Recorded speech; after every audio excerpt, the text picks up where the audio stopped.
ਵਾਹਿਗੁਰੂ जी का खालसा वाहिगुरू जी की फतेह। अस्सलाम वालेकुम आदाब बर्ज वहां ਤੁਹਾਡੀ ਹੋਸਟ ਅਨੀਲ ਮੁਖੌਟ ਮੈਂ ਟੀਵੀ 84 ਦੇ ਸਾਰੇ ਦਰਸ਼ਕਾਂ ਤੇ ਸਰੋਤਿਆਂ ਨੂੰ ਜੀ ਆਇਆਂ ਕਹਿੰਦੀ ਆ ਪ੍ਰੋਗਰਾਮ ਸੱਚੋ ਸੱਚ ਵਿੱਚ ਜਿਹੜੇ ਇਸ ਪ੍ਰੋਗਰਾਮ ਨਾਲ ਦੇਸ਼ਾਂ ਵਿਦੇਸ਼ਾਂ ਤੋਂ ਜੁੜ ਚੁੱਕੇ ਨੇ।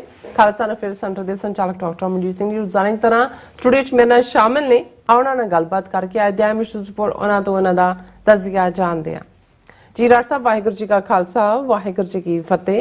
हाँ जी नीलम कौर जी ਤੁਹਾਨੂੰ ਵੀ ਤੇ ਦੁਨੀਆ ਭਰ ਚ ਬੈਠੇ ਸਾਡੇ ਬਹੁਤ ਹੀ ਪਿਆਰੇ ਸੋਹਣੇ ਸਿਆਣੇ ਟੀਵੀ 84 ਦੇ ਵਿਊਅਰਸ ਨੂੰ ਵੀ ਵਾਹਿਗੁਰੂ ਜੀ का ਖਾਲਸਾ ਵਾਹਿਗੁਰੂ ਜੀ ਕੀ ਫਤਿਹ।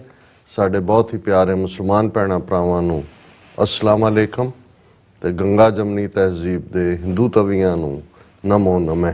जी डॉक्टर साहब जी आनू प्रोग्राम सचो सच विच बहुत धन्यवाद जी। डॉक्टर साहब आज 6 दिसंबर 2023 मगर नानकशाही संमत 555 ਦਾ ਦਿਨ ਹੈ ਤੇ ਡਾਕਟਰ ਸਾਹਿਬ ਪ੍ਰੋਗਰਾਮ ਸ਼ੁਰੂ ਕਰਨ ਤੋਂ ਪਹਿਲਾਂ ਅਸੀਂ ਦਰਸ਼ਕਾਂ ਤੇ ਸਰੋਤਿਆਂ ਨੂੰ ਹਮੇਸ਼ਾ ਤਰ੍ਹਾਂ ਦੱਸਿਓ ਵਿਊਅਰਸ ਜੇ ਤੁਸੀਂ ਹੱਕ ਸੱਚ ਇਨਸਾਫ ਤੇ ਪੈਰਾ ਦਿੰਦਾ ਇੱਕੋ ਇੱਕ ਚੈਨਲ ਟੀਵੀ 84 ਨੂੰ ਦੇਖਣਾ ਚਾਹੁੰਦੇ ਹੋ ਤਾਂ ਤੁਸੀਂ ਦੇਖ ਸਕਦੇ ਹੋ Spectrum cable RCN cable purple Canada Roku Jadoo box शावा फेसबुक टीवी 84 ਦੀ ਐਪ ਰਾਹੀਂ online streaming and IP box ਤੇ ਤੁਸੀਂ ਟੀਵੀ 84 ਨੂੰ ਦੇਖ ਸਕਦੇ ਹੋ।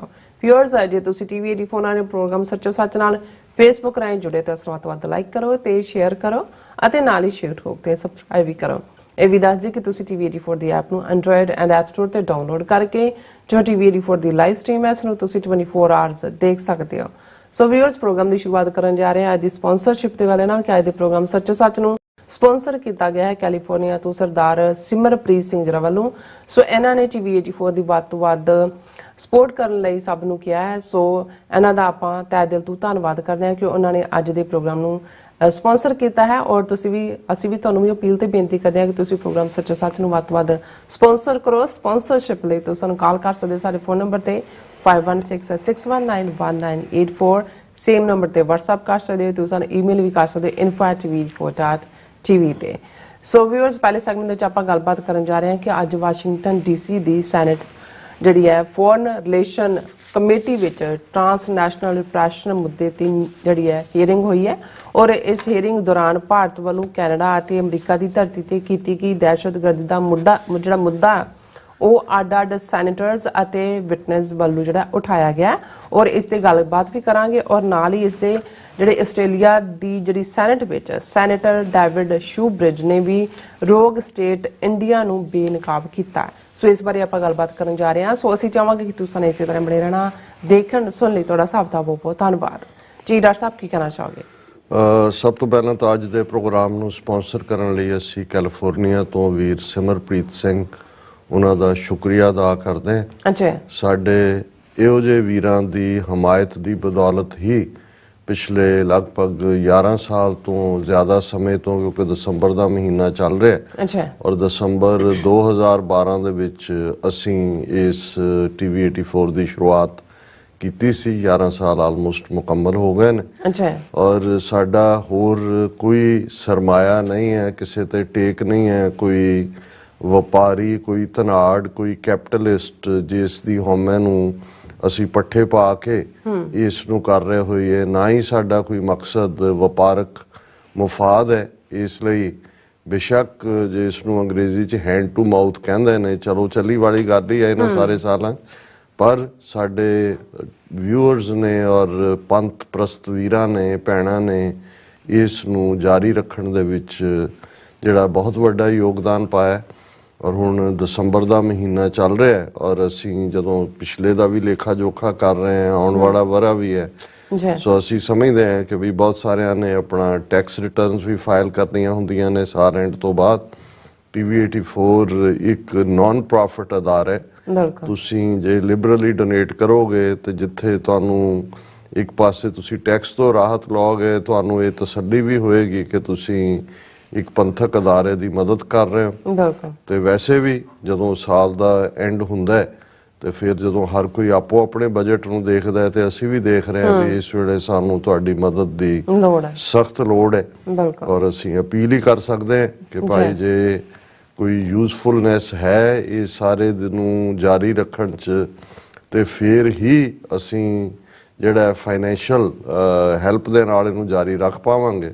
ਅਦਰਵਾਈਜ਼ ਬਹੁਤ ਸਾਰੇ ਜਿਹੜੇ ਜਦੋਂ ਕੋਈ ਵੀ ਤੁਹਾਨੂੰ ਤੁਸੀਂ ਅੰਡਰ ਡੈਟ ਜਾ ਰਹੇ ਹੁੰਦੇ ਹੋ ਜਾਂ ਜਿਹੜੇ ਵੀ ਸਾਡੇ ਪਿੱਛੇ ਟੀਮ ਹੈ ਜਾਂ ਇੱਥੇ ਟੀਮ ਹੈ ਉਹਨਾਂ ਨੂੰ ਤੁਸੀਂ ਪੇ ਨਾ ਕਰ ਸਕੋ ਤੇ ਫਿਰ ਇੱਕ ਪਾਸੇ ਅਸੀਂ ਨੇਸ਼ਨ ਦੀ ਗੱਲ ਕਰਦੇ ਹਾਂ, ਇੰਨਾ ਵੱਡਾ ਪ੍ਰੋਜੈਕਟ ਲੈ ਕੇ ਤੁਰੇ ਹੋਏ ਹਾਂ, ਫਿਰ ਇਸ ਗੱਲ ਦੇ ਉੱਤੇ ਆਪਣੇ ਆਪ ਨੂੰ ਵੀ ਕਈ ਵਾਰ ਮਾਯੂਸੀ ਹੁੰਦੀ ਹੈ। ਸੋ ਮੈਂ ਇਸ ਤੋਂ ਅੱਗੇ ਨਹੀਂ ਕੁਝ ਕਹਿਣਾ ਹੈ। ਸੋ ਅਸੀਂ ਇਹ ਅਪੀਲ ਵੀ ਕਰਦੇ ਹਾਂ ਕਿ ਭਾਈ ਵੱਧ ਤੋਂ ਵੱਧ ਜਿਹੜਾ ਉਹ ਮਦਦ ਕਰੋ। ਅੱਜ ਇੱਕ ਬੜੀ ਅਹਿਮ ਡਿਵੈਲਪਮੈਂਟ ਵਾਸ਼ਿੰਗਟਨ ਡੀਸੀ ਦੇ ਵਿੱਚ ਸੈਨੇਟ ਦੇ ਵਿੱਚ ਹੋਈ ਹੈ। ਅਮਰੀਕਨ ਸਿਸਟਮ ਨੂੰ ਜਿਹੜੇ ਸਮਝਦੇ ਨੇ ਉਹਨਾਂ ਨੂੰ ਇਹ ਪਤਾ ਹੈ ਕਿ 2 ਹਾਊਸ, ਇੱਕ ਕਾਂਗਰਸ ਔਰ ਇੱਕ ਸੈਨੇਟ। ਕਾਂਗਰਸ ਲੋਕਾਂ ਦੀ ਰਿਪਰੈਜ਼ੈਂਟੇਟਿਵ ਬਾਡੀ ਜਿਹੜੇ ਕਿ ਡਿਸਟ੍ਰਿਕਟਸ ਨੇ, 500 ਤੋਂ ਜ਼ਿਆਦਾ ਕਾਂਗਰਸਮੈਨ ਆਪੋ ਆਪਣੇ ਜ਼ਿਲ੍ਹਿਆਂ ਚੋਂ ਚੁਣ ਕੇ ਆਉਂਦੇ ਨੇ, ਆਪੋ ਆਪਣੇ ਕਾਂਗਰੈਸ਼ਨਲ ਡਿਸਟ੍ਰਿਕਟਸ ਚੋਂ। ਸਭ ਤੋਂ ਵੱਡੀ ਸਟੇਟ ਕੈਲੀਫੋਰਨੀਆ, ਉਹ ਕਾਂਗਰਸਮੈਨ ਜਿਹੜੇ ਚੁਣੇ ਜਾਂਦੇ ਨੇ ਉਹ ਪੋਪੂਲੇਸ਼ਨ ਵਾਈਜ਼ ਹੁੰਦੇ ਨੇ। ਲੇਕਿਨ ਅਮਰੀਕਾ 'ਚ ਇੱਕ ਬੈਲੈਂਸ ਕਾਇਮ ਰੱਖਣ ਦੇ ਲਈ, ਬੈਲੈਂਸ ਆਫ ਪਾਵਰ, ਕਿ ਇਹ ਨਾ ਹੋਏ ਕਿ ਜਿਹੜੀਆਂ ਵੱਡੀਆਂ ਸਟੇਟਾਂ ਨੇ ਉਹਨਾਂ ਦੀ ਮੈਜੋਰਿਟੀ ਵਾਲੇ ਆਪਣੇ ਢੰਗ ਦੇ ਕਾਨੂੰਨ ਲਿਆਉਣ ਔਰ ਛੋਟਿਆਂ ਨੂੰ ਨਾ ਉਹਦੇ 'ਚੋਂ ਬਣਦਾ ਹਿੱਸਾ ਮਿਲੇ ਮੁਲਕ ਦੀ ਦੌਲਤ 'ਚੋਂ, ਜਾਂ ਉਹਨਾਂ ਦੇ ਉੱਤੇ ਖਾਮਖਾਹ ਦਾ ਭਾਰ ਹੋਏ। ਜਿਵੇਂ ਅੱਜ ਅਸੀਂ ਭਾਰਤ ਦੇ ਵਿੱਚ ਦੇਖ ਰਹੇ ਹਾਂ, ਜੇ ਅਸੀਂ ਕਾਊ ਬੈਲਟ ਸਟੇਟ ਜਿਹਨੂੰ ਕਿਹਾ ਜਾਂਦਾ ਸੀ, ਜਿਸ ਨੂੰ ਇੱਕ DMK ਪਾਰਟੀ ਦੇ MP ਨੇ ਪਾਰਲੀਮੈਂਟ ਦੇ ਵਿੱਚ ਗਊ ਮੂਤਰ ਬੈਲਟ ਕਿਹਾ, ਜਿਸ ਤੇ ਬੜੀਆਂ ਚੀਕਾਂ ਮਾਰੀਆਂ, ਉਹਨੂੰ ਕਿਹਾ ਜੀ ਤੂੰ ਮਾਫੀ ਮੰਗ। ਤੇ ਅੱਜ ਹਾਲ ਇਹ ਹੈ ਕਿ ਵੀ ਜੇ ਤੁਸੀਂ ਇਹ UP, ਬਿਹਾਰ, ਮੱਧ ਪ੍ਰਦੇਸ਼, ਰਾਜਸਥਾਨ, ਛੱਤੀਸਗੜ੍ਹ, ਉੱਤਰਾਖੰਡ, ਹਰਿਆਣਾ, ਹਿਮਾਚਲ, ਇਹ ਸਟੇਟਾਂ ਦੇਖੋ ਤੇ ਇਹਨਾਂ ਦੇ ਚੁਣੇ MP ਹੀ ਡਿਸਾਈਡ ਕਰਦੇ ਨੇ ਕਿ ਭਾਰਤ ਦੀ ਸਰਕਾਰ ਕਿਹਦੀ ਹੋਏਗੀ। ਇਹਦੇ ਬਾਵਜੂਦ ਹੁਣ ਵੀ ਜਦੋਂ ਅਸੀਂ ਪੋਲਰਾਈਜੇਸ਼ਨ ਦੇਖ ਰਹੇ ਹਾਂ ਕਿ ਦੱਖਣੀ ਭਾਰਤ 'ਚ ਜਿਹੜਾ ਹੁਣ ਬੇਸ਼ੱਕ ਰਾਜਸਥਾਨ, ਮੱਧ ਪ੍ਰਦੇਸ਼ ਔਰ ਛੱਤੀਸਗੜ੍ਹ BJP ਜਿੱਤੀ ਹੈ, ਭਾਵੇਂ ਉਹ ਜਿਹੜੀਆਂ ਨੇ EVM ਮਸ਼ੀਨਾਂ ਦੀ ਕੁਵਰਤੋਂ ਹੀ ਹੈ, ਲੇਕਿਨ ਦੱਖਣ ਦੀ ਸਟੇਟ ਤੇਲੰਗਾਨਾ ਦੇ ਵਿੱਚ, ਜਿਵੇਂ ਪਹਿਲਾਂ ਕਰਨਾਟਕਾ ਦੇ ਵਿੱਚ ਕਾਂਗਰਸ ਦੀ ਹਕੂਮਤ ਸੀ, ਤੇਲੰਗਾਨਾ ਦੇ ਵਿੱਚ, ਪਰ ਜੇ ਸਾਰੇ ਦਾ ਸਾਰਾ ਦੱਖਣੀ ਭਾਰਤ ਵੀ BJP ਨੂੰ ਨਾ ਵੋਟਾਂ ਪਾਏ, ਜਿਹੜੀਆਂ ਇਸ ਵੇਲੇ ਕਿਸੇ ਦੱਖਣੀ ਭਾਰਤ ਦੇ ਸੂਬੇ 'ਚ ਇਹਨਾਂ ਦੇ ਨਹੀਂ ਹੈ, ਫਿਰ ਵੀ ਜਿਹੜੀ ਡੋਮੀਨੈਂਟ ਹੈ ਉਹ ਇਹ ਕਾਊ ਬੈਲਟ ਹੀ ਹੋਏਗੀ। ਸੋ ਇਹ ਹੈ ਇਨ ਬੈਲੈਂਸ ਆਫ ਪਾਵਰ। ਇਸ ਲਈ ਗਊ ਮੂਤਰ ਵਾਲੇ ਜਿਹੜੇ ਨੇ ਉਹ ਆਪਣੀਆਂ ਪਾਲਿਸੀਜ਼ ਚਲਾਉਂਦੇ ਨੇ। ਸੋ ਅਮਰੀਕਾ ਦੇ ਫਾਊਂਡਿੰਗ ਫਾਦਰਸ ਨੇ ਇਸ ਨੂੰ ਬੜੀ ਚੰਗੀ ਤਰ੍ਹਾਂ ਭਾਪਿਆ ਸੀ ਕਿ ਭਾਈ ਕੁਛ ਬਿਲਕੁਲ ਰੋਡ ਆਈਲੈਂਡ ਵਰਗੀਆਂ ਸਟੇਟਾਂ ਛੋਟੀਆਂ ਵੀ ਉਹਨਾਂ ਨੂੰ ਤਾਂ ਲੱਗੇਗਾ ਵੀ ਸਾਡੀ ਰਿਪਰੈਜ਼ੈਂਟੇਸ਼ਨ ਹੀ ਨਹੀਂ ਹੈ। ਸੋ ਉਹਦੇ 'ਚ ਉਹਨਾਂ ਨੇ ਅਮਰੀਕਾ ਦੀਆਂ 50 ਸਟੇਟਾਂ ਦੇ ਵਿੱਚ ਹਰ ਸਟੇਟ ਦੇ 2 ਸੈਨੇਟਰ ਜਿਹੜੇ ਨੇ ਉਹ ਰੱਖੇ ਹੋਏ ਨੇ। ਕੈਲੀਫੋਰਨੀਆ ਵਰਗੀ ਵੱਡੀ ਸਟੇਟ ਵੀ 2 ਸੈਨੇਟਰ ਭੇਜਦੀ ਹੈ ਔਰ ਰੋਡ ਆਈਲੈਂਡ ਵਰਗੀ ਛੋਟੀ ਸਟੇਟ ਵੀ 2 ਸੈਨੇਟਰ ਭੇਜਦੀ ਹੈ। ਔਰ ਇੱਥੇ ਸੈਨੇਟ ਕੋਈ ਉਹ ਭਾਰਤ ਜਾਂ ਦੂਜੇ ਦੀ ਰਾਜ ਸਭਾ ਵਰਗੀ ਨਹੀਂ ਹੈ ਕਿ ਜਿੱਥੇ ਚਿੱਟੇ ਹਾਥੀ ਬੰਨੇ ਹੋਏ ਨੇ। ਇੱਥੇ ਸੈਨੇਟ ਬਹੁਤ ਪਾਵਰਫੁਲ ਹੈ, ਬਜਟ ਪਾਸ ਕਰਨ ਵੇਲੇ ਵੀ, ਨੀਤੀਆਂ ਬਣਾਉਣ ਵੇਲੇ ਵੀ, ਔਰ ਈਵਨ ਜਿਹੜੇ ਵੀ ਮੁੱਦੇ ਨੇ ਉਹਦੇ 'ਚ ਹਾਊਸ ਦੀ ਆਪਣੀ ਕਮੇਟੀ ਹੈ, ਜਿਵੇਂ ਹਾਊਸ ਫੋਰਨ ਰਿਲੇਸ਼ਨਸ ਕਮੇਟੀ ਹੈ। ਇਸੇ ਤਰ੍ਹਾਂ ਅਸੀਂ ਜਦੋਂ ਸੈਨੇਟ ਦੇ ਵਿੱਚ ਦੇਖਦੇ ਹਾਂ ਤਾਂ ਫਿਰ ਯੂਨਾਈਟਿਡ ਨੇਸ਼ਨਸ ਸੈਨੇਟ ਦੀ ਫੋਰਨ ਰਿਲੇਸ਼ਨਸ ਕਮੇਟੀ ਹੈ। ਹੁਣ ਦੋਨੋਂ, ਔਰ ਸੈਨੇਟ ਮੋਸਟ ਪਾਵਰਫੁਲ ਹੈ, ਔਰ ਜਿਹੜਾ ਸੈਨੇਟਰ ਹੈ ਕਿਸੇ ਸਟੇਟ ਦਾ, ਉਸ ਦਾ ਕਈ ਮਾਮਲਿਆਂ ਜਿਹੜਾ ਗਵਰਨਰ ਆਫ ਦਾ ਸਟੇਟ ਹੈ ਉਹਦੇ ਨਾਲੋਂ ਵੀ ਜ਼ਿਆਦਾ ਉਸ ਦਾ ਰੁਤਬਾ ਮੰਨਿਆ ਜਾਂਦਾ। ਸੈਨੇਟਰ ਤੱਕ ਪਹੁੰਚਣਾ ਸੌਖਾ ਨਹੀਂ ਹੁੰਦਾ। ਇਸ ਲਈ ਬਹੁਤ ਵਾਰ ਜਦੋਂ ਖਾਲਿਸਤਾਨ ਦੇ ਮੁੱਦੇ ਦੇ ਉੱਤੇ ਵੀ ਪੋਸਟ 84 ਬਹੁਤ ਸਾਰੇ ਰੈਜ਼ੋਲੂਸ਼ਨ ਜਿਹੜੇ ਨੇ ਉਹ ਪੇਸ਼ ਹੁੰਦੇ ਰਹੇ ਜਾਂ ਕਾਂਗਰੈਸ਼ਨਲ ਰੈਕਡ ਬਣਦਾ ਰਿਹਾ, ਤੇ ਉਹ ਜਿਹੜਾ ਹਾਊਸ ਦੇ ਵਿੱਚ ਹੀ ਸੀ ਕਿ ਕੋਈ ਕਾਂਗਰਸਮੈਨ ਖੜਾ ਹੋਇਆ, ਉਹਨੇ ਕੋਈ ਬਿਆਨ ਦਿੱਤਾ, ਰੈਕਡ 'ਚ ਚਲਾ ਗਿਆ ਜਾਂ ਦੂਜਾ।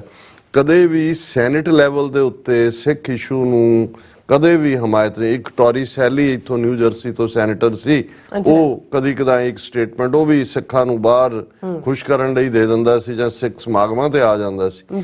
ਹੁਣ ਜਦੋਂ ਕਿ ਇਸ ਵੇਲੇ ਅਮਰੀਕਾ ਦੇ ਵਿੱਚ ਇਹ ਸਾਲ ਆਉਣ ਵਾਲਾ ਵਰਾ ਪ੍ਰੈਜ਼ੀਡੈਂਸ਼ੀਅਲ ਇਲੈਕਸ਼ਨ ਵੀ ਹੈ, ਅਮਰੀਕਾ ਆਲਰੇਡੀ ਬਹੁਤ ਸਾਰੇ ਮੁੱਦਿਆਂ ਦੇ ਉੱਤੇ, ਉਹ ਯੂਕਰੇਨ ਵਾਰ ਹੋਏ ਜਾਂ ਮਿਡਲ ਈਸਟ ਕ੍ਰਾਈਸਿਸ ਜਿਹੜਾ ਹੈ ਉਸ ਦੇ ਵਿੱਚ ਵੀ ਜਿਹੜਾ ਉਹ ਕਾਫੀ ਹੱਦ ਤੱਕ ਫਸਿਆ ਹੋਇਆ ਹੈ। ਸੈਨੇਟ ਦੇ ਵਿੱਚ ਯੂਕਰੇਨ ਨੂੰ ਫੰਡਿੰਗ ਨਾ ਦੇਣ ਦਾ ਮੁੱਦਾ ਵੀ ਗਰਮਾਇਆ ਹੋਇਆ ਹੈ। ਇਸ ਸਾਰੇ ਦੇ ਵਿੱਚ ਸੈਨੇਟ ਦੀ ਫੋਰਨ ਰਿਲੇਸ਼ਨਸ ਕਮੇਟੀ ਨੇ ਜਿਹੜੀ ਅੱਜ ਲਗਭਗ 1.5 ਘੰਟੇ ਦੀ ਹੀਅਰਿੰਗ ਕੀਤੀ, ਜਿਸ ਦਾ ਲਬੋ ਲਬਾਬ ਮੁੱਖ ਤੌਰ ਦੇ ਉੱਤੇ ਟਰਾਂਸਨੈਸ਼ਨਲ ਰਿਪਰੈਸ਼ਨ ਸੀ। ਹਾਲਾਂ ਜਦੋਂ ਕਿ ਇਹ ਲਿਸਟ ਕੀਤੀ ਗਈ ਸੀ ਹੀਅਰਿੰਗ ਦੇ ਲਈ 3-4 ਮਹੀਨੇ ਪਹਿਲਾਂ ਆਲਮੋਸਟ ਸਕੈਜੂਲ ਬਣ ਜਾਂਦਾ ਹੈ, ਉਦੋਂ ਅਜੇ ਸਿੱਖ ਫੈਕਟਰ ਕਿ ਕਿਵੇਂ ਗੁਰਪਤਵੰਤ ਸਿੰਘ ਪੰਨੂ ਨੂੰ ਮਾਰਨ ਦਾ ਪਲਾਟ ਔਰ ਅਮਰੀਕਾ ਦੇ ਵਿੱਚ ਜਿਨ੍ਹਾਂ ਨੂੰ FBI ਨੇ ਵਾਰਨ ਕੀਤਾ, ਜਿਨ੍ਹਾਂ ਦੇ ਜਦੋਂ ਕਿ ਉਹਨਾਂ ਦਾ ਈਵਨ ਹੁਣ ਜਦੋਂ ਅਸੀਂ ਇੰਡਾਇਕਟਮੈਂਟ ਦੀ ਗੱਲ ਕਰਦੇ ਹਾਂ 15 ਸਫ਼ਿਆਂ ਦੀ ਜਿਹੜੀ ਨਿਊਯਾਰਕ ਕੋਰਟ 'ਚ ਹੈ, ਕੋ ਕੰਸਪੀਰੇਟਰ ਇੰਡੀਆ ਦਾ ਔਰ ਨਿਖਲ ਗੁਪਤਾ ਔਰ ਦੂਸਰਾ ਜਿਹਦੇ 'ਚ ਉਹ ਖੁੱਲ੍ਹ ਕੇ ਨਿਖਲ ਗੁਪਤਾ ਕਹਿ ਰਿਹਾ ਹੈ ਕਿ ਦੇਰ ਆਰ ਮੈਨੀ ਟਾਰਗੇਟਸ ਕਿ ਵੀ ਤੁਸੀਂ ਇਹਨੂੰ ਨਿਪਟਾਓ, ਫਿਰ ਤੁਹਾਨੂੰ ਅਸੀਂ ਹਰ ਮਹੀਨੇ ਦੇ 2-3 ਦਿਆ ਕਰਾਂਗੇ। ਦੇ ਆਰ ਮੈਨੀ ਟਾਰਗੇਟਸ। ਹੁਣ ਇਸ ਲੈਵਲ ਦਾ ਜਿੱਥੇ ਇੱਕ ਪਾਸੇ exposure India the as a ਰੋਗ ਸਟੇਟ ਹੋ ਰਿਹਾ, ਲੇਕਿਨ ਮੀਡੀਆ ਦੇ ਵਿੱਚ ਹੈ ਜਾਂ ਇੰਡਾਇਕਟਮੈਂਟ ਹੈ, ਅਜੇ ਟਰਾਇਲ 'ਚ ਜਾਣਾ ਹੈ। ਔਰ ਇਸ ਮੁੱਦੇ ਤੇ ਜਦੋਂ ਕਿ ਆਲਰੇਡੀ ਔਰ ਇਸ ਗੱਲ ਦਾ ਧਿਆਨ ਰਹੇ ਕਿ ਹਾਊਸ ਔਰ ਸੈਨੇਟ ਦੋਨਾਂ ਦੇ ਵਿੱਚ ਇਸ ਵੇਲੇ ਟਰਾਂਸਨੈਸ਼ਨਲ ਰਿਪਰੈਸ਼ਨ ਨੂੰ ਲੈ ਕੇ ਬਿੱਲ ਪਏ ਹੋਏ ਨੇ। ਸੈਨੇਟ ਦੇ ਵਿੱਚ ਇਹ ਜਿਹੜਾ ਬਿੱਲ ਨੰਬਰ 831 ਹੈ, ਹਾਊਸ ਦੇ ਵਿੱਚ 3654 ਹੈ। ਸੋ ਇਹ ਅਜੇ ਪਾਸ ਨਹੀਂ ਹੋਏ ਬਿੱਲ ਨੇ ਔਰ ਅਸੀਂ ਇਸ ਪ੍ਰੋਗਰਾਮ ਦੇ ਵਿੱਚ ਇਹਨਾਂ ਦੇ ਡਰਾਫਟ ਨੂੰ ਡਿਸਕਸ ਵੀ ਕੀਤਾ ਸੀ, ਮੈਂ ਉਹਦੇ ਵੇਰਵੇ ਵਿੱਚ ਨਹੀਂ ਜਾਵਾਂਗਾ। ਪਰ ਜਦੋਂ ਇਹ ਬਿੱਲ ਵੀ ਪੇਸ਼ ਕੀਤੇ ਗਏ ਜਾਂ ਜਿਸ ਨੂੰ ਇੰਟੈਂਟ ਕਰਕੇ ਅੱਜ ਦੀ ਈਵਨ ਹੀਅਰਿੰਗ ਵੀ ਰੱਖੀ ਗਈ, ਤੇ ਉਦੋਂ ਜਿਹੜਾ ਮਸਲਾ ਸੀ ਉਹ ਮੁੱਖ ਤੌਰ ਤੇ ਕੋਈ ਭਾਰਤ ਨਾਲ ਸੰਬੰਧਿਤ ਨਹੀਂ ਸੀ।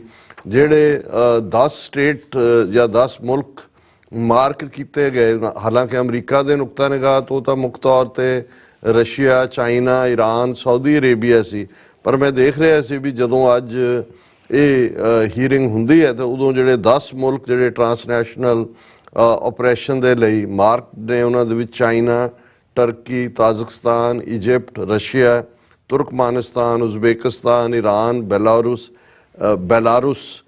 ਤੇ ਰਵਾਂਡਾ। ਔਰ ਇਸ ਸਾਰੇ ਦੇ ਚਲਦਿਆਂ ਇਹ ਜੋ ਘਟਨਾਵਾਂ 18 ਸਤੰਬਰ ਤੋਂ ਜਿਸ ਦਿਨ ਜਸਟਿਨ ਟਰੂਡੋ ਨੇ ਕੈਨੇਡੀਅਨ ਪਾਰਲੀਮੈਂਟ ਦੇ ਵਿੱਚ ਇੰਕਸ਼ਾਫ ਕੀਤਾ ਕਿ ਕਿਵੇਂ ਇੰਡੀਅਨ ਏਜੰਟ ਜਿਹੜੇ ਨੇ ਉਹ ਰਿਸਪੌਂਸਿਬਲ ਨੇ ਹਰਦੀਪ ਸਿੰਘ ਨਿੱਜਰ ਦੇ ਮਰਡਰ ਦੇ ਲਈ। ਔਰ ਫਿਰ ਅਸੀਂ ਦੇਖਦੇ ਹਾਂ ਕਿ ਅਮਰੀਕਾ ਦੇ ਵਿੱਚ ਜਿਹੜੀ ਸਟੋਰੀ ਫਾਈਨੈਂਸ਼ੀਅਲ ਟਾਈਮਸ ਨੇ ਬ੍ਰੇਕ ਕੀਤੀ ਔਰ ਉਸ ਤੋਂ ਬਾਅਦ ਹੁਣ ਅਸੀਂ ਇੰਡਾਇਕਟਮੈਂਟ ਦੀ ਗੱਲ ਕੀਤੀ ਹੈ। ਔਰ ਇਸੇ ਪੀਰੀਅਡ ਦੇ ਵਿੱਚ ਅਮਰੀਕਾ ਦੇ ਹਾਇਰ ਆਫੀਸ਼ੀਅਲਸ, ਈਵਨ ਡਿਪਟੀ ਜਿਹੜਾ ਨੈਸ਼ਨਲ ਸਿਕਿਉਰਿਟੀ NSA ਦਾ ਇਹਨਾਂ ਦਾ, ਉਹ ਦਿੱਲੀ 'ਚ ਬੈਠਾ ਔਰ ਕੱਲ੍ਹ ਹੀ ਵਾਈਟ ਹਾਊਸ ਨੇ ਅਗੇਨ ਇਹ ਕਿਹਾ ਕਿ ਅਸੀਂ ਵੇਟ ਕਰ ਰਹੇ ਹਾਂ, ਇੰਡੀਆ ਨੇ ਜਿਹੜੀ ਹਾਈ ਲੈਵਲ ਪ੍ਰੋਬ ਕਮੇਟੀ ਬਣਾਈ ਹੈ ਵੀ ਉਸ ਦੀ ਕੀ ਰਿਪੋਰਟਿੰਗ ਆਉਂਦੀ। ਸੋ ਇੱਕ ਪਾਸੇ ਪੋਲੀਟੀਕਲ ਪ੍ਰੈਸ਼ਰ ਪੂਰੀ ਤਰ੍ਹਾਂ ਇੰਡੀਆ ਦੀ ਬਾਂਹ ਮਰੋੜੀ ਹੋਈ ਹੈ। ਐਂਡ ਇਸ ਮੌਕੇ ਦੇ ਉੱਤੇ ਜਿਹੜੀ ਸੈਨੇਟ ਫੋਰਨ ਰਿਲੇਸ਼ਨਸ ਕਮੇਟੀ ਦੀ ਟਰਾਂਸਨੈਸ਼ਨਲ ਰਿਪਰੈਸ਼ਨ ਤੇ ਹੀਅਰਿੰਗ ਸੀ, ਅਸੀਂ ਜਦੋਂ ਪਲਾਨ ਵੀ ਕਰ ਰਹੇ ਸੀ ਕਿ ਭਾਈ ਇਸ ਦੇ ਵਿੱਚ ਸਿੱਖਾਂ ਦੀ ਵੀ ਐਟਲੀਸਟ ਕਰਾਊਡ ਦੇ ਵਿੱਚ ਹੀ ਪ੍ਰੈਜ਼ੈਂਸ ਹੋਏ, ਤਾਂ ਸਾਨੂੰ ਅੰਦਾਜ਼ਾ ਨਹੀਂ ਸੀ ਕਿ ਇਨਫੈਕਟ ਇਹਦੇ ਬਾਵਜੂਦ ਕਿ ਇਸ ਦੇ ਵਿੱਚ ਅਜੇ ਸਿੱਖ ਇਸ਼ੂ ਜਿਹੜਾ ਉਹ ਲਿਸਟਡ ਨਹੀਂ ਸੀ, ਪਰ ਜਿਸ ਲੈਵਲ ਦੇ ਉੱਤੇ ਡਿਸਕਸ਼ਨ ਹੋਈ, ਓਪਨਿੰਗ ਹੀ ਇਸ ਹੀਅਰਿੰਗ ਦੀ ਜਿਹੜੀ ਕਮੇਟੀ ਦੇ ਹੀਅਰਿੰਗ ਕਮੇਟੀ ਦੇ ਚੇਅਰਪਰਸਨ ਸੈਨੇਟਰ ਬੈਨ ਕਾਰਡਨ ਜਿਹੜੇ ਮੈਰੀਲੈਂਡ ਤੋਂ ਨੇ, ਉਹਨਾਂ ਨੇ ਜਿਹੜੀ ਪਹਿਲਾਂ ਹੀ ਉਹਨਾਂ ਦਾ 1 ਮਿੰਟ ਦਾ ਪਾਰਟ ਹੈ ਔਰ ਅਸੀਂ ਜਦ ਪ੍ਰੋਗਰਾਮ ਦੇ ਐਂਡ ਤੋਂ ਪਹਿਲਾਂ ਉਹ ਵੀਡੀਓ ਸਾਂਝੀਆਂ ਕਰਾਂਗੇ, ਜਿਹੜੀ ਬਰੀਫ ਸਾਡੇ ਕੋਲ ਪਹੁੰਚੀਆਂ ਨੇ, ਦਰਸ਼ਕ ਦੇਖ ਸਕਦੇ ਨੇ। ਸ਼ੁਰੂ ਹੀ ਇੰਡੀਆ ਤੋਂ ਗੱਲ ਹੋਈ ਔਰ ਇਸ ਸਾਰੇ ਦੇ ਦੌਰਾਨ ਜਿਹੜਾ ਖਾਸ ਤੌਰ ਤੇ ਕਿਉਂਕਿ ਇਹਨੂੰ ਹੈਡ ਕਰ ਰਹੇ ਸੀ ਇਸ ਹੀਅਰਿੰਗ ਨੂੰ, ਚੇਅਰਮੈਨ ਇਹਦੇ ਸੀ ਬੈਨ ਕਾਰਡਨ ਮੈਰੀਲੈਂਡ ਤੋਂ, ਤੇ ਜਿਹੜੇ ਰੈਂਕਿੰਗ ਮੈਂਬਰ ਸੈਨੇਟਰ ਰਿਸ਼ ਇਹ ਆਈਡਾਹੋ ਸਟੇਟ ਨੂੰ ਰਿਪਰੈਜ਼ੈਂਟ ਕਰਦੇ ਨੇ, ਔਰ ਤੀਸਰਾ ਪਾਵਰਫੁਲ ਜਿਹੜੇ member senator Tim Kaine Maryland ਤੋਂ। ਔਰ ਟਿਮ ਕੇਨ ਉਹ ਸੈਨੇਟਰ ਨੇ ਜਿਹੜੇ ਜਦੋਂ Hillary Clinton as a president run ਕੀਤਾ, ਤਾਂ ਟਿਮ ਕੇਨ ਜਿਹੜੇ ਸੀ ਇਹ as a vice president candidate ਸੀ ਹਿਲਰੀ ਕਲਿੰਟਨ ਦੇ ਨਾਲ। ਸੋ ਇਹ ਦੇਖਣ ਤੋਂ ਪਹਿਲੇ ਕਿ ਭਾਈ ਇਸ ਸਾਰੇ ਦੀ ਇੰਪੋਰਟੈਂਸ ਕੀ ਹੈ ਕਿ ਕਿਸ ਲੈਵਲ ਦੇ ਜਿਹੜੇ ਨੇ ਉਹ ਰੈਂਕਿੰਗ ਮੈਂਬਰ ਔਰ ਚੇਅਰਪਰਸਨ ਔਰ ਦੂਸਰੇ, ਔਰ ਇਸ ਦੇ ਨਾਲ ਜਿਨ੍ਹਾਂ ਨੇ ਇਸ ਕਮੇਟੀ ਦੇ ਸਾਹਮਣੇ ਕੇਸ ਪੇਸ਼ ਕੀਤਾ ਟਰਾਂਸਨੈਸ਼ਨਲ ਰਿਪਰੈਸ਼ਨ ਦਾ, ਹਾਲਾਂਕਿ ਅਸੀਂ ਪਰਸੋਂ ਜ਼ਿਕਰ ਕੀਤਾ ਸੀ, ਉਹਨਾਂ ਦੇ ਵਿੱਚ 3 ਵਿਟਨੈਸਿਸ, ਕਿਉਂਕਿ ਹੁੰਦਾ ਇਹ ਹੈ ਕਿ ਸੈਨੇਟਰ ਜਿਹੜਾ ਚੇਅਰਪਰਸਨ ਹੈ ਓਪਨ ਕਰਦਾ ਹੈ, फिर जिहड़ा है वो सैनेटर अपना भी रैंकिंग मैंबर भी सवाल करते हैं और जिहड़ियां विटनेसिस ने वो भी अपना जिहड़ा है वो परसपैक्टिव दिंदे ने। और ये जिहड़ी इस दे विच जिहड़ियां विटनेसिस सी उन्हां च क्रिस्टो ग्रोजेव, ये बल्गारियन इन्वेस्टिगेटिव जर्नलिस्ट है जिसनूं रशिया ने टारगेट कीता सी क्योंकि वो रशियन क्रिटिक सी। सो वो खुद जिहड़ा विक्टम है उसनूं जिहड़ा इसका मौका दिता गया कि वो विटनेस बने।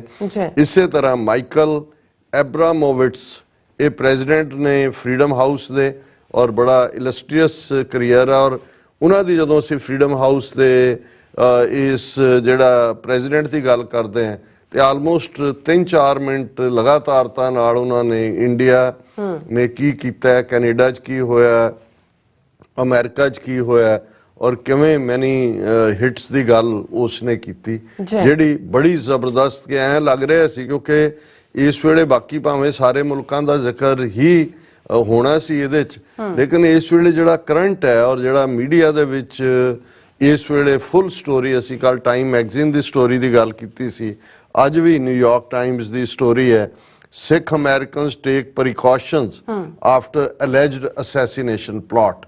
और उहदे च अड नूं कोट किया होया है। डॉक्टर प्रितपाल सिंह दे इंटरव्यू च उन्होंने कहा भी ठीक है सानू डेंजर है पर असीं भी जे अमेरिका की सैकंड अमेंडमेंट का सहारा लैके हुण गन का सहारा लवांगे अपने आप नूं प्रोटैक्ट करन दे लई। सो इसे तरह वॉल स्ट्रीट होए जां वाशिंगटन पोस्ट की स्टोरी, इस सब दे चलदियां ना चाहुंदियां होया भी जिहड़ा है वो इस वेले सैनेटर्स दे लई ये जरूरी सी कि वो डिस्कस करते भी करंट जो इंडाइटमेंट सामने आ गई, बाकी तो कुछ हाइपोथेसिस ने, कुछ डेंजर ने या कुछ ने। सो इस दे विच जिहड़ा माइकल प्रेजिडेंट फ्रीडम हाउस दे उन्हां दी बड़ी जबरदस्त जिहड़ी है वो विटनेसिंग उन्होंने जो इंडिया के हवाले नाल गल कीती। फिर इसे तरह कैलोफर गैलागर, ये बीबी है आयरिश बैरिस्टर, ये हांगकांग दे विच प्रो डेमोक्रेसी पब्लिशर जिमी लाई है उसनूं रिप्रजेंट करती है। सो ये क्योंकि ये तीनों ही डिफरेंट परसपैक्टिव तो चाइना दे और रशिया दे और फ्रीडम हाउस एक वड्डा थिंक टैंक है किसी जमाने च इसनूं जदों दो थिंक टैंक्स का जिक्र हुंदा है फ्रीडम हाउस नूं मोर टूवर्ड्स डेमोक्रेट्स इसका झुकाव मन्निया जाता और कार्नेगी एंडोमेंट का मोस्ट टूवर्ड्स रिपब्लिकन। पर हुण कई कुछ बदलता रहिंदा है। हुण इन्हां पावरफुल विटनेसिस की गल करन तो पहला असीं ये कहना चाहुंदे हैं कि भी इस दौरान इंडिया का खुल के जिहड़ा रोल है वो सामने आया जिवें। और मैं अपनी टीम नूं कहांगा कि पहला वो जिहड़ा 1 मिनट की ओपनिंग है जदों कि चेयरमैन शुरू करते हैं वो जरा व्यूअर्स नाल साझा कर लैण तो फिर असीं ईवन इस जिहड़ी है सैनेट हीयरिंग दे दौरान डॉक्टर प्रितपाल सिंह जिहड़े सिख कांग्रेशनल कॉकस कमेटी उस दे फाउंडर्स चों ने और उन्होंने FBI ने किवें वार्न कीता है, उन्होंने अपना केस जिहड़ा है इन जिन्हों तुसीं रिटन सबमिशन कहंदे हो सैनेट कमेटी के सामने उन्होंने अपनी रिटन सबमिशन दित्ती है, उसका भी असीं जिक्र करांगे। पर पहला मैं ये दस्सण दे लई कि इस दी की अहमियत सी इस कमेटी दी और किवें बिगिनिंग दे विच ही जिहड़ा सिख इशू है और इंडिया का रोल है वो सामने आया। और इस मौके दे उत्ते जिहड़े साडे वीरां भैणां ने रिप्रजेंटेशन भी दित्ती, TV 84 की टीम इनू कवर करने लई गई सी पर क्योंकि अंदर जो उन्होंने सी स्पैन दे कोल राइट ने वो ऑलरेडी असीं वीडियोज़ डाउनलोड कर लईआं ने। बाहर निकलदे जिहड़े उन्हां दे जिसनूं तुसीं थोड़ा बहुत कामेंटरी कह सकते हो जां उन्हां दे अपने व्यू ने डॉक्टर प्रितपाल सिंह, बलविंदर सिंह ਚੱਠਾ वो TV 84 न्यूज़ के हवाले नाल साडे व्यूअर देख सकणगे उस दे विच। और हुण जिहड़े उत्थों सानू ग्लिम्पसिस ने पिक्चर्स भी देख रहे होणगे दर्शक। और इस दे विच रिप्रजेंटेशन दे विच सर बलविंदर सिंह ਚੱਠਾ, बख्शीश सिंह, सरदार जस्सा सिंह, डॉक्टर रविंदर पाल सिंह। सो जिन्ना भी उन्हों का छोटे ऑफिस होंगे ने और उन्होंने ईवन सिखां की प्रेजेंस भी अपने आप च फुल फ्लैजड जिहड़ी है ये शो कर रही सी कि भी बेशक अज दी इस हीयरिंग दे लई कोई सिख इशू लिस्ट नहीं सी कीता गया पर सिखां की मौजूदगी ਔਰ ਸ਼ਾਇਦ ਇਹ ਮੌਜੂਦਗੀ ਵੀ ਆਪਣੇ ਆਪ 'ਚ ਇੱਕ ਟ੍ਰਿਗਰਿੰਗ ਪੁਆਇੰਟ ਹੁੰਦਾ ਹੈ ਕਈ ਵਾਰ ਲੇਕਿਨ ਇਹ ਸਾਰੇ ਦੇ ਨਾਲ ਜਿਵੇਂ ਚੇਅਰਪਰਸਨ ਨੇ ਓਪਨ ਕੀਤਾ ਹੈ ਇਸ ਹੀਅਰਿੰਗ ਨੂੰ ਸਾਡੇ ਦਰਸ਼ਕ ਜ਼ਰਾ ਉਸ ਨੂੰ ਦੇਖ ਲੈਣ This hearing of the Senate Foreign Relations Committee will come to order. For many exiles, human rights defenders, journalists, and civil society activists around the world, it takes incredible courage to speak out against autocrats. Both friends and foes send their agents across borders to hunt down and harass critics, even here on U.S. soil. We've seen disturbing allegations against an Indian government official for involvement in planning to assassinate a U.S. citizen in New York who was critical of the Indian government.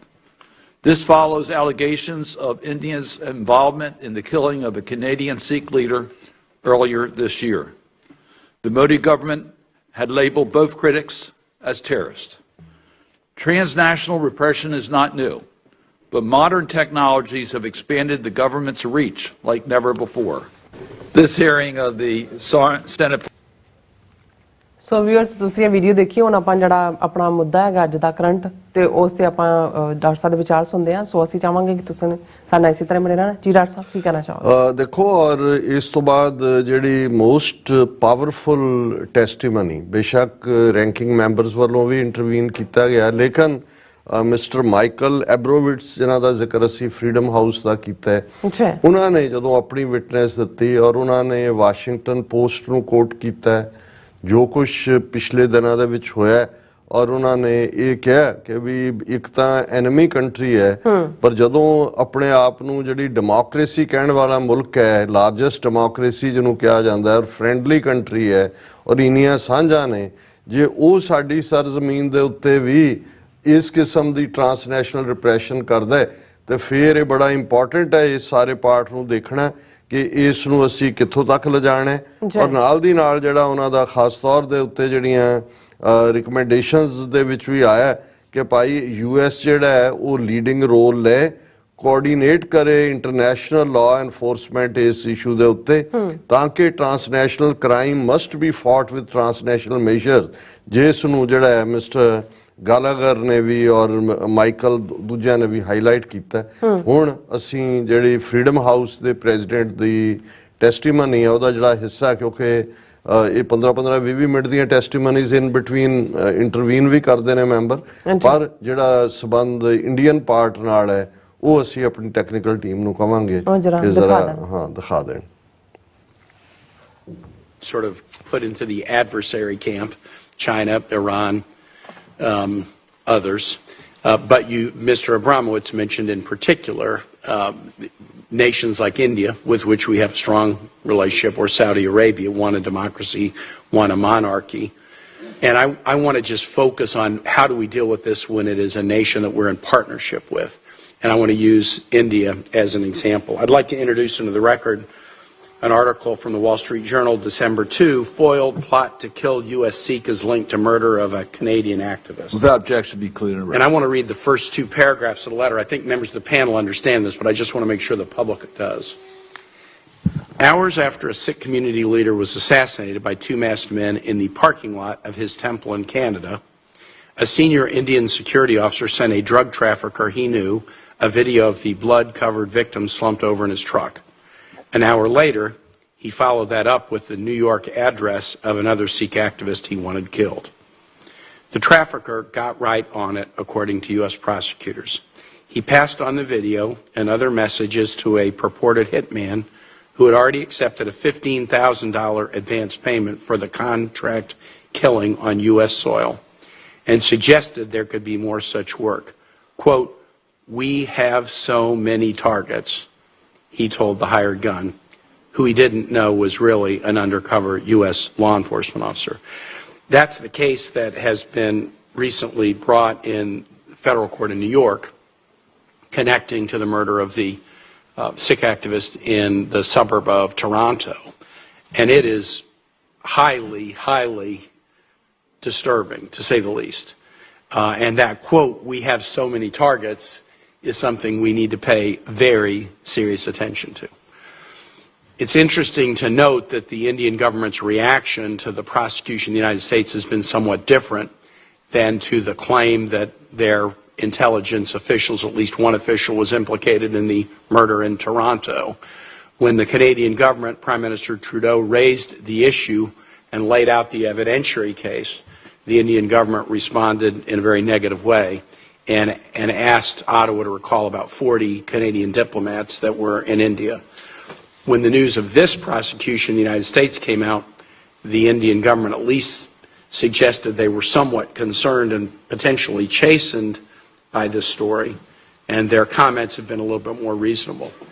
But we often say we're the oldest democracy in the world and India is the largest democracy in the world. This is not the behavior of a respectable democracy. And I would like you to just use this as use the Indian example when we're dealing with a nation that we have such strong connections to. We have military connections, economic connections, connections of family. Our Indian American diaspora community in the United States is such an important part of who we are as a country. What are the strategies you suggest that we use in dealing with nations that we traditionally count as friends?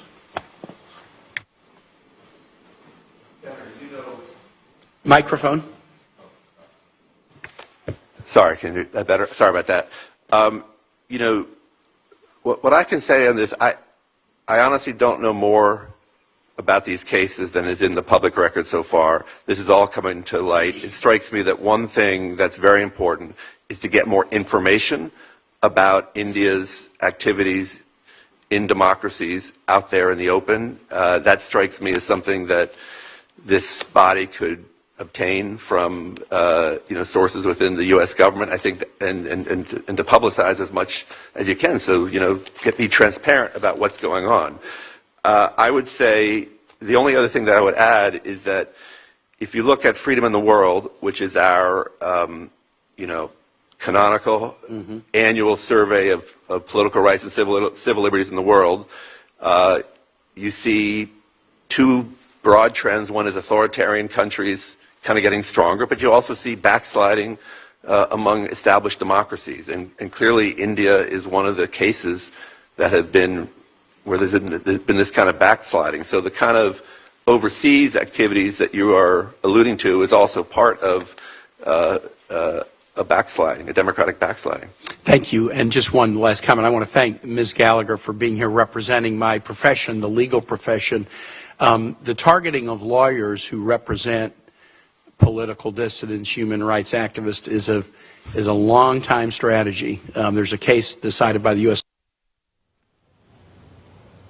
So viewers welcome back ਹੈ ਔਰ ਤੁਸੀਂ ਜਿਸ ਤਰ੍ਹਾਂ ਕਿ ਦੇਖਿਆ ਕਿ senator ਦੇ ਵਿੱਚ ਇਹਨਾਂ ਸੈਨੇਟਰਸ ਨੇ ਆਪਣੇ ਵਿਚਾਰ ਦਿੱਤੇ ਨੇ ਇਸ ਦੇ ਉੱਪਰ ਡਾਕਟਰ ਸਾਹਿਬ ਆਪਣੀ ਕਮੈਂਟਰੀ ਕਰਨਗੇ ਸੋ ਅਸੀਂ ਚਾਹਾਂਗੇ ਕਿ ਤੁਸੀਂ ਇਸੇ ਤਰ੍ਹਾਂ ਬਣੇ ਰਹਿਣਾ ਜੀ ਡਾਕਟਰ ਸਾਹਿਬ ਕੀ ਕਹਿਣਾ ਚਾਹੋਗੇ ਦੇਖੋ ਮੈਂ ਸਮਝਦਾ ਹਾਂ ਵੀ ਇਹ ਸਾਰੇ ਨੇ ਇੱਕ ਮਾਹੌਲ ਸੈੱਟ ਕਰ ਦਿੱਤਾ ਹੈ ਹੁਣ ਜਿਹੜਾ ਸਿੱਖ ਨੁਮਾਇੰਦਿਆਂ ਦਾ ਜਾਂ ਸਿੱਖ ਕਨਸਟੀਚੂਐਂਟਸ ਦਾ ਜਿੱਥੇ ਜਿੱਥੇ ਵੀ ਜਿਹਨਾਂ ਸਟੇਟਾਂ 'ਚ ਸਿੱਖ ਵਸਦੇ ਨੇ ਇਹ ਨੈਕਸਟ ਸਟੈਪ ਹੋਣਾ ਚਾਹੀਦਾ ਹੈ ਕਿ ਅਸੀਂ ਸੈਨੇਟਰਸ ਦੇ ਉੱਤੇ ਇਹ ਪ੍ਰੈਸ਼ਰ ਬਿਲਡ ਕਰੀਏ ਕਿ ਇੱਕ ਐਕਸਕਲੂਸਿਵ ਹੀਅਰਿੰਗ ਸਿੱਖ ਇਸ਼ੂਜ਼ ਦੇ ਉੱਤੇ ਜਿਹਦੇ 'ਚ ਕਿ ਸਿੱਖ ਵਿਟਨੈਸਿਸ ਅੱਡ ਸ਼ੋਬਿਆਂ ਦੇ ਉਹ ਆ ਕੇ ਟੈਸਟੀਫਾਈ ਕਰਨ ਔਰ ਬਹੁਤ ਜਲਦੀ ਇਹ ਜਿਹੜੇ ਸੈਨੇਟ ਔਰ ਹਾਊਸ ਦੇ ਬਿੱਲ ਨੇ ਇਹ ਵੀ ਪਾਸ ਕੀਤੇ ਜਾਣ ਔਰ ਇਸ ਦੇ ਨਾਲ ਨਾਲ ਜਿਹੜਾ ਇੰਡੀਆ ਨੂੰ ਐਜ਼ ਏ ਰੋਗ ਸਟੇਟ ਜਿਵੇਂ ਬਾਕੀ ਜਿਹੜੀਆਂ ਟਰਾਂਸਨੈਸ਼ਨਲ ਰਿਪਰੈਸ਼ਨ ਲਈ ਜ਼ਿੰਮੇਵਾਰ ਕੰਟਰੀਜ਼ ਦਾ ਡਾਟਾ ਦੇ ਆਧਾਰ ਦੇ ਉੱਤੇ ਇਹਨਾਂ ਨੇ ਕੀਤਾ ਇੰਡੀਆ ਨੂੰ ਵੀ ਐਲਾਨਿਆ ਜਾਏ ਔਰ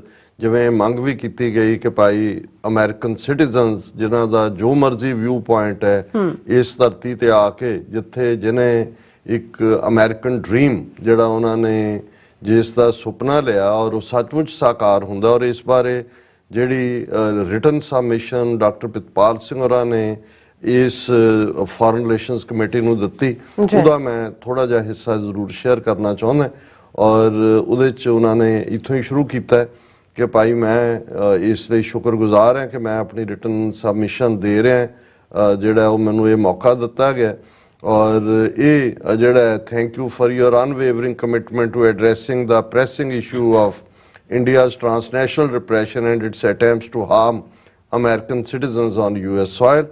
ਫਿਰ ਉਹਨਾਂ ਨੇ ਇਹ ਦਿੱਤਾ ਕਿ ਵੀ ਮੈਂ ਅਮਰੀਕਨ ਸਿੱਖ ਕਾਕਸ ਕਮੇਟੀ ਦਾ ਫਾਊਂਡਰ ਹੈ ਇਸ ਦੇ ਵਿੱਚ ਇਸ ਵੇਲੇ 40 ਤੋਂ ਜ਼ਿਆਦਾ ਕਾਂਗਰਸਮੈਨ ਇਹਦੇ ਮੈਂਬਰ ਨੇ। ਅਸੀਂ ਅਮਰੀਕਾ ਦੇ ਵਿੱਚ ਮਜ਼ਹਬੀ ਆਜ਼ਾਦੀ, ਧਾਰਮਿਕ ਆਜ਼ਾਦੀ ਜਿਹੜੀ ਹਰ ਇੱਕ ਦੇ ਲਈ ਹੋਏ, ਉਸ ਦੇ ਡਿਫੈਂਡਰ ਹੈ, ਉਸ ਦੀ ਐਡਵੋਕੇਸੀ ਕਰਦੇ ਹਾਂ।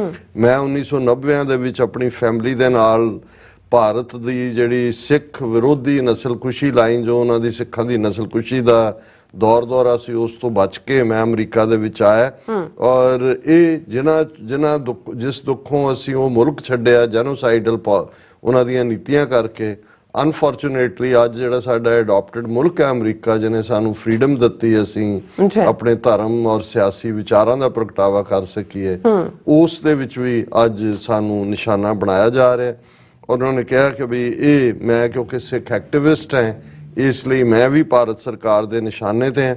ਫਿਰ ਉਹਨਾਂ ਨੇ ਨਵੰਬਰ 29 ਤੋਂ ਸ਼ੁਰੂ ਕੀਤਾ ਕਿ ਜਦੋਂ ਡਿਪਾਰਟਮੈਂਟ ਆਫ ਜਸਟਿਸ ਦੇ ਸਾਊਦਰਨ ਡਿਸਟ੍ਰਿਕਟ ਨਿਊਯਾਰਕ ਦੇ ਨੇ, ਉਹਨਾਂ ਨੇ ਉਹ ਇੰਡਾਈਟਮੈਂਟ ਦਾ ਲਿਫਾਫਾ ਖੋਲ੍ਹਿਆ, ਜਿਸ 'ਚੋਂ ਇਹ ਪਲਾਟ ਸਾਹਮਣੇ ਆਇਆ ਕਿ ਕਿਵੇਂ ਇੰਡੀਅਨ ਗਵਰਨਮੈਂਟ ਦਾ EMPLOYE, ਜਿਹਨੂੰ CC1 ਕਿਹਾ ਗਿਆ, ਕੋ ਕੰਸਪੀਰੇਟਰ, ਹੁਣ 1 ਤੋਂ ਮਤਲਬ ਇਹ ਹੈ ਕਿ ਵੀ ਅੱਗੋਂ 2, 3, 4 ਹੋਣਗੇ, ਉਹ ਜਿਉਂ ਟਰਾਇਲ ਜਾਏਗਾ ਸਾਹਮਣੇ। ਅਦਰਵਾਈਜ਼ ਜੇ ਇਕੱਲਾ ਇੱਕੋ ਹੀ ਹੁੰਦਾ ਤਾਂ ਫਿਰ CC ਕਾਫੀ ਸੀ। ਸੋ ਕੋ ਕੰਸਪੀਰੇਟਰ ਉਹਨਾਂ ਨੇ ਕਿਹਾ ਵੀ ਨਿਖਲ ਗੁਪਤਾ ਜਿਹਦਾ ਉਹ ਸਾਰੇ ਪਲਾਟ ਦਾ ਹਿੱਸਾ ਹੈ, ਉਹਨਾਂ ਨੇ ਅਮਰੀਕਾ ਦੀ ਸੋਇਲ ਦੇ ਉੱਤੇ ਗੁਰਪਤਵੰਤ ਸਿੰਘ ਪੰਨੂ ਜਿਹੜੇ ਐਕਟਿਵਿਸਟ ਨੇ, ਐਡਵੋਕੇਟ ਨੇ, ਉਹਨਾਂ ਨੂੰ ਮਾਰਨ ਦੀ ਸਾਜ਼ਿਸ਼ ਘੜੀ। ਇਸ ਇੰਡਾਈਟਮੈਂਟ ਤੋਂ ਇਹ ਜ਼ਾਹਰ ਹੈ ਕਿ ਭਾਈ ਇਹ ਜਿਹੜਾ ਹੈ, ਜਿਹਦੇ 'ਚ ਉਹਨੇ ਗੁਪਤਾ ਉਸ ਦੇ ਵਿੱਚ ਕਹਿ ਰਿਹਾ ਕਿ we will hit our all targets, ਕਿ ਸਾਡੇ ਹੋਰ ਵੀ ਨਿਸ਼ਾਨੇ ਨੇ, ਅਸੀਂ ਉਹ ਉਹਨਾਂ ਸਾਰਿਆਂ ਨੂੰ ਹਿੱਟ ਕਰਾਂਗੇ। ਉਹਨਾਂ ਨੇ ਡਾਕਟਰ ਸਾਹਿਬ ਨੇ ਕਿਹਾ ਆਪਣੀ ਟੈਸਟੀਮਨੀ 'ਚ ਕਿ ਮੈਂ ਵੀ ਉਹਨਾਂ ਇੱਕ ਨਿਸ਼ਾਨਿਆਂ 'ਚੋਂ ਹੀ ਹਾਂ। ਫਿਰ ਉਹਨਾਂ ਨੇ ਬੈਕਗਰਾਊਂਡ ਦਿੱਤੀ ਹੈ ਕਿ ਕਿਵੇਂ ਅਪ੍ਰੈਲ 2023 ਦੇ ਵਿੱਚ ਕੈਲੀਫੋਰਨੀਆ ਲਾਅ ਮੇਕਰਸ ਨੇ ਜਿਹੜਾ 1984 ਦੀ ਸਿੱਖ ਵਿਰੋਧੀ ਹਿੰਸਾ ਜਿਹੜੀ ਨਵੰਬਰ 84 'ਚ ਹੋਈ, ਉਹਨੂੰ ਜੈਨੋਸਾਈਡ ਦਾ ਮਤਾ ਪਾਸ ਕੀਤਾ। ਔਰ ਕੋਇਨਸੀਡੈਂਟਲੀ the Indian government employee CC1 selected the California target shortly after the resolution's passage, ਕਿ ਜਿਉਂ ਹੀ ਇਹ ਪਾਸ ਹੁੰਦਾ ਹੈ ਮੇਰੇ ਸਿਰ ਦੇ ਉੱਤੇ ਵੀ ਜਿਹੜਾ ਇਹਨਾਂ ਨੇ ਉਹ ਮੌਤ ਦਾ ਸਾਇਆ ਜਿਹੜਾ ਹੈ। ਔਰ ਉਦੋਂ ਵੀ ਗੱਲ ਚੱਲ ਰਹੀ ਸੀ, ਉਦੋਂ ਜਦੋਂ ਅਸੀਂ ਗਏ ਵੀ ਹਾਂ ਕੈਲੀਫੋਰਨੀਆ, ਵਿਦਨ ਗੈਂਗਸ ਵੀ ਸੀ ਕਿ ਵੀ ਇਹ ਜਿਹੜਾ ਇਹਨਾਂ ਨੇ ਆਲਰੇਡੀ ਗੈਂਗਸਟਰਸ ਨੂੰ ਸੁਪਾਰੀ ਦਿੱਤੀ ਹੈ। ਹੁਣ ਜਿਉਂ ਇਹਦਾ ਨਿਖਲ ਗੁਪਤੇ ਦਾ ਜਾਂ ਕੋ ਕੰਸਪੀਰੇਟਰ ਇੰਡੀਆ ਦਾ, ਜੇ ਉਹਨੂੰ ਐਕਸਟ੍ਰਾਡਾਈਟ ਕਰਕੇ ਇੰਡੀਆ ਤੋਂ ਕਦੇ ਲਿਆਉਣ ਦਾ ਇਹਨਾਂ ਦਾ ਮੌਕਾ ਬਣਿਆ, ਸਾਰੀ ਸਕੀਮ ਤਾਂ ਉਦੋਂ ਹੀ ਸਾਹਮਣੇ ਆਏਗੀ। ਫਿਰ ਉਹਨਾਂ ਨੇ ਕਿਹਾ ਕਿ ਭਾਈ ਜਦੋਂ 18 ਜੂਨ ਨੂੰ ਹਰਦੀਪ ਸਿੰਘ ਨਿੱਜਰ ਦਾ ਸਰੀ ਗੁਰਦੁਆਰਾ ਸਾਹਿਬ ਦੇ ਵਿੱਚ ਕੋਲਡ ਬਲੱਡਡ ਮਰਡਰ ਹੁੰਦਾ, 4 ਦਿਨ ਬਾਅਦ ਉਸ ਤੋਂ 22 ਜੂਨ ਨੂੰ, ਔਰ ਇਹੀ 22 ਜੂਨ ਹੈ ਜਦੋਂ ਸਾਨੂੰ ਵੀ FBI ਨੇ ਵਾਰਨ ਕੀਤਾ, ਔਰ ਹੋਰ ਵੀ ਭਾਈ ਹਿੰਮਤ ਸਿੰਘ ਹੋਰਾਂ ਨੂੰ ਜਾਂ ਐਟਲੀਸਟ 1 ਦਰਜਨ ਦੇ ਕਰੀਬ ਅਮਰੀਕਾ ਜਿਹੜੇ ਉਹਨਾਂ ਦੇ ਨਿਸ਼ਾਨੇ ਸੀ, ਜਿਹਨੂੰ ਮੈਨੀ ਟਾਰਗੇਟਸ ਕਹਿ ਰਿਹਾ। ਉਹਨਾਂ ਨੇ ਕਿਹਾ ਕਿ ਭਾਈ ਫੇਰ ਗੱਲ ਇੱਥੇ ਹੀ ਨਹੀਂ ਮੁੱਕੀ। 24 ਜੂਨ ਨੂੰ ਮੇਰੇ ਘਰ ਦੇ ਸਿਕਿਉਰਿਟੀ ਕੈਮਰਿਆਂ ਨੇ ਕੈਪਚਰ ਕੀਤਾ ਕਿ ਕਿਵੇਂ ਮੇਰੇ ਘਰ ਦੇ ਬਾਹਰ ਸਰਵੇਲੈਂਸ ਦੀ ਜਿਹੜੀ ਹੈ ਉਹਨਾਂ ਦੀ ਗੱਡੀ ਆਈ, ਔਰ ਇਹ ਵੀਡੀਓ ਐਵੀਡੈਂਸ ਜਿਹੜੀ ਹੈ ਉਹ FBI ਦੇ ਨਾਲ ਵੀ ਸ਼ੇਅਰ ਕੀਤੀ ਹੈ। ਔਰ ਪ੍ਰਾਈਵੇਟ ਇਮੇਜਿੰਗ ਐਕਸਪਰਟਸ ਨੇ ਵੀ ਇਹ ਕਿਹਾ ਕਿ ਜਿਹੜਾ ਰੇਅਰ ਪੈਸੇਂਜਰ ਵਿੰਡੋ ਹੁੰਦੀ ਹੈ ਉਹਦੀ ਜਿਹੜੀ ਵਹੀਕਲ ਦੀ ਸੀ, ਉਹ ਉਹਦੇ 'ਚ ਥਿਨ ਮੈਂਬਰੇਨ ਲੱਗੀ ਹੋਈ ਸੀ, ਸ਼ੀਸ਼ਾ ਨਹੀਂ ਸੀ, ਜਿਸ ਤੋਂ ਇਹ ਲੱਗਦਾ ਹੈ ਕਿ ਜਿਹੜਾ ਸ਼ੂਟਰ ਹੈ ਈਵਨ ਉਸ ਦੇ ਥਰੂ ਵੀ ਉਹ ਸ਼ੂਟ ਕਰ ਸਕਦਾ, ਯਾਨੀ ਪਰਫੈਕਟ ਟਾਰਗੇਟ ਕਿਲਿੰਗ ਜਿਸ ਕਿਸਮ ਦਾ ਇਹਨਾਂ ਨੇ ਹਰਦੀਪ ਸਿੰਘ ਨਿੱਜਰ ਦਾ ਕੀਤਾ, ਉਸ ਟਾਈਪ ਦਾ ਉਹਨਾਂ ਦਾ ਸੀ। ਫਿਰ ਉਹਨਾਂ ਨੇ ਕਿਹਾ ਕਿ ਵੀ ਅਜੇ 9 ਨਵੰਬਰ ਨੂੰ ਜਦੋਂ ਕਿ ਇੰਡਾਈਟਮੈਂਟ ਤੋਂ ਜਿਹੜੀ ਅਨਸੀਲ ਨਹੀਂ ਸੀ ਹੋਈ, ਉਸ ਤੋਂ ਕਈ ਹਫ਼ਤੇ ਪਹਿਲਾਂ 9 ਨਵੰਬਰ ਨੂੰ ਫਿਰ ਸੈਕੰਡ ਸਰਵੇਲੈਂਸ ਜਿਹੜੀ ਹੈ ਮੇਰੇ ਘਰ ਦੇ ਬਾਹਰ ਹੋਈ, ਜਿਹਦੀ ਸਾਰੀ ਜਿਹੜੀ ਐਵੀਡੈਂਸ ਹੈ ਅਸੀਂ ਆਲਰੇਡੀ FBI ਨੂੰ ਦੇ ਚੁੱਕੇ ਹਾਂ। ਫਿਰ ਉਹਨਾਂ ਨੇ ਕਿਹਾ ਕਿ ਵੀ 23 ਨਵੰਬਰ ਨੂੰ ਕੁਝ ਇੰਡੀਵਿਜੂਅਲ ਜਿਹੜੇ FBI ਏਜੰਟ ਦੇ ਤੌਰ ਤੇ ਜਿਨ੍ਹਾਂ ਨੇ ਇੰਪਰਸੋਨੇਟ ਕੀਤਾ ਆਪਣੇ ਆਪ ਨੂੰ, ਉਹਨਾਂ ਨੇ ਜਿਹੜਾ ਇੱਕ ਸਿੱਖ ਕਮਿਊਨਿਟੀ ਦੇ ਮੈਂਬਰ ਨੂੰ ਜਾਂ ਸਿੱਖ ਨੂੰ ਜਿਹੜਾ ਅਪਰੋਚ ਕੀਤਾ, ਔਰ ਉਹਨਾਂ ਨੇ ਕਿਹਾ ਕਿ ਜੀ ਅਸੀਂ ਇਹ ਪਲਾਟ ਹੈ ਜਿਹਦੇ 'ਚ ਈਵਨ ਡਾਕਟਰ ਸਾਹਿਬ ਨੇ ਕਿਹਾ ਕਿ ਵੀ ਉਹ ਜਿਹੜੇ ਨੇ ਉਹਨਾਂ ਨੇ ਮੇਰੇ ਬੇਟੇ ਨੂੰ ਵੀ ਇਸ ਜਿਹੜਾ ਟਾਰਗੇਟ ਦਾ ਹਿੱਸਾ ਦੱਸਿਆ, ਔਰ ਇਸ ਘਟਨਾ ਨੂੰ ਵੀ FBI ਜਿਹੜੀ ਹੈ ਉਹ ਇਨਵੈਸਟੀਗੇਟ ਕਰ ਰਹੀ ਹੈ। ਪਰ ਇਹ ਕਹਿ ਕੇ ਉਹਨਾਂ ਨੇ ਕਿਹਾ we given these events I express deep concern for the safety of my family and fellow Americans targeted by India's transnational repression. The concern is heightened by the Indian government's implication in the killing of Canadian activists on Canadian soil and attempt to harm an American activist on US soil. Several Americans have been alerted through the FBI duty to war. So उन्होंने सारा case ਜਿਹੜਾ ਉਹ present ਕੀਤਾ ਔਰ ਇਹ ਸਾਰੇ ਦੇ ਵਿੱਚ ਉਹਨਾਂ ਨੇ ਇਹ ਕਿਹਾ ਕਿ ਵੀ ਇਹ ਜੋ ਕੁਝ ਵੀ ਚੱਲ ਰਿਹਾ ਹੈ ਇਹ ਆਈਸੋਲੇਟਡ ਇਨਸੀਡੈਂਟਸ ਨਹੀਂ ਨੇ ਦੇ ਆਰ ਐਟਰੀਬਿਊਟੇਬਲ ਟੂ ਅ ਰੋਗ intelligence officer in India. They are part of global assassination program directed at Sikhs in America and around the globe and mark the culmination of India's transnational repression. कि isolated घटना नहीं है जो किसी एक रोग element ने करता है ये इंडियन गवर्नमेंट दी जिहड़ी प्लान internationally सिखां नूं चुप कराउण दी है through target killing. These acts of violence are not a bug, they are a deliberate feature of Indian foreign policy. कि ये उन्हां दी फॉरेन पॉलिसी का हिस्सा है, उन्हां दी वो सारी प्लानिंग का हिस्सा है. और अखीर च उन्होंने कहा भी I request the United States Congress to strengthen existing laws and address gaps to prevent foreign powers and their agents from perpetrating malicious acts on US soil. कि भाई ये जिहड़ी भी कानून दे विच खप्पे ने उन्हां नूं भरो ताकि जिहड़ा फॉरेन पावर्स इंटरफीयर करदियां ने उन्हां नूं रोकिया जा सके. और उहदे च उन्होंने कहा कि भी ये जिहड़ा SA 831 और HR 3654 ट्रांसनैशनल रिप्रैशन दे बिल ने सैनेट और कांग्रेस दे अगे उहदे च इन्हां नूं पास करो. And I urge this body to include India in all conversations and discussions relating to transnational repression and to protect Sikhs across this country, many of whom are your constituents from the long arm of Indian government. कि भारत सरकार जिहड़ी इत्थे भी निशाना बना रही है भी असीं सिख तुहाडे अमरीका तुहाडे कॉन्स्टिट्यूएंट ने सैनेटर्स नूं उन्होंने कहा और उन्हां दी प्रोटैक्शन दे लई जरूरी है भी इंडिया नूं हर उस डिस्कशन दा हिस्सा बनाओ जिथे ट्रांसनैशनल रिप्रैशन की गल हुंदी है. ये बिल पास करो. और फिर उन्होंने कहा कि भी मैं और मेरी फैमिली असी अमरीका च आए to pursue religious freedom and American dream. The US must remain a beacon of liberty distinct from the country we left behind. कि भाई जे इंडिया ही इसनूं बनाना है फिर उत्थों तो ये फर्क की है. ये एक वो रोशनी है जिहड़ी लोकतंत्र जमहूरीयत दी. As a public activist and citizen I stress the importance of protecting Americans on our soil from any foreign regime, including the Indian government. Our government must staunchly defend the rights and safety of all its citizens, upholding our unwavering commitment to life, liberty and pursuit of happiness. ਜਿਹੜੇ American ਗੋਲ ਨੇ ਸੋ ਇਹ written ਉਹਨਾਂ ਦੀ submission ਹੈ. ਔਰ ਇਸ ਤੋਂ ਪਹਿਲਾਂ ਕਿ ਇਸ ਸੈਗਮੈਂਟ ਨੂੰ ਕਲੋਜ਼ ਕਰੀਏ ਜਿੱਥੇ ਅਮਰੀਕਾ ਦੇ ਵਿੱਚ ਇਹ ਇੱਕ ਬੜੀ ਪਾਵਰਫੁਲ ਜਿਹੜੀ ਹੈ ਸੈਨੇਟ ਹੀਅਰਿੰਗ ਹੋਈ ਹੈ ਔਰ ਆਉਣ ਵਾਲੇ ਪੀਰੀਅਡ 'ਚ ਅਸੀਂ ਫੋਲੋ ਅਪ ਸਿੱਖ ਫੋਕਸਡ ਵਿਟਨੈਸਿਸ ਵਾਲੀ ਹੀਅਰਿੰਗ ਦੇ ਵੀ ਉੱਤੇ ਕਰਾਂਗੇ. ਉੱਥੇ ਆਸਟ੍ਰੇਲੀਆ ਦੇ ਵਿੱਚ ਵੀ ਸਾਡੇ ਵੀਰ ਜਿਹੜੇ ਲੱਗੇ ਹੋਏ ਨੇ ਇਸ ਪਾਸੇ ਉਹਨਾਂ ਨੇ ਖਾਸ ਤੌਰ ਤੇ ਗ੍ਰੀਨ ਪਾਰਟੀ ਦੇ ਸੈਨੇਟਰ ਡੇਵਿਡ ਸ਼ੂਬ੍ਰਿਜ ਜਿਨ੍ਹਾਂ ਨੇ ਕਿਸਾਨ ਮੂਵਮੈਂਟ ਦੇ ਵੇਲੇ ਭਾਈ ਅੰਮ੍ਰਿਤਪਾਲ ਸਿੰਘ ਦੇ ਵੇਲੇ और उस तो बाद पिछे भी जोड़े इशू सामने हरदीप सिंह निज्जर के वेले और हुण जो कि अमरीका दे विच ये सारी इंडाइटमेंट तो बाद सामने आया है. डेविड शोब्रिज ने बड़ी मजबूत स्टेटमेंट जिहड़ी सिख फोकस्ड है वो उन्होंने सैनेट दे विच दित्ती है.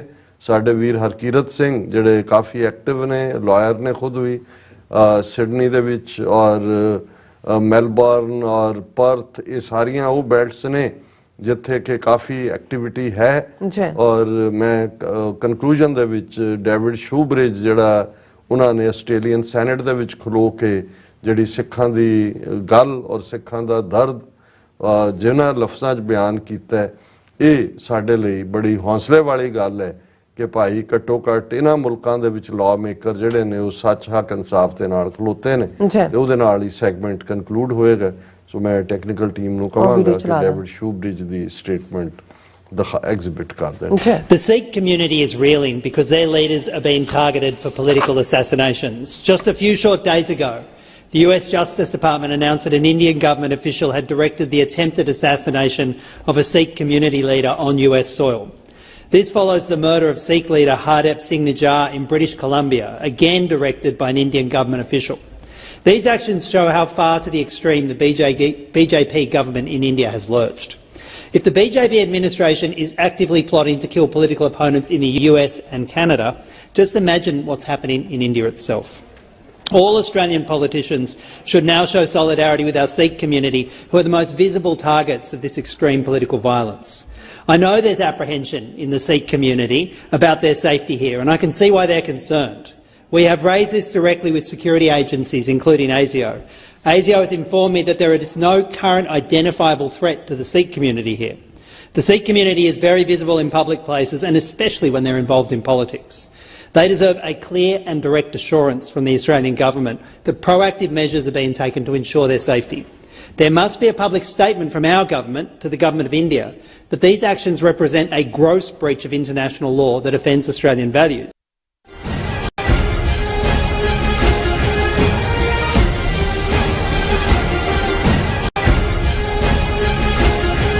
ਕੀ ਤੁਸੀਂ ਭਰੋਸੇ ਜੋ ਵਾਪਰਦਾ ਹੈ ਉਹ ਦਿਸਦਾ ਹੈ, ਉਸ ਦੇ ਪਿੱਛੇ ਬੜਾ ਕੁਝ ਅਣਦਿਸਿਆ ਰਹਿੰਦਾ ਹੈ। ਉਸ ਸੱਚ ਨੂੰ ਉਜਾਗਰ ਕਰਨ ਲਈ ਮੈਂ ਸੁਖਵਿੰਦਰ ਸਿੰਘ ਆ ਰਿਹਾ ਖਾਸ ਪ੍ਰੋਗਰਾਮ ਦਾ ਫਾਲਟ ਲਾਈਨਸ ਲੈ ਕੇ TV 84 ਤੇ ਸੋਮਵਾਰ ਤੋਂ ਸ਼ੁੱਕਰਵਾਰ ਰਾਤ 9:30 ਵਜੇ।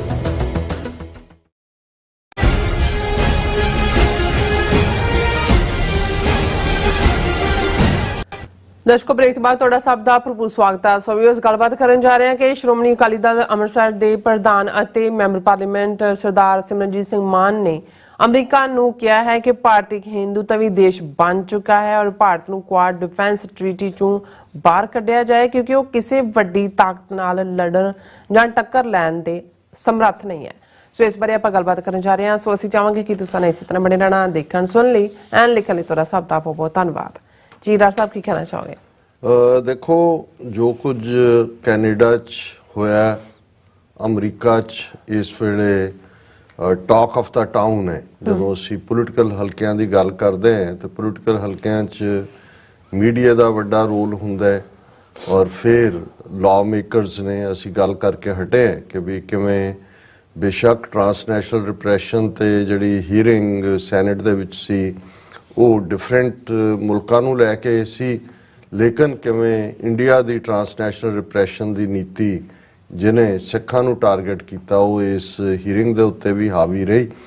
ਔਰ ਇਸ ਸਭ ਦੇ ਚਲਦਿਆਂ ਅਸੀਂ ਅਫਸੋਸ ਦਾ ਵੀ ਪ੍ਰਗਟਾਵਾ ਕੀਤਾ ਸੀ ਕਿ ਵੀ ਜਿਸ ਪੰਜਾਬ ਦੀ ਧਰਤੀ ਦੇ ਜਾਏ, ਪੰਜਾਬ ਦੀ ਉਸ ਪੀੜ ਨੂੰ ਦੁਨੀਆ 'ਚ ਪਹੁੰਚਾਉਣ ਦੇ ਲਈ ਖਾਲਿਸਤਾਨ ਦੇ ਝੰਡਾ ਬਰਦਾਰ ਬਣੇ ਔਰ ਇੰਡੀਅਨ ਸਰਕਾਰ ਨੇ ਉਹਨਾਂ ਨੂੰ ਨਿਸ਼ਾਨੇ ਤੇ ਲਿਆ ਹੋਇਆ ਵੀ ਕਿੰਨੇ ਅਫਸੋਸ ਦੀ ਗੱਲ ਹੈ ਕਿ ਪੰਜਾਬ ਦੀਆਂ ਧਿਰਾਂ ਉਹ ਆਪਣੇ ਆਪ ਨੂੰ ਕੋਈ ਪੰਜਾਬ ਦੇ ਰਾਖੇ ਔਰ ਪੰਜਾਬ ਰੰਗਲਾ ਪੰਜਾਬ ਤੇ ਠਿਮਕਾ ਉਹ ਤਾਂ ਇੱਕ ਪਾਸੇ ਰਹੇ, ਪਰ ਦੂਸਰੇ ਪਾਸੇ ਵੀ ਕੋਈ ਐਸੀ ਆਵਾਜ਼ ਨਜ਼ਰ ਨਹੀਂ ਆਈ। ਹਾਲਾਂਕਿ ਚਾਹੀਦਾ ਇਹ ਸੀ। ਅੱਜ ਹੀ ਮੈਂ ਇੱਕ ਪ੍ਰੋਮੀਨੈਂਟ ਪੱਤਰਕਾਰ ਨੇ ਕੈਨੇਡਾ ਦੇ, ਉਹਨਾਂ ਨਾਲ ਮੈਂ ਜ਼ਿਕਰ ਕਰ ਰਿਹਾ ਸੀ ਤੇ ਉਹ ਮੈਨੂੰ ਕਹਿਣ ਲੱਗੇ ਜੀ ਤੁਸੀਂ ਅੰਦਾਜ਼ਾ ਨਹੀਂ ਲਾ ਸਕਦੇ ਵੀ ਕਿੰਨਾ ਡਰ ਹੈ ਉੱਥੇ, ਡਰੇ ਹੋਏ ਨੇ ਲੋਕ। ਮੈਂ ਕਿਹਾ ਜੀ ਇਹ ਵੀ ਜਿਹੜਾ ਹੁਣ ਇੱਕ ਪਾਸੇ ਅਸੀਂ ਦੇਖ ਰਹੇ ਹਾਂ ਜੋ ਕੁਛ ਗਜ਼ਾ ਦੇ ਵਿੱਚ ਚੱਲ ਰਿਹਾ ਹੁਣ 5-6-7 ਦਿਨ ਦੇ ਜਦੋਂ ਕਿ ਸਵੈਪਿੰਗ ਆਫ ਪੋਲੀਟੀਕਲ ਪ੍ਰਿਜ਼ਨਰ ਸੀ, ਉਸ ਤੋਂ ਬਾਅਦ ਇਜ਼ਰਾਈਲ ਨੇ ਆਪਣਾ ਫਿਰ ਉਹ ਬੰਬਾਰੀ ਦਾ ਸਿਲਸਿਲਾ 600 ਬੰਦਾ ਮਾਰ ਦਿੱਤਾ, ਆਲਮੋਸਟ 100 ਐਵਰੀ ਡੇ ਮਾਰ ਰਹੇ ਨੇ ਔਰ ਬੰਬਾਰੀ ਚੱਲ ਰਹੀ ਹੈ। ਲੇਕਿਨ ਫਲਸਤੀਨੀ ਉਸ ਮੁਕਾਮ ਤੇ ਪਹੁੰਚ ਗਏ ਨੇ, ਉਹਨਾਂ ਨੇ ਕਿਹਾ ਵੀ ਸਾਡੇ ਕੋਲ ਗੁਲਾਮਾਂ ਦੀ ਤਰ੍ਹਾਂ ਰੀਂਗ ਕੇ ਜੀਣ ਨਾਲੋਂ ਤਾਂ ਮਰਨਾ ਚੰਗਾ ਹੈ। ਉਹ ਤੁਹਾਨੂੰ ਉਹਨਾਂ 'ਚੋਂ ਪੈਨਿਕ ਨਜ਼ਰ ਨਹੀਂ ਆਉਂਦਾ, ਉਹਨਾਂ ਦੇ ਆਮ ਲੋਕ ਜਾਂ ਦੂਸਰੇ ਵੀ। ਸੋ ਅਸੀਂ ਜਿਸ ਹੱਦ ਤੱਕ ਜੋ ਪੰਜਾਬ ਦੇ ਵਿੱਚ ਸਾਡੇ ਨਾਲ ਹੋ ਰਿਹਾ ਹੈ, ਸਾਡੀ ਨੌਜਵਾਨੀ ਕੋਈ ਡਰੱਗਸ ਦੇ ਹਵਾਲੇ, ਕੋਈ ਗੈਂਗਸਟਰ ਔਰ ਕੋਈ ਮਾਈਗ੍ਰੇਸ਼ਨ, ਇਸ ਸਭ ਤੋਂ ਬਾਅਦ ਐਸੀ ਕੀ ਬਿਮਾਰੀ ਹੈ ਕਿ ਵੀ ਉੱਥੋਂ ਵਾਲੇ ਜਿਹੜੇ ਨੇ ਉਹਨਾਂ ਨੂੰ ਇਹ ਲੱਗਦਾ ਕਿ ਵੀ ਜੇ ਉਹ ਇਹ ਆਵਾਜ਼ ਚੁੱਕਣਗੇ, ਥੈਂਕ ਯੂ ਹੀ ਕਰੋ ਅਮਰੀਕਾ ਦਾ, ਕੈਨੇਡਾ ਦਾ ਕਿ ਭਾਈ ਤੁਸੀਂ ਕੁਝ ਕਰ ਰਹੇ ਹੋ। ਪਰ ਇਸ ਮੁੱਦੇ ਦੇ ਉੱਤੇ ਮੈਂ ਜਿਹੜਾ ਉਹ ਕਮੈਂਟ ਕਰਨਾ ਚਾਹੁੰਦਾ ਵੀ ਜੇ ਆਵਾਜ਼ ਕੋਈ ਖੁੱਲ ਕੇ ਔਰ ਇੱਕ ਬਰਾਬਰ ਦੀ ਧਿਰ ਵਾਂਗ ਉੱਥੇ ਚੁੱਕੀ ਜਾਂਦੀ ਹੈ ਤੇ ਉਹ ਦਲ ਖਾਲਸਾ ਹੈ। ਸਰ ਸਿਮਰਨਜੀਤ ਸਿੰਘ ਮਾਨ ਨੇ ਸ਼੍ਰੋਮਣੀ ਅਕਾਲੀ ਦਲ ਅੰਮ੍ਰਿਤਸਰ, ਉਹਨਾਂ ਦੀ ਗੱਲ ਕਰਨ ਤੋਂ ਪਹਿਲਾਂ ਅਸੀਂ ਇਹ ਵੀ ਦੱਸਦੇ ਹੀ ਹੈ ਕਿ ਵੀ 10 ਦਸੰਬਰ ਆ ਰਿਹਾ ਜਿਹੜਾ UN ਚਾਰਟਰ ਦੇ ਥੱਲੇ ਜਿਹੜਾ ਕਿ ਇਸੇ 10 ਦਸੰਬਰ ਨੂੰ ਸੈਨ ਫਰਾਂਸਿਸਕੋ 'ਚ 1948 ਦੇ ਵਿੱਚ ਜਾਰੀ ਕੀਤਾ ਗਿਆ ਸੀ। ਉਹਨੂੰ ਲੈ ਕੇ ਬਹੁਤ ਪਾਸੇ ਐਕਟੀਵਿਟੀ ਹੁੰਦੀ ਹੈ ਦੁਨੀਆ 'ਚ। Amnesty international, human rights watch, ਸਾਰੇ ਕੋਈ ਕੈਂਡਲ ਲਾਈਟ ਵਿਜਲ ਕਰਦਾ, ਕੋਈ ਸੈਮੀਨਾਰਸ ਕਰਦਾ ਹੈ। ਯੂਨਾਈਟਿਡ ਨੇਸ਼ਨਸ ਦੇ ਵਿੱਚ ਵੀ ਇੱਕ ਸਪੈਸ਼ਲ ਫੰਕਸ਼ਨ ਇਸ ਮੌਕੇ ਦੇ ਉੱਤੇ ਹੁੰਦਾ ਹੈ ਜਿਹੜਾ ਜਿਹਨੂੰ ਅਟੈਂਡ ਕਰਨ ਲਈ ਡਾਕਟਰ ਇਕਬਾਲ ਕਰਾਮਤ ਚੀਮਾ ਵੀ UK ਤੋਂ ਇੱਥੇ ਆ ਰਹੇ ਨੇ। ਉਸ ਤੋਂ ਪਹਿਲਾਂ ਹੋ ਜਾਂਦਾ 2 ਦਿਨ। ਔਰ ਪੰਜਾਬ ਦੇ ਹਵਾਲੇ ਨਾਲ ਦਲ ਖਾਲਸਾ ਨੇ ਇੱਕ ਪ੍ਰੈਸ ਕਾਨਫਰੰਸ ਕਰਕੇ ਇਸ ਗੱਲ ਨੂੰ ਹਾਈਲਾਈਟ ਕੀਤਾ ਕਿਉਂਕਿ ਇਸ ਵੇਲੇ ਜੋ ਟਰਾਂਸਨੈਸ਼ਨਲ ਰਿਪਰੈਸ਼ਨ ਦਾ ਸ਼ਿਕਾਰ ਸਿੱਖਾਂ ਨੂੰ ਬਣਾਇਆ ਜਾ ਰਿਹਾ ਹੈ, ਦਲ ਖਾਲਸਾ ਨੇ ਇਹ ਕਿਹਾ ਕਿ we Dal Khalsa to organise march and rally to highlight human rights abuses in Punjab, Kashmir, Manipur. Basically 75th है ये human rights day world ਜਿਹਨੂੰ ਉਹਨਾਂ ਨੇ ਕਰਨਾ ਹੈ। ਔਰ ਪ੍ਰੈਸ ਕਾਨਫਰੰਸ ਦੇ ਵਿੱਚ ਉਹਨਾਂ ਦੇ ਸਪੋਕਸਪਰਸਨ ਪਰਮਜੀਤ ਸਿੰਘ ਮੰਡ ਨੇ ਔਰ ਉਹਨਾਂ ਦੀ working committee member Gurvinder Singh Bathinda ਨੇ ਕਿਹਾ ਕਿ ਭਾਈ ਇਸ ਵੇਲੇ ਅਸੀਂ ਜਿਹੜੀ ਵਿਕਟਮ ਨੇ ਸਟੇਟ ਰਿਪਰੈਸ਼ਨ ਦੇ ਉਹਨਾਂ ਨੂੰ ਇੱਕ ਆਵਾਜ਼ ਦੇਣਾ ਚਾਹੁੰਦੇ ਹਾਂ ਔਰ ਅਸੀਂ ਲਾਈਕ ਮਾਈਂਡਡ ਸਿਆਸੀ ਗਰੁੱਪਾਂ ਦੀ ਮਦਦ ਦੇ ਨਾਲ ਬਠਿੰਡੇ ਦੇ ਵਿੱਚ ਵਰਲਡ ਹਿਊਮਨ ਰਾਈਟਸ ਡੇ ਦੇ ਮੌਕੇ ਇੱਕ ਰੈਲੀ ਇੱਕ ਪ੍ਰੋਟੈਸਟ ਕਰ ਰਹੇ। ਉਹਨਾਂ ਨੇ ਕਿਹਾ ਕਿ ਵੀ ਇਹ ਜੋ ਕੁਛ ਇਸ ਵੇਲੇ ਕਸ਼ਮੀਰ ਤੋਂ ਲੈ ਕੇ ਪੰਜਾਬ ਤੇ ਪੰਜਾਬ ਤੋਂ Manipur rampant human rights violations ਨੇ। ਫਿਰ ਉਹਨਾਂ ਨੇ ਕਿਹਾ ਵੀ ਇੱਕ ਪਾਸੇ ਇੰਡੀਅਨ ਗਵਰਨਮੈਂਟ ਨਾ ਤਾਂ ਸਿਆਸੀ ਕੈਦੀਆਂ ਨੂੰ ਰਿਹਾ ਕਰ ਰਹੀ ਹੈ ਔਰ ਨਾਲ ਦੇ ਨਾਲ ਜੋ ਕੁਛ ਇਸ ਵੇਲੇ ਅਰੈਸਟ ਔਰ NSA ਔਰ ਦੂਸਰੇ ਦੇ ਥੱਲੇ ਡਿਟੇਨ ਕੀਤਾ ਜਾ ਰਿਹਾ ਹੈ। ਫਿਰ ਉਹਨਾਂ ਨੇ ਸਰ ਬਲਵੰਤ ਸਿੰਘ ਰਾਜੋਆਣਾ ਦੀ ਹੰਗਰ ਸਟ੍ਰਾਈਕ ਉਹਦਾ ਅਸੀਂ ਜ਼ਿਕਰ ਅੱਜ ਕਰਾਂਗੇ, ਉਸ ਦਾ ਜ਼ਿਕਰ ਕੀਤਾ ਔਰ ਉਹਨਾਂ ਦਾ ਇਹ ਕਹਿਣਾ ਕਿ ਵੀ ਇਹ ਇਸ ਵੇਲੇ ਲੱਗ ਰਿਹਾ ਕਿ ਪੰਜਾਬ ਦੇ ਵਿੱਚ ਹਿਊਮਨ ਰਾਈਟਸ ਨਾਂ ਦੀ ਕੋਈ ਚੀਜ਼ ਨਹੀਂ ਹੈ ਔਰ ਇਹ ਕਈ ਦਹਾਕਿਆਂ ਤੋਂ ਇਹ ਪਾਰਟ ਚੱਲ ਰਿਹਾ ਔਰ ਇਸ ਦੇ ਨਾਲ ਨਾਲ ਜਿਸ ਲੈਵਲ ਦੇ ਉੱਤੇ ਜਿਹੜੀ ਹੈ ਟਰਾਂਸਨੈਸ਼ਨਲ ਰਿਪਰੈਸ਼ਨ ਔਰ ਟਾਰਗੇਟਿੰਗ ਹੈ ਔਰ ਉਹਦੇ 'ਚ ਉਹਨਾਂ ਨੇ ਈਵਨ ਇਹ ਕਿਹਾ ਕਿ ਭਾਈ ਕਿਵੇਂ ਕੈਨੇਡਾ ਦੇ ਵਿੱਚ ਔਰ ਅਮਰੀਕਾ ਦੇ ਵਿੱਚ ਕੈਨੇਡਾ 'ਚ ਹਰਦੀਪ ਸਿੰਘ ਨਿੱਜਰ ਦੀ ਸ਼ਹਾਦਤ ਹੁੰਦੀ ਹੈ, ਅਮਰੀਕਾ 'ਚ ਅਨਫੋਰਡ ਹੁੰਦਾ ਹੈ ਪੰਜਵਾੜ ਔਰ ਈਵਨ ਅਵਤਾਰ ਸਿੰਘ ਖੰਡੇ ਦੇ ਮੁੱਦੇ ਦੇ ਉੱਤੇ ਵੀ ਹੁਣ ਤਾਂ UK ਸਿੱਖ ਫੈਡਰੇਸ਼ਨ ਨੇ ਵੀ ਔਰ ਈਵਨ ਦਾ ਗਾਰਡੀਅਨ ਦੀ ਅਸੀਂ ਇਨਵੈਸਟੀਗੇਟਿਵ ਰਿਪੋਰਟ ਦੀ ਗੱਲ ਕੀਤੀ ਸੀ। ਹੁਣ ਇਸ ਸਾਰੇ ਦੇ ਚੱਲਦੇ ਆ ਇਸ ਗੱਲ ਦਾ ਵੀ ਧਿਆਨ ਰਹੇ ਜਿਵੇਂ ਅਸੀਂ ਕੱਲ ਵੀ ਇੱਕ ਡਿਟੇਲ 'ਚ ਡਿਸਕਸ ਕੀਤਾ ਸੀ ਕਿ ਵੀ ਅਮਰੀਕਾ ਨੇ ਆਪਣਾ ਪ੍ਰੈਸ਼ਰ ਪੋਲੀਟੀਕਲ ਪ੍ਰੈਸ਼ਰ ਕੋਈ ਘਟਾਇਆ ਨਹੀਂ ਹੋਇਆ ਇੰਡੀਆ ਤੋਂ ਔਰ ਅੱਜ ਹੀ ਜਿਹੜੀ ਅੱਜ ਦੇ ਮੀਡੀਆ 'ਚ ਕਵਰ ਹੋਈ ਜ਼ਾਹਰ ਹੈ ਕੱਲ ਇਹ ਜਿਹੜੀ ਬਰੀਫਿੰਗ ਹੈ ਸਟੇਟ ਡਿਪਾਰਟਮੈਂਟ ਦੇ ਸਪੋਕਸਪਰਸਨ ਮੈਥਿਊ ਮਿਲਰ ਉਹਨਾਂ ਨੇ ਰਿਪੋਰਟਰਸ ਨੂੰ ਕਿਹਾ ਜਿਹੜੀ ਈਵਨ ਇੰਡੀਆ ਦੀ ਜਿਹੜੀ ਪ੍ਰੋਮੀਨੈਂਟ ਨਿਊਜ਼ ਏਜੰਸੀ PTI ਨੇ ਵੀ ਹੈਡਲਾਈਨ ਇਹ ਬਣਾਈ ਹੈ will wait for results of India's probe into plot to kill Gurpatwant Pannu America. ਉਹਨਾਂ ਨੇ ਇਹ ਕਿਹਾ ਮਿਸਟਰ ਮੈਥਿਊ ਮਿਲਰ ਨੇ ਕਿ ਵੀ ਅਸੀਂ ਸਾਡੇ ਡਿਪਟੀ ਨੈਸ਼ਨਲ ਸਿਕਿਉਰਿਟੀ ਐਡਵਾਈਜ਼ਰ ਉੱਥੇ ਗਏ ਸੀ ਔਰ ਇੰਡੀਆ ਨੇ ਇਹ ਕਿਹਾ ਕਿ we have noted at the most senior levels of this government ਕਿ ਉਹਨਾਂ ਨੇ ਕਿਹਾ ਜੀ ਕਿ ਅਸੀਂ ਪ੍ਰੋਬ ਕਮੇਟੀ ਬਣਾ ਦਿੱਤੀ ਹੈ ਇੰਡੀਆ ਨੇ ਕਿਹਾ ਇਸ ਸਾਰੇ ਨੂੰ ਪ੍ਰੋਬ ਕਰਨ ਲਈ। They have publicly announced an investigation. ਇਹ ਹੁਣ ਸਟੇਟ ਡਿਪਾਰਟਮੈਂਟ ਸਪੋਕਸਮੈਨ ਦੀ ਕੋਟ ਅਨਕੋਟ ਸਟੇਟਮੈਂਟ ਹੈ ਮਿਸਟਰ ਮੈਥਿਊ ਮਿਲਰ ਦੀ ਕਿ they have publicly announced an investigation. Now we will wait to see the results of the investigation, Miller said in response to a question. ਇਹਦਾ ਮਤਲਬ ਇਹ ਹੈ ਕਿ ਵੀ ਇਹ ਹਸ਼ ਹਸ਼ ਨਹੀਂ ਕੀਤਾ ਜਾ ਉਹਨਾਂ ਨੇ ਕਿਹਾ ਬਣਾਈ ਹੈ ਅਸੀਂ ਇੰਤਜ਼ਾਰ ਕਰਾਂਗੇ ਕਿ ਵੀ ਇੰਡੀਆ ਦੀ ਜਿਹੜੀ ਕਮੇਟੀ ਬਣਾਈ ਹੈ ਉਹ ਕੀ ਰਿਪੋਰਟ ਦਿੰਦੀ ਹੈ ਔਰ ਇਹ ਸਾਰਾ ਆਪਣੇ ਆਪ ਦੇ ਵਿੱਚ ਇਸ ਤੋਂ ਇਹ ਲੱਗਦਾ ਹੈ ਕਿ ਵੀ ਅਮਰੀਕਾ ਇੰਡੀਆ ਨੂੰ ਉਹ ਗੋਂਗਲੂਆਂ ਤੋਂ ਮਿੱਟੀ ਨਹੀਂ ਝਾੜਨ ਦੇਗਾ ਇਸ ਦੇ ਲਈ ਜਵਾਬਦੇਹੀ ਤੈਅ ਹੋਏਗੀ ਔਰ ਇਸ ਸਭ ਦੇ ਚਲਦਿਆਂ ਅਸੀਂ ਸਮਝਦੇ ਹਾਂ ਵੀ ਸਰ ਸਿਮਰਨਜੀਤ ਸਿੰਘ ਮਾਨ ਉਹਨਾਂ ਨੇ ਇੱਕ ਪੂਰੀ ਧੱਗੜ ਸਟੇਟਮੈਂਟ ਦਿੱਤੀ ਹੈ। ਉਹਨਾਂ ਨੇ ਕਿਹਾ ਕਿ ਵੀ the stand that the Hindu state will take is to deny everything, admit nothing and volunteer no information. ਕਿ ਵੀ ਅਸੀਂ ਆਪਣੇ ਤਜਰਬੇ ਦੇ ਆਧਾਰ ਤੇ ਤੁਹਾਨੂੰ ਇਹ ਕਹਿ ਸਕਦੇ ਹਾਂ ਵੀ ਇੰਡੀਅਨ ਸਟੇਟ ਹਿੰਦੂ ਸਟੇਟ ਜਿਹੜਾ ਹੈ ਉਹ ਕੀ ਕਹੇਗੀ ਉਹ ਹਰ ਚੀਜ਼ ਤੋਂ ਹੱਥ ਧੋ ਲਏਗੀ ਡਿਨਾਈ ਐਨੀਥਿੰਗ ਕਿ ਵੀ ਅਸੀਂ ਕੁਝ ਨਹੀਂ ਕੀਤਾ ਐਡਮਿਟ ਕੁਝ ਵੀ ਨਹੀਂ ਮੰਨੇਗੀ ਵੀ ਕੁਝ ਨਹੀਂ admit nothing and volunteer no information ਔਰ ਕੋਈ ਜਾਣਕਾਰੀ ਵੀ ਪ੍ਰਦਾਨ ਨਹੀਂ ਕਰੇਗੀ। ਅੱਛਾ it will blame narcotic smugglers and gangsters for such activities, but it is common knowledge that intelligence agencies always blame such entities for the dirty work. ਇਹ ਉਹਨਾਂ ਨੇ ਆਲਰੇਡੀ ਅਮਰੀਕਾ ਦਾ ਕਹਿ ਰਿਹਾ ਵੀ ਅਸੀਂ ਵੇਟ ਕਰ ਰਹੇ ਹਾਂ ਕਿ ਇਹਨਾਂ ਦੀ ਇਨਵੈਸਟੀਗੇਟਿਵ ਰਿਪੋਰਟ 'ਚੋਂ ਕੀ ਨਿਕਲੇਗਾ। ਸੋ ਮਾਨ ਸਾਹਿਬ ਨੇ ਪਹਿਲਾਂ ਹੀ ਇਹ ਜਿਹੜੀ ਹੈ ਭਵਿੱਖਬਾਣੀ ਕਰ ਦਿੱਤੀ ਹੈ ਕਿ ਇਹਦੇ 'ਚੋਂ ਕੁਛ ਨਹੀਂ ਨਿਕਲਣਾ, ਇੰਡੀਆ ਹਰ ਚੀਜ਼ ਨੂੰ ਡਿਨਾਈ ਕਰੇਗਾ, ਕੁਛ ਨਹੀਂ ਐਡਮਿਟ ਕਰੇਗਾ। ਔਰ ਉਹ ਜਿਹੜੇ ਡਰੱਗ ਸਮਗਲਰ ਨੇ ਔਰ ਗੈਂਗਸਟਰ ਨੇ ਉਹਨਾਂ ਨੂੰ ਬਲੇਮ ਕਰੇਗਾ, ਕਿਉਂਕਿ ਇਹ ਇੱਕ ਕਾਮਨ ਤਰੀਕਾ ਹੈ ਇੰਟੈਲੀਜੈਂਸ ਏਜੰਸੀਆਂ ਦਾ। ਜਦੋਂ ਉਹਨਾਂ ਨੇ ਪੱਲਾ ਝਾੜਨਾ ਤੇ ਕਹਿਣਗੇ ਜੀ ਵਿਦਨ ਏਜੰਸੀ ਵੀ ਇੱਕ ਰੋਗ ਐਲੀਮੈਂਟ ਨੇ ਕੀਤਾ ਜੀ, ਸਾਡਾ we have nothing to do with. ਹੁਣ ਇਹ ਤਾਂ ਜੋ ਇਹਨਾਂ ਨੇ ਇੰਡੀਆ ਨੇ ਕਹਿਣਾ ਹੈ ਜਾਂ ਉਹਦਾ ਰਿਸਪੌਂਸ, ਪਰ ਇੱਕ ਸਟੈਪ ਅੱਗੇ ਜਾਂਦਿਆਂ ਉਹਨਾਂ ਨੇ ਕਿਹਾ ਦਾ US should re-examine its defense treaty Quad as a divided country on grounds of Hindu religion, caste, creed and color cannot stand against another superpower। ਉਹਨਾਂ ਨੇ ਕਿਹਾ ਵੀ ਇਹਨੂੰ ਬਾਹਰ ਕੱਢੋ ਕੁਆਡ ਚੋਂ ਇੰਡੀਆ ਨੂੰ, ਕਿ ਉਹ ਮੁਲਕ ਜਿਸ ਨੂੰ ਇਹਨਾਂ ਨੇ ਹਿੰਦੂਤਵੀਆਂ ਨੇ ਧਰਮ ਔਰ ਜ਼ਾਤ ਔਰ ਉਹ ਸਾਰੇ ਦੇ ਰੰਗ ਇਹਨਾਂ ਆਧਾਰਾਂ ਦੇ ਉੱਤੇ ਵੰਡਿਆ ਹੋਇਆ, ਉਹਨਾਂ ਦੇ ਵਿੱਚ ਹੁਣ ਕੁਆਡ ਬਣਾਈ ਤਾਂ ਇਸੇ ਲਈ ਜਿਹਨੂੰ ਈਵਨ ਪੁਤਿਨ ਨੇ ਕਿਹਾ ਸੀ ਕਿ ਜੀ ਇਟ ਇਜ਼ ਏਸ਼ੀਆਜ਼ ਨੈਟੋ। ਜਿਵੇਂ ਨੈਟੋ ਯੂਰਪ ਦੇ ਵਿੱਚ ਜਿਹੜੀ ਹੈ ਨਾਰਥ ਐਟਲਾਂਟਿਕ ਟ੍ਰੀਟੀ ਆਰਗੇਨਾਈਜੇਸ਼ਨ ਦੇ ਮੁਲਕ ਖੜੇ ਕੀਤੇ ਗਏ ਰਸ਼ੀਆ ਨੂੰ ਚੈੱਕ ਕਰਨ ਲਈ, ਸੋ ਬਣਾਈ ਤਾਂ ਚਾਈਨਾ ਨੂੰ ਚੈੱਕ ਕਰਨ ਲਈ ਉਹਨੇ ਕਿਹਾ ਸੀ ਪੁਤਿਨ ਨੇ ਕਿ ਇਹ ਏਸ਼ੀਆ ਦੀ ਨੈਟੋ ਹੈ।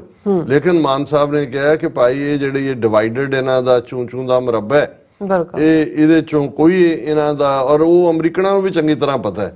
ਇਸੇ ਲਈ ਉਹਨਾਂ ਨੇ ਪਹਿਲਾਂ ਹੀ ਇੰਡੀਆ ਨੂੰ ਜਦੋਂ ਕੁਆਡ ਤੋਂ ਬਹੁਤ ਜਲਦੀ ਬਾਅਦ, ਕਿਉਂਕਿ ਉਸ ਤੋਂ ਬਾਅਦ ਗਲਵਾਨ ਹੋ ਗਿਆ ਜੂਨ 2020 ਜਿੱਥੇ ਜੁੱਤੀਆਂ ਪਈਆਂ ਇਹਨਾਂ ਨੂੰ, ਚੀਨੀਆਂ ਨੇ ਕੋਈ ਗੋਲੀ ਨਹੀਂ ਚਲਾਈ, ਉਹ ਮੁੱਕਿਆਂ ਘਸੋਨਾਂ ਦੇ ਨਾਲ ਹੀ ਉਹਨਾਂ ਨੇ 20 ਫੌਜੀ ਮਾਰਤੇ, 20 ਜਿਹੜੇ ਨੇ ਉਹ ਪ੍ਰਿਜ਼ਨਰ ਆਫ ਵਾਰ ਬਣਾ ਲਏ, ਜਿਨ੍ਹਾਂ 'ਚ 3 ਕਮਿਸ਼ਨ ਅਫਸਰ ਸੀ ਜਿਹੜੇ ਬਾਅਦ ਛੱਡੇ। ਤੇ ਅਮਰੀਕਾ ਨੂੰ ਨਜ਼ਰ ਆ ਗਿਆ ਵੀ ਇਹ ਨਾ ਧਰਤੀ ਤੇ, ਉਸ ਤੋਂ ਬਾਲਾਕੋਟ ਵੇਲੇ ਦੇਖ ਲਿਆ ਸੀ ਕਿ ਭਾਈ ਉੱਥੇ ਜਿਹੜਾ ਉਹ ਡੌਗ ਫਾਈਟ ਜਿਹੜੀ ਹੋਈ ਉਹਦਾ ਮਿਗ ਵੀ ਸੁੱਟ ਲਿਆ ਉਹਨਾਂ ਨੇ, ਅਭਿਨੰਦਨ ਵੀ ਚੁੱਕ ਲਿਆ। ਔਰ ਇਸੇ ਲਈ ਉਹਨਾਂ ਨੇ ਆਕਸ ਬਾਡੀ ਜਿਹਦੇ 'ਚ ਆਸਟ੍ਰੇਲੀਆ, UK ਔਰ ਅਮਰੀਕਾ ਉਹ ਸੀ। ਲੇਕਿਨ ਇਸ ਵੇਲੇ ਜਿਹੜਾ ਹੁਣ ਹਾਲਾਂਕਿ ਸਾਡੇ ਸਾਹਮਣੇ ਹੈ, ਜਦੋਂ ਅਸੀਂ ਈਵਨ ਅਮਰੀਕਨ ਦਬਾਅ ਦੀ ਗੱਲ ਵੀ ਕਰ ਰਹੇ ਹਾਂ ਕਿ 26 ਜਨਵਰੀ ਦੀ ਪੈਰੇਡ ਦੇ ਲਈ ਬਾਈਡਨ ਇਨਵਾਈਟਡ ਹੈ, ਔਰ 27 ਤਰੀਕ ਨੂੰ ਜਿਵੇਂ ਇਹ ਸਕੈਜੂਲ ਇੰਡੀਅਨ ਕਰ ਰਹੇ ਸੀ ਕਿ ਪਹਿਲਾਂ ਦਿਖਾਣ ਕੇ ਜੀ ਅਮਰੀਕਾ ਸਾਡੇ ਨਾਲ ਖੜਾ ਹੈ, ਤੇ 27 ਨੂੰ ਕੁਆਡ ਦੀ ਮੀਟਿੰਗ ਵੀ ਦਿੱਲੀ ਦੇ ਵਿੱਚ ਰੱਖੀ ਹੋਈ ਹੈ। ਸੋ ਅਜੇ ਵਾਈਟ ਹਾਊਸ ਵੱਲੋਂ ਇਹ ਨਹੀਂ ਆਇਆ ਕਿ ਵੀ ਬਾਈਡਨ ਜਾ ਰਹੇ ਨੇ ਕਿ ਨਹੀਂ ਜਾ ਰਹੇ, ਲੇਕਿਨ ਅਸੀਂ ਸਮਝਦੇ ਹਾਂ ਕਿ ਇਸ ਮੌਕੇ ਦੇ ਉੱਤੇ ਮਾਨ ਸਾਹਿਬ ਦਾ ਇਹ ਬਿਲਕੁਲ ਟਾਈਮਲੀ ਬਿਆਨ ਹੈ ਕਿ ਭਾਈ ਇਹਨਾਂ ਦੇ ਪੱਲੇ ਕੱਖ ਨਹੀਂ ਹੈਗਾ ਔਰ ਇਹਨਾਂ ਨੂੰ ਜਿਹੜਾ ਬਾਹਰ ਕੱਢੋ ਉਹਦੇ ਚ ਕੁਆਡ ਚੋਂ ਵੀ। ਔਰ ਅਸੀਂ ਸਮਝਦੇ ਹਾਂ ਕਿ ਵੀ ਇਹ ਜਦੋਂ ਅਸੀਂ ਇਲੈਕਟਿਡ ਮੈਂਬਰ ਦੀ ਗੱਲ, ਜਦੋਂ ਮਾਨ ਸਾਹਿਬ ਕੁਝ ਕਹਿੰਦੇ ਨੇ ਇਕੱਲੇ ਸ਼੍ਰੋਮਣੀ ਅਕਾਲੀ ਦਲ ਅੰਮ੍ਰਿਤਸਰ ਜਾਂ ਸਿੱਖ ਐਥੋਸ ਜਾਂ ਸਿੱਖ ਰਾਜਸੀ ਉਮੰਗਾਂ ਦੀ ਤਰਜਮਾਨੀ ਨਹੀਂ ਕਰਦੇ, ਉਹ ਸੰਗਰੂਰ ਪਾਰਲੀਮਾਨੀ ਹਲਕੇ ਦੀ ਵੀ ਜਿਹੜੀ ਹੈ ਰਿਪਰੈਜ਼ੈਂਟੇਸ਼ਨ ਕਰਦੇ ਨੇ। ਸੋ MP ਵੱਲੋਂ ਕਿਹਾ ਗਿਆ ਕੋਈ ਵੀ ਲਫ਼ਜ਼ ਜਿਹੜਾ ਹੈ ਉਹ ਉਹਨੂੰ ਅਮਰੀਕਾ ਦੇ ਵਿੱਚ ਵੀ ਉਹਨਾਂ ਦੀਆਂ ਐਮਬੈਸੀਆਂ ਦੇ ਵਿੱਚ ਵੀ ਨੋਟਿਸ ਕੀਤਾ ਜਾਂਦਾ ਹੈ। ਜੀ ਡਾਕਟਰ ਸਾਹਿਬ ਤੁਹਾਡਾ ਬਹੁਤ ਬਹੁਤ ਸ਼ੁਕਰੀਆ। ਸੋ ਥਲੇ ਬ੍ਰੇਕ, ਔਰ ਬ੍ਰੇਕ ਤੇ ਜਾਣ ਤੋਂ ਪਹਿਲਾਂ ਅਸੀਂ ਆਪਣੇ ਦਰਸ਼ਕਾਂ ਤੇ ਸਰੋਤਿਆਂ ਨੂੰ ਅਪੀਲ ਤੇ ਬੇਨਤੀ ਕਰਦੇ ਹਾਂ ਵੀਅਰਸ, ਜਿਸ ਤਰ੍ਹਾਂ ਕਿ ਤੁਸੀਂ ਜਾਣਦੇ ਹੋ ਕਿ TV 84 ਇੱਕ ਪੰਥਕ ਚੈਨਲ ਹੈ ਔਰ TV 84 ਦੀ ਚੜ੍ਹਦੀ ਕਲਾ ਲਈ ਵੱਧ ਤੋਂ ਵੱਧ ਡੋਨੇਟ ਕਰੋ। ਡੋਨੇਟ ਕਰਨ ਲਈ ਸਾਡੀ ਵੈਬਸਾਈਟ TV84.tv ਤੇ ਜਾ ਕੇ PayPal ਦੀ ਵਰਤੋਂ ਕਰਕੇ 1 ਟਾਈਮ ਡੋਨੇਟ ਕਰ ਸਕਦੇ ਹੋ, ਮੰਥਲੀ ਡੋਨੇਟ ਵੀ ਕਰ ਸਕਦੇ ਹੋ। ਤੁਸੀਂ TV 84 ਦੇ ਨਾਮ ਤੇ ਚੈੱਕ ਬਣਾ ਕੇ ਸਾਨੂੰ ਮੇਲ ਵੀ ਕਰ ਸਕਦੇ ਹੋ ਸਾਡੇ ਇਸ ਪਤੇ ਤੇ 36-01 37th Avenue, Long Island City, New York 11101 USA, ਜਾਂ ਫਿਰ ਤੁਸੀਂ ਸਾਨੂੰ ਫੋਨ ਰਾਹੀਂ ਵੀ ਸੰਪਰਕ ਕਰ ਸਕਦੇ ਹੋ 5166191984। ਤੁਸੀਂ ਸਾਨੂੰ ਈਮੇਲ ਵੀ ਕਰ ਸਕਦੇ ਹੋ info@tv84.tv ਤੇ। ਅਸੀਂ ਤੁਹਾਡੇ ਤਹਿ ਦਿਲ ਤੋਂ ਸ਼ੁਕਰਗੁਜ਼ਾਰ ਹੋਵਾਂਗੇ। ਸੋ ਥਲੇ ਨੇ ਬ੍ਰੇਕ ਵਿਊਅਰਸ, ਤੁਸੀਂ ਸਾਨੂੰ ਇਸੇ ਤਰ੍ਹਾਂ ਬਣੇ ਰਹਿਣਾ। ਮਿਲਦੇ ਹਾਂ ਆਫਟਰ ਦਿਸ ਸ਼ਾਰਟ ਬ੍ਰੇਕ।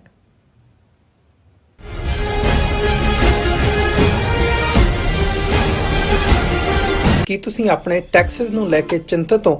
ਤੁਸੀਂ ਆਪਣੀ ਕਮਾਈ ਲਈ ਮਿਹਨਤ ਕਰਦੇ ਹੋ, ਭਾਵੇਂ ਤੁਸੀਂ ਨੌਕਰੀ ਵਿੱਚ ਹੋਵੋ ਜਾਂ ਆਪਣਾ ਬਿਜ਼ਨਸ ਚਲਾਉਂਦੇ ਹੋ। ਜਦੋਂ ਟੈਕਸ ਭਰਨ ਦਾ ਸਮਾਂ ਆਉਂਦਾ ਤਾਂ ਤੁਹਾਨੂੰ ਇੱਕ ਭਰੋਸੇਯੋਗ ਟੈਕਸ ਅਕਾਊਂਟੈਂਟ ਦੀ ਲੋੜ ਹੈ ਜੋ ਟੈਕਸ ਬੈਲੈਂਸ ਦਾ ਤੁਹਾਡੇ ਪੱਖ ਵਿੱਚ ਜਾਣਾ ਯਕੀਨੀ ਬਣਾਵੇ। ਸਿਆਟਲ ਦੀ ਜਾਣੀ ਪਹਿਚਾਣੀ company Accurate Accountants and Taxes ਤੁਹਾਡੀ ਸੇਵਾ ਵਿੱਚ ਹਾਜ਼ਰ ਹੈ। ਅਸੀਂ ਹਰ ਤਰ੍ਹਾਂ ਦੇ ਟੈਕਸ ਭਰਨ ਵਿੱਚ ਤੁਹਾਡੀ ਮਦਦ ਕਰਾਂਗੇ। ਟੈਕਸ ਸੰਬੰਧੀ ਕਿਸੇ ਵੀ ਤਰ੍ਹਾਂ ਦੇ ਸਵਾਲ ਲਈ ਅੱਜ ਹੀ ਸਾਡੇ ਤੱਕ ਪਹੁੰਚ ਕਰੋ। Accurate Accountants and Texas. Signature truck service route 81 ਉੱਤੇ ਐਗਜ਼ਿਟ 235 ਤੇ ਟਰੱਕਰ ਵੀਰਾਂ ਲਈ 24 ਘੰਟੇ ਰੋਡ ਸਰਵਿਸ ਦੀ ਸੁਵਿਧਾ ਮੌਜੂਦ। Heavy duty repair, oil change, ਪੁਰਾਣੇ ਅਤੇ ਨਵੇਂ tyre, computer diagnostic, DPF cleaning, brake service ਜਾਂ ਰਸਤੇ ਵਿੱਚ ਆਈ ਹਰ ਤਰ੍ਹਾਂ ਦੀ ਰਿਪੇਅਰ ਪ੍ਰੋਫੈਸ਼ਨਲ ਟੀਮ ਵੱਲੋਂ ਕੀਤੀ ਜਾਂਦੀ ਹੈ। ਬ੍ਰੇਕਫਾਸਟ, ਲੰਚ ਅਤੇ ਡਿਨਰ ਲਈ ਪੰਜਾਬੀ ਢਾਬੇ ਦਾ ਆਨੰਦ ਵੀ ਮਾਣੋ। ਡਰਾਈਵਰ ਅਤੇ ਟਰੱਕ ਆਪਰੇਟਰ ਵੀਰ ਡਿਸਪੈਚ ਦੀ ਸਰਵਿਸ ਲਈ ਸਾਡੇ ਨਾਲ ਸੰਪਰਕ ਕਰਨ। Signature truck service 58 Triangle Drive, Weyers Cave, Virginia 24486।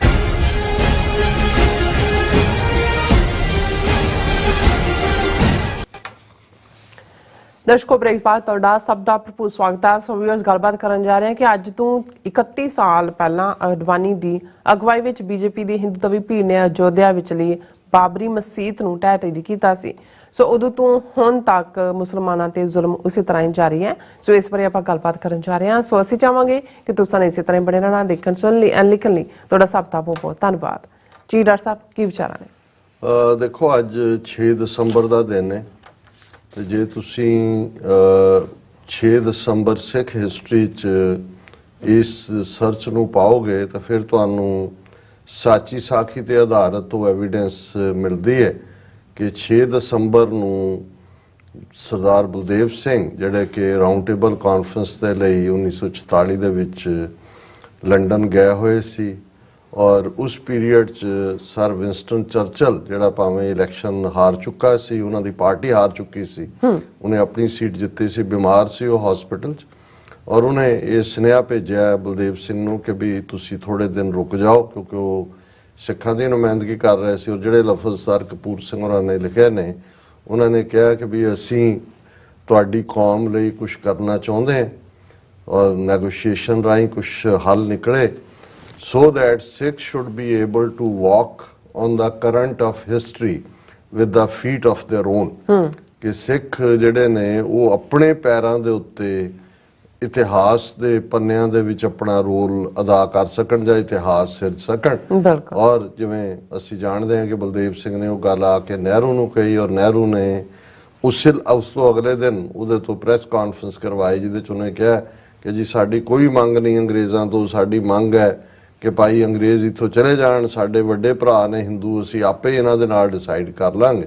ਔਰ ਨਹਿਰੂ ਨੇ ਯਕੀਨੀ ਬਣਾਇਆ ਕਿ ਆਪਣੇ ਬਹਿਣ ਤੋਂ ਪਹਿਲਾਂ ਜਹਾਜ਼ 'ਚ ਉਹਨੂੰ ਬਲਦੇਵ ਸਿੰਘ ਨੂੰ ਬਿਠਾਇਆ। ਸੋ ਇਹ ਉਹ ਦੁਖਾਂਤ ਦਾ ਦਿਨ ਹੈ ਜਦੋਂ ਅਸੀਂ ਸਿੱਖ ਨੁਕਤਾ ਨਿਗਾਹ ਤੋਂ ਦੇਖੀਏ ਕਿ ਉਹ ਮਿਸਡ ਓਪਰਚੁਨਿਟੀ ਨਹੀਂ, ਕਮਿਟਡ ਬਲੰਡਰ, ਜਿਸ ਨੂੰ ਫਿਰ ਜਦੋਂ ਇਹ ਸਟੈਂਡ ਸਿੱਖ ਲੀਡਰਸ਼ਿਪ ਨੇ ਲੈ ਲਿਆ ਔਰ ਕਾਇਦੇ ਆਜ਼ਮ ਮੁਹੰਮਦ ਅਲੀ ਜਿਨ੍ਹਾਂ ਨੇ ਜਿਹੜੇ ਅਲਫਾਜ਼ ਸਰ ਸੋਭਾ ਸਿੰਘ ਨੂੰ ਕਹੇ ਕਿ Sikhs are politically naive, they have seen Hindus as the co-slaves, but when they will see them as the rulers, they will see their true face when Hindus will be the masters and Sikhs will be the slaves।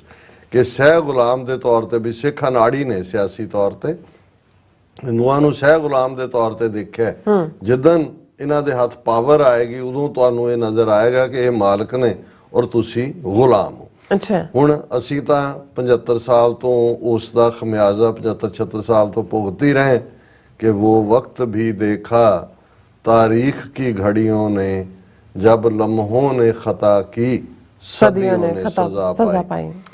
ਹੁਣ ਮੁਸਲਮਾਨਾਂ 'ਚ ਬੇਸ਼ੱਕ ਕਾਇਦੇ ਆਜ਼ਮ ਦੀ ਅਗਵਾਈ ਦੇ ਥੱਲੇ ਇੱਕ ਵੱਡਾ section ਖਲੋਤਾ ਆਪਣੇ ਮੁਲਕ ਲਈ ਪਾਕਿਸਤਾਨ ਹੋਣ ਦੇ ਵਿੱਚ ਆਇਆ, ਪਰ ਮੁਸਲਮਾਨਾਂ ਦਾ ਵੀ ਇੱਕ ਵੱਡਾ ਸੈਗਮੈਂਟ ਜਿਸ ਨੂੰ ਮੌਲਾਨਾ ਅਬੁਲ ਕਲਾਮ ਆਜ਼ਾਦ ਵਰਗੇ ਲੋਕ, ਜਿਹੜਾ ਕਾਂਗਰਸ ਦਾ ਪ੍ਰੈਜ਼ੀਡੈਂਟ ਵੀ ਸੀ ਉਸ ਪੀਰੀਅਡ ਦੇ ਵਿੱਚ, ਲੀਡ ਕਰ ਰਹੇ ਸੀ, ਜਿਹੜੇ ਕਹਿੰਦੇ ਸੀ ਇਹ ਤਾਂ ਸਾਡੇ ਪੁਰਖਿਆਂ ਦੀ ਥਾਂ ਹੈ, ਸਾਡੇ ਤਾਂ ਪੁਰਖਿਆਂ ਦੀਆਂ ਕਬਰਾਂ, ਅਸੀਂ ਇਹਨੂੰ ਛੱਡ ਕੇ ਕਿੱਥੇ ਜਾਣਾ।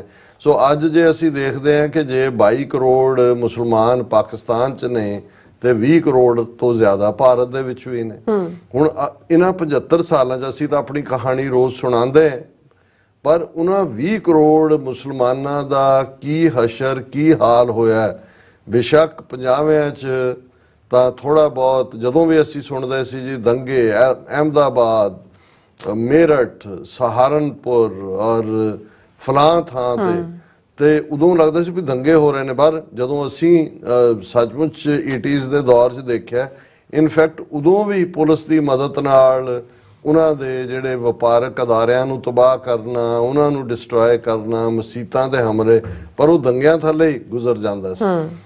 ਲੇਕਿਨ ਅੱਜ ਜਦੋਂ ਅਸੀਂ 6 ਦਸੰਬਰ ਮੁਸਲਮਾਨਾਂ ਦੇ ਲਈ ਭਾਰਤ ਦੇ ਕਿੰਨਾ ਵੱਡਾ ਇੱਕ ਜਿਹਨੂੰ ਟਰਨਿੰਗ ਪੁਆਇੰਟ ਬਣਿਆ, ਫਰੋਮ ਵਰਸਟ ਟੂ ਵਰਸਟ, ਵੱਧ ਤੋਂ ਵੱਧਤਰ ਵੱਲ, ਉਹ ਸੀ ਕਿ ਜਦੋਂ ਇਸ ਤੋਂ ਕੁਝ ਵਰੇ ਪਹਿਲਾਂ LK ਅਡਵਾਨੀ ਦੀ ਅਗਵਾਈ ਥੱਲੇ ਕਸ਼ਮੀਰ ਤੋਂ ਕੰਨਿਆ ਕੁਮਾਰੀ ਤੱਕ ਰੱਥ ਯਾਤਰਾ, ਜਿਸ ਨੇ ਪੂਰੀ ਫਿਰਕੂ ਨਫ਼ਰਤ ਹਿੰਦੂਤਵੀਆਂ ਨੇ ਫੈਲਾਈ, ਇੱਕ ਮਾਹੌਲ ਕ੍ਰੀਏਟ ਕੀਤਾ ਗਿਆ ਕਿ ਮੰਦਰ ਵਹੀਂ ਬਣਾਏਂਗੇ, ਕਿ ਅਯੁੱਧਿਆ ਮੰਦਰ, ਇੱਕ ਪੂਰਾ ਇੱਕ ਸਿਆਸੀ ਜਿਹੜੀ ਹੈ ਉਹ ਤਿਗੜਮ ਤਿਆਰ ਕੀਤਾ ਗਿਆ ਹਿੰਦੂਤਵੀ ਵਿਚਾਰਧਾਰਾ ਵਾਂਗ ਰੱਥ, ਔਰ ਉੱਥੇ ਅਸੀਂ ਮੰਦਰ ਬਣਾਉਣਾ ਹੈ। ਔਰ ਫਿਰ 6 ਦਸੰਬਰ 1992 ਨੂੰ ਹੁਣ ਦੇਖਣ ਵਾਲੀ ਗੱਲ ਇਹ ਹੈ ਕਿ ਜਦੋਂ ਜੂਨ ਦੇ ਪਹਿਲੇ ਹਫ਼ਤੇ, ਜੂਨ 84 'ਚ ਟੈਂਕਾਂ ਤੋਪਾਂ ਨਾਲ ਹਮਲਾ ਅਕਾਲ ਤਖਤ ਤੇ, ਦਰਬਾਰ ਸਾਹਿਬ ਤੇ, 37 ਇਤਿਹਾਸਕ ਗੁਰਦੁਆਰਿਆਂ ਤੇ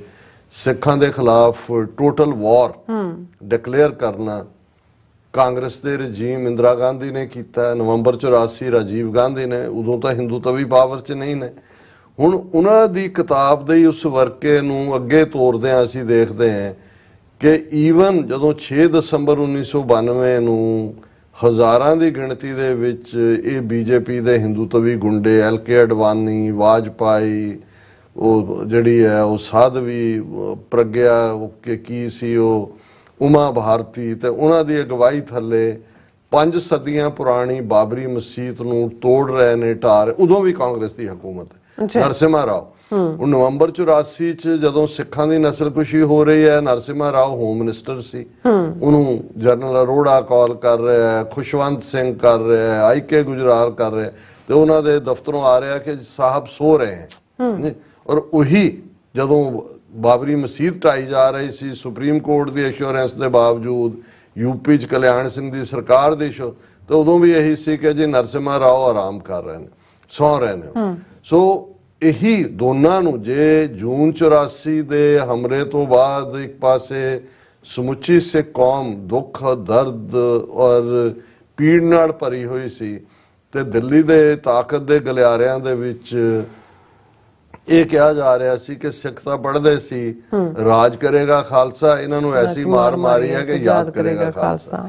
ਇਹੀ ਜਦੋਂ 6 ਦਸੰਬਰ 1992 ਨੂੰ ਬਾਬਰੀ ਮਸਜਿਦ ਢਾਈ ਗਈ, ਸੈਂਕੜਿਆਂ ਮੁਸਲਮਾਨਾਂ ਨੂੰ ਮਾਰਿਆ ਗਿਆ, ਮੌਤ ਦੇ ਘਾਟ ਉਤਾਰੇ ਗਿਆ, ਅਯੁੱਧਿਆ ਦੇ ਵਿੱਚ ਵੀ, ਮੁੰਬਈ ਦੇ ਵਿੱਚ ਵੀ, ਔਰ ਜਿਹਦੇ ਚ ਬਾਅਦ ਚ ਜਿਵੇਂ ਇੱਥੇ ਨਾਨਾਵਤੀ ਕਮਿਸ਼ਨ ਬਣਿਆ, ਉੱਥੇ ਲਿਬਰਮੈਨ ਕਮਿਸ਼ਨ ਬਣਿਆ, ਲੇਕਿਨ ਅਡਵਾਨੀ, ਵਾਜਪਾਈ ਸਮੇਤ ਸਾਰੇ ਸੁਪਰੀਮ ਕੋਰਟ ਤੋਂ ਔਰ ਸਭ ਬਰੀ ਹੋ ਗਏ।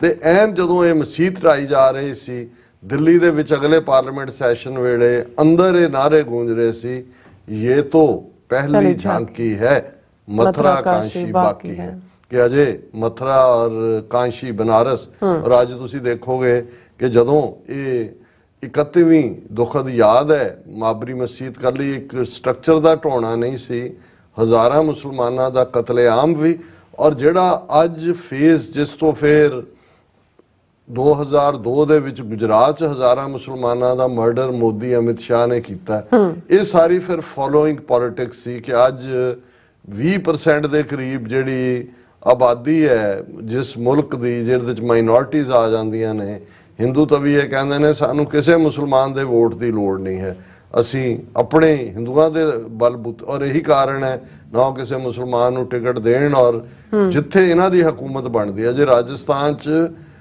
ਅਸ਼ੋਕ ਗਹਿਲੋਤ ਤੋਂ ਚਾਰਜ ਲਿਆ ਨਹੀਂ ਹੈ ਨਵੇਂ 'ਚ, ਉੱਥੇ BJP ਦਾ MLA ਜੈਪੁਰ ਦੇ ਵਿੱਚ ਪਹੁੰਚ ਗਿਆ ਕਿ ਸਭ ਇਹ ਜਿਹੜੀਆਂ ਨਾਨ ਵੈਜ ਦੀਆਂ ਦੁਕਾਨਾਂ ਚੁੱਕੋ, ਔਰ ਉਹਨਾਂ ਨੂੰ ਨੋਟਿਸ ਦੇ ਰਿਹਾ ਵੀ ਅਸੀਂ ਬੰਦ ਕਰਵਾ ਦੇਵਾਂਗੇ। ਔਰ ਉਹੀ ਬੁਲਡੋਜ਼ਰ ਮੱਧ ਪ੍ਰਦੇਸ਼ ਦੇ ਵਿੱਚ ਵੀ ਮੁਸਲਮਾਨਾਂ ਦੇ ਘਰਾਂ ਔਰ ਕਾਰੋਬਾਰਾਂ ਤੇ ਚੱਲੇ। UP ਦੇ ਵਿੱਚ ਤਾਂ ਉਹ ਆਦਿੱਤਿਆਨਾਥ ਯੋਗੀ ਆਪਣੇ ਆਪ ਨੂੰ ਕਹਿੰਦਾ ਹੀ ਮਿਸਟਰ ਬੁਲਡੋਜ਼ਰ ਹੈ। ਨੂੰ ਹਰਿਆਣੇ ਦੇ ਵਿੱਚ ਕੀ ਚੱਲ ਰਿਹਾ, ਔਰ ਇਹਨਾਂ ਜੇ 92 ਤੋਂ ਹੁਣ ਤੱਕ 31 ਸਾਲਾਂ 'ਚ ਦੇਖੀਏ ਤੇ ਇਹ ਅੱਜ ਉਸ ਲੈਵਲ ਦੇ ਉੱਤੇ ਮੁਸਲਮਾਨ ਆ ਕੇ ਖੜੇ ਨੇ, ਜਿਨ੍ਹਾਂ ਬਾਰੇ ਡਾਕਟਰ ਗ੍ਰੈਮ, ਜਿਨ੍ਹਾਂ ਨੇ 10 ਸਟੇजेस ਜੈਨੋਸਾਈਡ ਦੀਆਂ ਜਿਨ੍ਹਾਂ ਨੂੰ UN ਨੇ ਰੈਕਗਨਾਈਜ਼ ਕੀਤਾ ਹੋਇਆ, ਉਹਨਾਂ ਦਾ ਕਹਿਣਾ ਹੈ ਕਿ ਕਿਸੇ ਵੇਲੇ ਵੀ ਮੁਸਲਮਾਨਾਂ ਦੀ ਨਸਲਕੁਸ਼ੀ ਦਾ ਇੱਕ ਵੱਡਾ ਹੜ੍ਹ ਆ ਸਕਦਾ ਕਿ ਉਸ ਦੇ ਕਗਾਰ ਤੇ ਖੜੇ ਨੇ ਦਰਵਾਜ਼ੇ ਤੇ।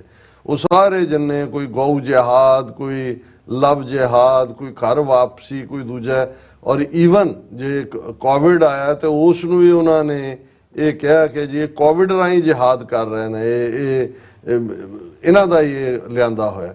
ਸੋ ਇਹਨਾਂ ਹਾਲਾਤਾਂ ਦੇ ਚੱਲਦਿਆਂ ਮੈਂ ਇਹ ਸਮਝਦਾ ਕਿ ਵੀ ਬੇਸ਼ੱਕ ਪਤਾ ਨਹੀਂ ਕਿੰਨਿਆਂ ਕੁ ਨੂੰ ਇਹ ਯਾਦ ਹੈ, ਲੇਕਿਨ ਇਹ ਇੱਕ ਅਹਿਮੀਅਤ ਵਾਲਾ ਦਿਨ ਹੈ ਸਾਡੇ ਲਈ ਇਸ ਲਿਹਾਜ਼ ਨਾਲ ਕਿ 6 ਦਸੰਬਰ ਉਹ ਦਿਨ ਹੈ ਜਿਹੜਾ ਅਸੀਂ ਓਪਰਚੁਨਿਟੀ ਮਿਸ ਕੀਤੀ, ਜਿਹਦੇ ਥੱਲੇ ਜੇ ਕੁਛ ਸਾਡਾ ਬਣਨ ਵੱਲ ਜਾ ਰਿਹਾ ਸੀ। ਓਪਰਚੁਨਿਟੀਜ਼ ਦਾ ਹੋਰ ਵੀ 4-5 ਐਸੇ ਵਾਕਿਆ ਨੇ, ਪਰ ਮੁਸਲਮਾਨਾਂ ਦੇ ਲਈ 6 ਦਸੰਬਰ 1992 ਤੋਂ ਬਾਅਦ ਫਿਰ ਇਹੀ ਨਹੀਂ ਕਿ ਉਹਨੂੰ ਢਾਇਆ ਗਿਆ, ਫਿਰ ਤੁਸੀਂ ਦੇਖਦੇ ਹੋ ਕਿ ਉਹਨੂੰ ਕਿਵੇਂ ਇਲਾਹਾਬਾਦ ਹਾਈ ਕੋਰਟ ਤੋਂ ਲੈ ਕੇ ਸੁਪਰੀਮ ਕੋਰਟ ਤੱਕ ਕੇਸ ਚੱਲਿਆ, ਔਰ ਅਲਟੀਮੇਟਲੀ ਸੁਪਰੀਮ ਕੋਰਟ ਨੇ ਕਿਹਾ ਭਾਵੇਂ ਕੋਈ ਐਵੀਡੈਂਸ ਨਹੀਂ ਹੈ ਕਿ ਇੱਥੇ ਮੰਦਿਰ ਐਗਜ਼ਿਸਟ ਕਰਦਾ ਸੀ, ਪਰ ਬਹੁ ਗਿਣਤੀ ਦੀ ਆਸਥਾ ਦਾ ਧਿਆਨ ਰੱਖਦੇ ਹਾਂ ਇਹ ਅਸੀਂ ਜਿਹੜਾ ਮੰਦਿਰ ਬਣਾਉਣ ਲਈ ਦੇ ਰਹੇ ਹਾਂ। ਔਰ ਜਨਵਰੀ ਦੇ ਮਹੀਨੇ ਇੱਕ ਵੱਡਾ ਇਹਨਾਂ ਨੇ ਉਹਦਾ ਉਦਘਾਟਨ ਦੇ ਨਾਂ ਥੱਲੇ ਮੋਦੀ ਨੂੰ ਫਿਰ ਵਿਸ਼ਨੂੰ ਦੇ ਅਵਤਾਰ ਦੇ ਵਿੱਚ ਲਿਆਣਾ, ਔਰ ਆਲਰੇਡੀ ਇਸ ਮਾਮਲੇ 'ਚ ਹੈ ਜੀ ਸਚਿਨ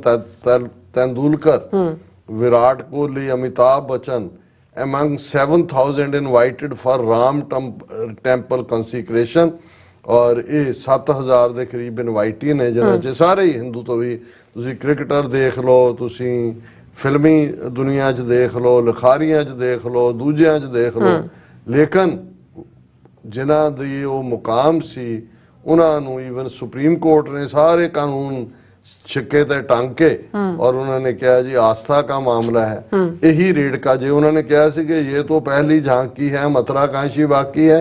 इस वेले एग्जैक्टली बनारस दी मसीत के केस नूं भी उन्होंने अदालतां दे विच लिजा के उस किस्म का मंदिर बनाने वाल तोरिया होया है, और मथुरा दे विच भी उस किस्म का ईवन जिहड़ा एक खबर भी सी कि भी ये जिहड़ा एक क्राउड गई Babri Masjid demolition anniversary, right wing group members march toward Shahi Idgah in Mathura detained, कि अज मथुरा की मसीत नूं जिहड़ा पलीत करने दे लई ये हिंदू तवीआं दी भीड़ 6 दसंबर नूं कि भाई हुण असीं मथुरा और काशी भी लैणा है।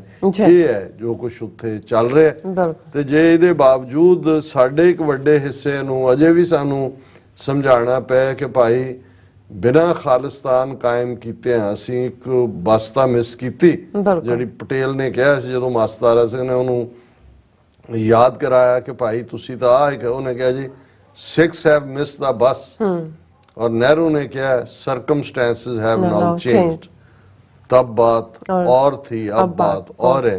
ते मुसलमान भी मौलाना अबुल कलाम आजाद समेत अपने लीडरां दी जान नूं रो रहे होणगे कि इहदे कोलों तां भावें असीं अद्धी खा लैंदे, चप्पा सानू खाण नूं मिलदा, घट्टो घट्ट असीं एक इज्जत ऑनर नाल तां 20 करोड़ ये कोई छोटी गिणती नहीं है, साडे तो 10 गुणा ज्यादा। जे उन्हां दा ये हाल है ते सिख ये समझण कि जी असीं जिहड़ा वो इत्थे बड़े महफूज होवांगे और ये फलाना ते ढिमका, फिर साडे तो वड्डा असीं पहलां भी उस किस्म दीयां मूर्खतावां सियासी पिड़ च कीतियां ने, अज भी साडा एक तबका जिहड़ा है उस पासे वाल खिंचण दी कोशिश कर रहे हैं। जी डॉक्टर साहब तुहाडा बहुत बहुत शुक्रिया। सो अथ लेने ब्रेक, व्यूअर्स तुसीं इसी तरह बने रहना, मिलते हैं छोटे जे ब्रेक तो बाद।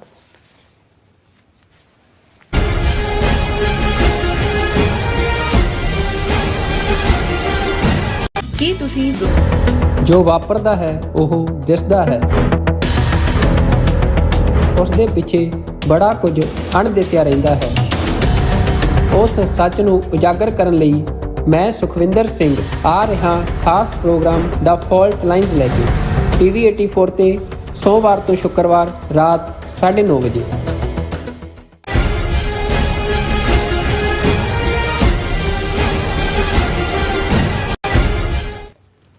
Viewers welcome back on programme. So viewers गलबात करन जा रहे हैं कि बंदी ਸਿੰਘਾਂ ਦੀ ਰਿਹਾਈ ਦਾ ਮੁੱਦਾ ਹੁਣ ਭਾਈ ਬਲਵੰਤ ਸਿੰਘ ਰਾਜਵਾਨਾ ਵੱਲੋਂ ਜੇਲ੍ਹ ਵਿੱਚ ਭੁੱਖ ਹੜਤਾਲ ਸ਼ੁਰੂ ਕਰਨ ਨਾਲ ਹੋਰ ਵੀ ਗਰਮਾ ਗਿਆ ਹੈ ਔਰ ਭਾਈ ਰਾਜਵਾਨਾ ਵੱਲੋਂ ਸ਼੍ਰੋਮਣੀ ਕਮੇਟੀ ਅਤੇ ਬਾਦਲ ਦਲ ਨੂੰ ਰਿਹਾਈ ਲਈ ਕੁਝ ਕਾਰਗਰ ਨਾ ਕਰਨ ਦਾ ਦੋਸ਼ ਜੁੜਾਇਆ ਦਿੱਤਾ ਜਾ ਰਿਹਾ ਹੈ ਔਰ ਪੰਜਾਬੀ ਦਾ ਅਖਾਣ ਹੈ ਦੁਨੀਆ ਮੰਦੀ ਜ਼ੋਰਾਂ ਨੂੰ ਕੋਈ ਪੁੱਛੇ ਨਾ ਕਮਜ਼ੋਰਾਂ ਨੂੰ। ਇਹੀ ਕਹਾਵਤ ਜਿਹੜੀ ਹੈ ਅੱਜ ਸਿੱਖ ਕੌਮ ਦੀ ਬੇਬਸੀ ਨੂੰ ਬਿਆਨਦੀ ਹੈ। ਸੋ ਇਸ ਬਾਰੇ ਆਪਾਂ ਗੱਲਬਾਤ ਕਰਨ ਜਾ ਰਹੇ ਹਾਂ।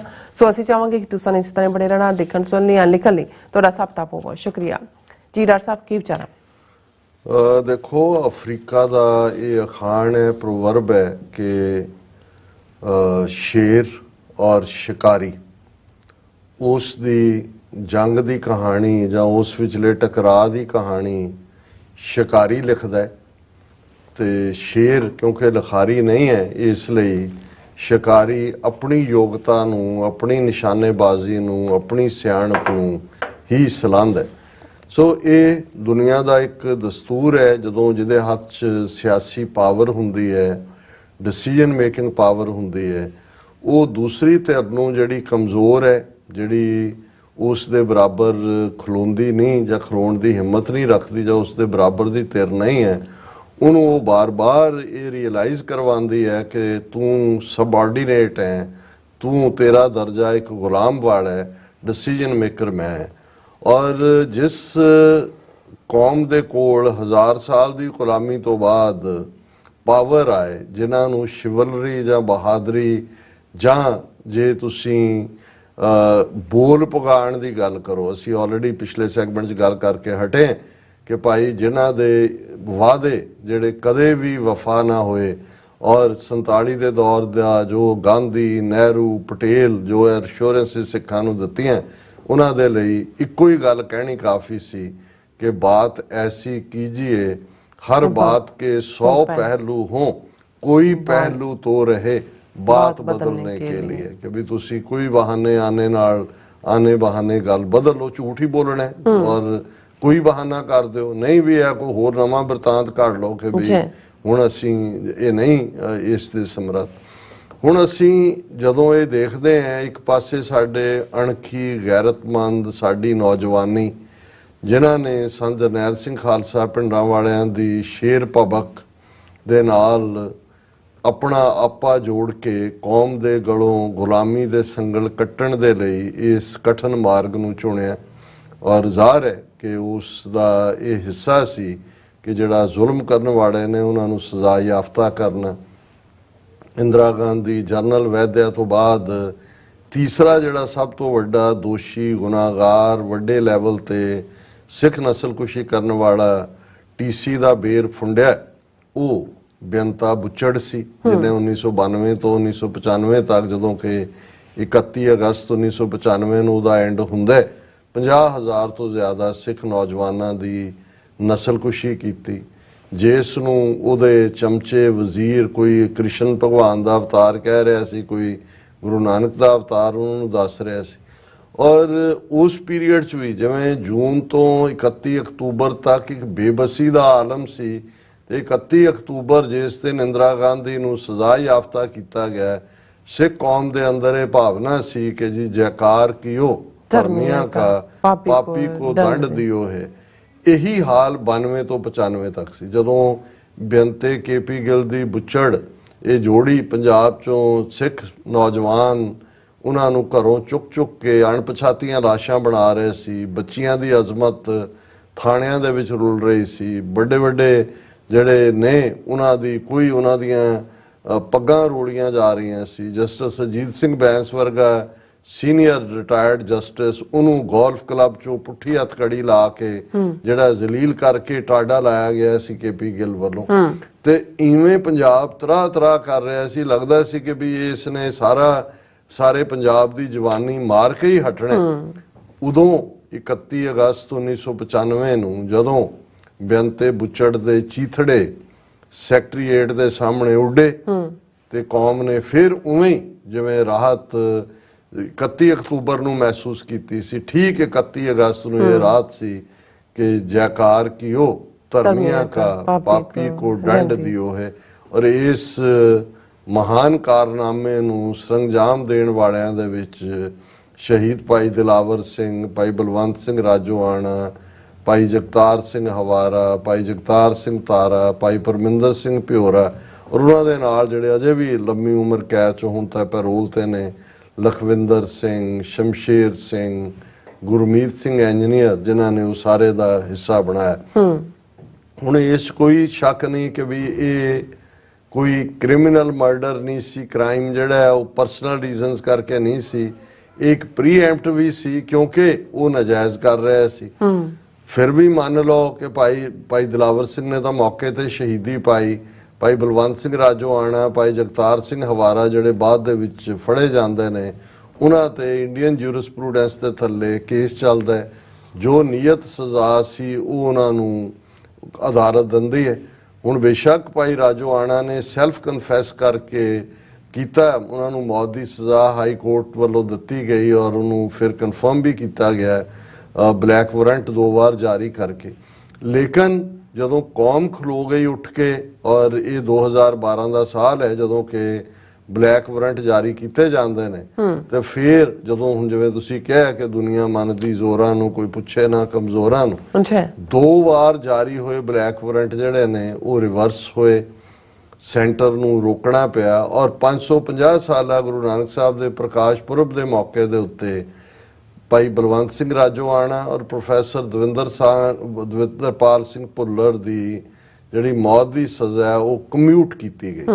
ਹੁਣ ਜਦੋਂ ਉਮਰ ਕੈਦ ਦਾ ਜਾਂ ਆਲਰੇਡੀ 25 ਸਾਲ ਤੋਂ ਜ਼ਿਆਦਾ ਇਹਨਾਂ ਦੋਨਾਂ ਨੂੰ ਹੋ ਚੁੱਕਾ ਹੈ, ਲੇਕਿਨ ਤੁਸੀਂ ਦੇਖੋ ਵੀ ਇਹ ਉਹ ਪੀਰੀਅਡ ਸੀ, ਬੇਸ਼ੱਕ 2012 ਦੇ ਵਿੱਚ ਪਾਵਰ ਦੇ ਵਿੱਚ ਵਾਪਸ ਜਿਹੜੇ ਨੇ ਉਹ ਅਕਾਲੀ ਆਏ, ਲੇਕਿਨ ਇੱਕ ਜ਼ੋਰ ਸੀ ਕਿ ਸੈਂਟਰ ਗਵਰਨਮੈਂਟ ਨੇ ਵੀ ਦੇ ਬਾਵਜੂਦ ਕਿ ਬਲੈਕ ਵਾਰੰਟ ਜਾਰੀ ਹੋ ਚੁੱਕੇ ਨੇ ਉਹ ਬੈਕ ਸਟੈਪ ਤੇ ਗਏ। 2019 ਤੱਕ ਪਹੁੰਚਦਿਆਂ ਵੀ ਸਿੱਖਾਂ ਦੀ ਤਾਕਤ ਦਾ ਅਹਿਸਾਸ ਸੀ ਉਹਨਾਂ ਨੂੰ, ਲੇਕਿਨ ਅੱਜ ਹਾਲਤ ਇਹ ਹੈ ਕਿ 2019 ਨੂੰ ਬੀਤਿਆਂ ਵੀ 4 ਸਾਲ ਲੰਘ ਗਏ। ਉਹ ਛੋਟੀ ਜਿਹੀ ਕੋਠੜੀ 'ਚ ਰਾਜੋਆਣਾ ਵੀ ਔਰ ਜਿਸ ਹਾਲਤ ਜਗਤਾਰ ਸਿੰਘ ਹਵਾਰਾ, ਉਹਨਾਂ ਨੂੰ ਤਾਂ ਹੁਣ ਦਿੱਲੀ ਤਿਹਾੜ ਤੋਂ ਵੀ ਕਿਤੇ ਹੋਰ ਲੈ ਗਏ। ਔਰ ਇਵੇਂ ਹੀ ਭਾਈ ਜਗਤਾਰ ਸਿੰਘ ਤਾਰਾ, ਉਹਨਾਂ ਦੀ ਭਤੀਜੀ ਦਾ ਵਿਆਹ ਸੀ, 2 ਘੰਟੇ ਦੀ ਪੈਰੋਲ ਦਿੱਤੀ ਗਈ, ਜਦੋਂ ਕਿ ਉਹ ਕ੍ਰਿਮੀਨਲ ਜਿਹੜਾ ਰਾਮ ਰਹੀਮ ਔਰ ਦੂਜਾ 6ਵੀਂ ਵਾਰੀ ਜਿਹੜਾ ਪੈਰੋਲ ਤੇ ਆਇਆ ਇਹਨਾਂ ਸਾਰੇ 2 ਸਾਲਾਂ, ਜਦੋਂ ਕਿ ਉਹ ਮਰਡਰ ਵੀ, ਜਬਰ ਜਨਾਹ ਵੀ, ਕਿੰਨੀ ਕੈਦ ਉਹਨੂੰ ਹੋਈ ਹੈ। ਹੁਣ ਇਸ ਸਭ ਦੇ ਚਲਦਿਆਂ ਇਹ ਵੀ ਸਮਝ ਆ ਸਕਦਾ ਹੈ ਕਿ ਭਾਈ ਕਿਉਂਕਿ ਅਕਾਲੀ ਦਲ ਇਸ ਹੱਦ ਤੱਕ ਇਹਨਾਂ ਨੇ ਆਪਣੇ ਆਪ ਨੂੰ RSS ਦਾ ਪਿਛਲਗ ਬਣਾ ਲਿਆ ਸੀ ਕਿ ਉਹਨਾਂ ਨੇ ਵੀ ਇਹਨਾਂ ਨੂੰ ਫॉर ਗ੍ਰਾਂਟਡ ਸਮਝਣਾ ਸ਼ੁਰੂ ਕਰਤਾ, ਲੈਣਾ ਸ਼ੁਰੂ ਕਰਤਾ। ਨਤੀਜੇ ਦੇ ਤੌਰ ਤੇ ਅੱਜ ਉਹਨਾਂ ਦੇ ਕੋਲ ਅਸੈਂਬਲੀ ਦੇ ਵਿੱਚ 2 ਸੀਟਾਂ ਹੀ ਨੇ ਔਰ ਉਹ ਤਾਂ ਹੁਣ ਇਸ ਕਾਲ ਦੀ ਉਡੀਕ 'ਚ ਨੇ ਅਮਿਤ ਸ਼ਾਹ ਜਾਂ ਮੋਦੀ ਦੀ ਕਿ ਜੀ ਅਸੀਂ ਜਿਹੜਾ ਹੈ ਉਹ ਤੁਹਾਨੂੰ ਅੱਧੀਓਂ ਵੱਧ ਸੀਟਾਂ BJP ਨੂੰ ਛੱਡਣ ਨੂੰ ਤਿਆਰ ਹੈ ਪੰਜਾਬ 'ਚ, ਤੁਸੀਂ ਸਾਨੂੰ ਆਪਣੇ ਅਲਾਇੰਸ ਦਾ ਹਿੱਸਾ ਬਣਾਓ। ਜੇ ਥੋੜਾ ਬਹੁਤ ਇਹਨਾਂ ਨੂੰ ਲੱਗਦਾ ਸੀ ਵੀ ਜੇ ਮੱਧ ਪ੍ਰਦੇਸ਼, ਰਾਜਸਥਾਨ, ਛੱਤੀਸਗੜ੍ਹ 'ਚ ਇਹ ਲੂਜ਼ ਕੀਤਾ ਇਹਨਾਂ ਨੇ BJP ਨੇ, ਫਿਰ ਸ਼ਾਇਦ ਉਹਨਾਂ ਨੂੰ ਖੇਤਰੀ ਪਾਰਟੀਆਂ ਦੀ ਲੋੜ ਪਏ। ਹੁਣ ਤਾਂ ਬਿਲਕੁਲ ਹੀ ਹੰਕਾਰੇ ਹੋਏ ਨੇ। ਇਸ ਬੈਕਡ੍ਰੌਪ ਦੇ ਵਿੱਚ ਸਾਨੂੰ ਦੇਖਣਾ ਹੋਏਗਾ ਕੌਮੀ ਇਨਸਾਫ ਮੋਰਚਾ ਜਿਹੜਾ ਚੰਡੀਗੜ੍ਹ ਦੇ ਵਿੱਚ ਲੱਗਾ ਹੋਇਆ ਹੈ, ਜਿਹੜਾ ਬਾਰ-ਬਾਰ ਮੰਗ ਵੀ ਹੋ ਰਹੀ ਹੈ, ਤੇ ਅਕਾਲੀਆਂ ਵੱਲੋਂ ਭਾਈ ਬਲਵੰਤ ਸਿੰਘ ਰਾਜੋਆਣਾ ਦੇ ਕੇਸ 'ਚ ਜਾਂ ਈਵਨ ਬੰਦੀ ਸਿੰਘਾਂ ਦੀ ਰਿਹਾਈ ਦੇ ਮਾਮਲੇ 'ਚ ਈਵਨ ਹੋਮ ਮਿਨਿਸਟਰੀ ਔਰ ਪ੍ਰੈਜ਼ੀਡੈਂਟ ਨੇ ਮੁਲਾਕਾਤ ਦਾ ਟਾਈਮ ਵੀ ਨਹੀਂ ਦਿੱਤਾ। ਉਹ ਸ਼੍ਰੋਮਣੀ ਕਮੇਟੀ ਦੇ ਵਫਦ ਨੂੰ ਆਪ ਤਾਂ ਸੁਖਬੀਰ ਬਾਦਲ ਨੇ ਮੂੰਹ 'ਚ ਘੂਣੀਆਂ ਪਾਈਆਂ ਹੋਈਆਂ, ਉਹ ਹਰਜਿੰਦਰ ਸਿੰਘ ਧਾਮੀ ਨੂੰ ਅੱਗੇ ਕੀਤਾ ਹੋਇਆ, ਲੇਕਿਨ ਇਹਨਾਂ ਨੂੰ ਮਿਲਣ ਦਾ ਟਾਈਮ ਵੀ ਨਹੀਂ ਦਿੱਤਾ ਜਾ ਰਿਹਾ। ਇਸ ਫਰਸਟ੍ਰੇਸ਼ਨ 'ਚੋਂ ਹੀ ਅਲਟੀਮੇਟਲੀ ਬਲਵੰਤ ਸਿੰਘ ਰਾਜੋਆਣਾ ਨੇ ਇਹ ਕਹਿ ਕੇ ਕਿ ਭਾਈ 5 ਵਾਰ ਮੈਂ ਅੱਗੇ ਭੁੱਖ ਹੜਤਾਲ ਕੀਤੀ, ਮੈਨੂੰ ਕਿਹਾ ਗਿਆ, ਰੋਕਿਆ ਗਿਆ, ਤੁਸੀਂ ਕੁਛ ਨਹੀਂ ਕਰ ਰਹੇ ਔਰ ਮੈਂ ਦੁਬਾਰਾ ਸ਼ੁਰੂ ਕਰ ਰਿਹਾ। ਉਹਨਾਂ ਨੇ ਸ਼ੁਰੂ ਕੀਤੀ, ਹਾਲਾਂ ਅੱਜ ਹੀ ਅਕਾਲ ਤਖਤ ਸਾਹਿਬ ਨੇ ਉਹਨਾਂ ਨੂੰ ਕਿਹਾ ਕਿ ਭਾਈ ਤੁਸੀਂ ਐਂਡ ਕਰੋ ਹੰਗਰ ਸਟ੍ਰਾਈਕ, ਔਰ ਇਹ 5 ਮੈਂਬਰੀ ਕਮੇਟੀ ਉਹਨਾਂ ਨੇ ਬਣਾਈ ਹੈ, ਜਿਹਦੇ ਵਿੱਚ ਜਿਹੜਾ ਦਿੱਲੀ ਕਮੇਟੀ ਦਾ ਇੱਕ ਬੰਦਾ ਬਲਜਿੰਦਰ ਹਮਦਰਦ ਨੂੰ ਔਰ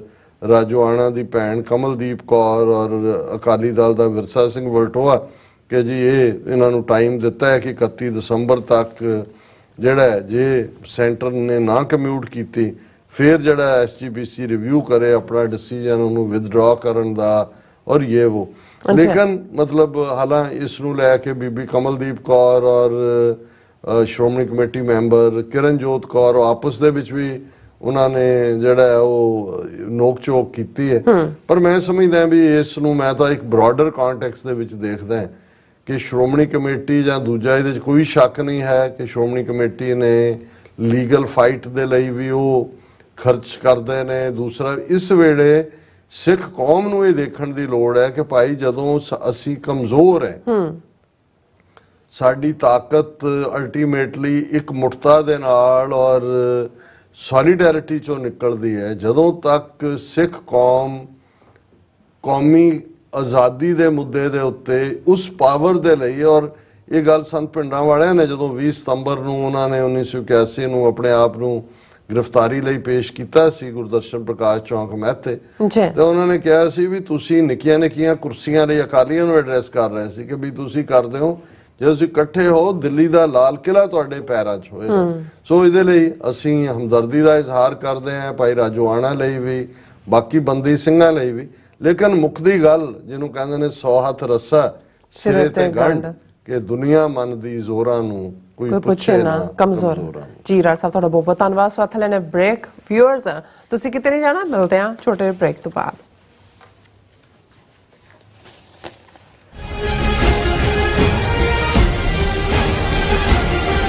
ਕੀ ਤੁਹਾਨੂੰ 30, 40 ਜਾਂ 50 ਦਿਨ ਵੇਟ ਕਰਨੀ ਪੈ ਰਹੀ ਹੈ ਤੁਹਾਡੇ ਚੈੱਕ ਲਈ? ਫਿਰ ਬ੍ਰੋਕਰਾਂ ਪਿੱਛੇ ਭੱਜਦੇ ਫਿਰਦੇ ਹੋ ਪੈਸੇ ਲਈ, ਬਹੁਤ ਜ਼ਿਆਦਾ ਟਾਈਮ ਵੇਸਟ ਹੋ ਜਾਂਦਾ ਇੱਦਾਂ ਤਾਂ। ਜੇ ਤੁਸੀਂ ਅੱਜ ਹੀ ਪੈਸੇ ਲੈਣੇ ਤਾਂ ਬਾਬਟੇਲ ਨੂੰ ਕਾਲ ਕਰੋ। ਬਾਬਟੇਲ ਤੁਹਾਡੀਆਂ ਇਨਵੋਇਸਿਸ ਸੇਮ ਡੇ ਫੰਡ ਕਰ ਸਕਦੇ ਹਨ for a small fee, no contract, no reserve and no hidden fees। ਅੱਜ ਹੀ ਕਾਲ ਕਰੋ ਬਾਬਟੇਲ ਨੂੰ ਤੇ ਤੁਹਾਡਾ ਪਹਿਲਾ ਮਹੀਨਾ ਫ੍ਰੀ। 410 204 2084। ਅਗੇਨ 410 204 2084। ਜੋ ਵਾਪਰਦਾ ਹੈ ਉਹ ਦਿਸਦਾ ਹੈ, ਉਸ ਦੇ ਪਿੱਛੇ ਬੜਾ ਕੁਝ ਅਣਦਿਸਿਆ ਰਹਿੰਦਾ ਹੈ। ਉਸ ਸੱਚ ਨੂੰ ਉਜਾਗਰ ਕਰਨ ਲਈ ਮੈਂ ਸੁਖਵਿੰਦਰ ਸਿੰਘ ਆ ਰਿਹਾ ਖਾਸ ਪ੍ਰੋਗਰਾਮ ਦਾ ਫਾਲਟ ਲਾਈਨਸ ਲੈ ਕੇ TV 84 ਤੇ ਸੋਮਵਾਰ ਤੋਂ ਸ਼ੁੱਕਰਵਾਰ ਰਾਤ 9:30 ਵਜੇ।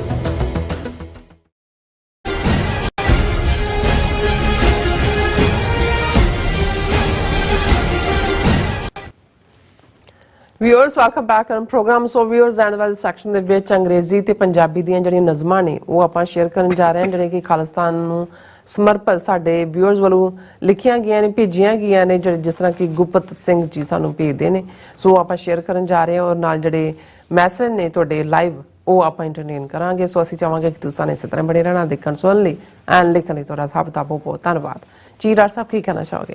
ਦੇਖੋ, ਸਾਨੂੰ ਅੱਜ ਹੀ ਸਾਡੇ ਭਾਊ ਸੰਤੋਖ ਸਿੰਘ ਜੀ ਟੋਰਾਂਟੋ, ਉਹਨਾਂ ਦੀ ਇੱਕ ਨਜ਼ਮ ਕਾਫਲਾ ਮਿਲੀ ਹੈ, ਅਸੀਂ ਉਹ ਸ਼ੇਅਰ ਕਰਨਾ ਚਾਹੁੰਦੇ। ਉਹਨਾਂ ਨੇ ਕਿਹਾ, ਤੁਰਿਆ ਕਾਫਲਾ ਕੌਮੀ ਪਰਵਾਨਿਆਂ ਦਾ, ਆਏ ਕਿਸੇ ਤੂਫਾਨ ਤੋਂ ਰੁਕਣਾ ਨਹੀਂ, ਇਹ ਵਹੀਰ ਸਿਰ ਲੱਥੇ ਦੀਵਾਨਿਆਂ ਦੀ, ਇਹਨੇ ਜ਼ਾਲਮ ਦੇ ਅੱਗੇ ਝੁਕਣਾ ਨਹੀਂ। ਤੁਰਿਆ ਕਾਫਲਾ ਕੌਮੀ ਪਰਵਾਨਿਆਂ ਦਾ, ਆਏ ਕਿਸੇ ਤੂਫਾਨ ਤੋਂ ਰੁਕਣਾ ਨਹੀਂ, ਇਹ ਵਹੀਰ ਸਿਰ ਲੱਥੇ ਦੀਵਾਨਿਆਂ ਦੀ, ਇਹਨੇ ਜ਼ੁਲਮ ਦੇ ਅੱਗੇ ਝੁਕਣਾ ਨਹੀਂ। ਐਸਾ ਹੜ ਸਚਾਈ ਦਾ ਵਗਣ ਲੱਗਾ, ਕਿਸੇ ਬੰਨਾਂ ਦੇ ਬੰਨਿਆਂ ਰੁਕਣਾ ਨਹੀਂ, ਜਿਹਦੀ ਯਾਰੀ ਅਕਾਲ ਦੇ ਨਾਲ ਹੋਵੇ, ਉਹਦੇ ਸਾਹਮਣੇ ਕਾਇਰਾਂ ਟਿਕਣਾ ਨਹੀਂ। ਇਸ ਬੇੜੇ ਦੇ ਬਲਾ ਵਕੀਲ ਪੰਨੂ, ਸਿਰ ਲਾਏਗਾ ਕਿਸੇ ਤੋਂ ਰੁਕਣਾ ਨਹੀਂ, ਡਾਕਟਰ ਬਖਸ਼ੀਸ਼ ਸਲਾਹਕਾਰ ਇਸਦੇ, ਖੜੇ ਡਟ ਕੇ ਕਦੇ ਝੁਕਣਾ ਨਹੀਂ।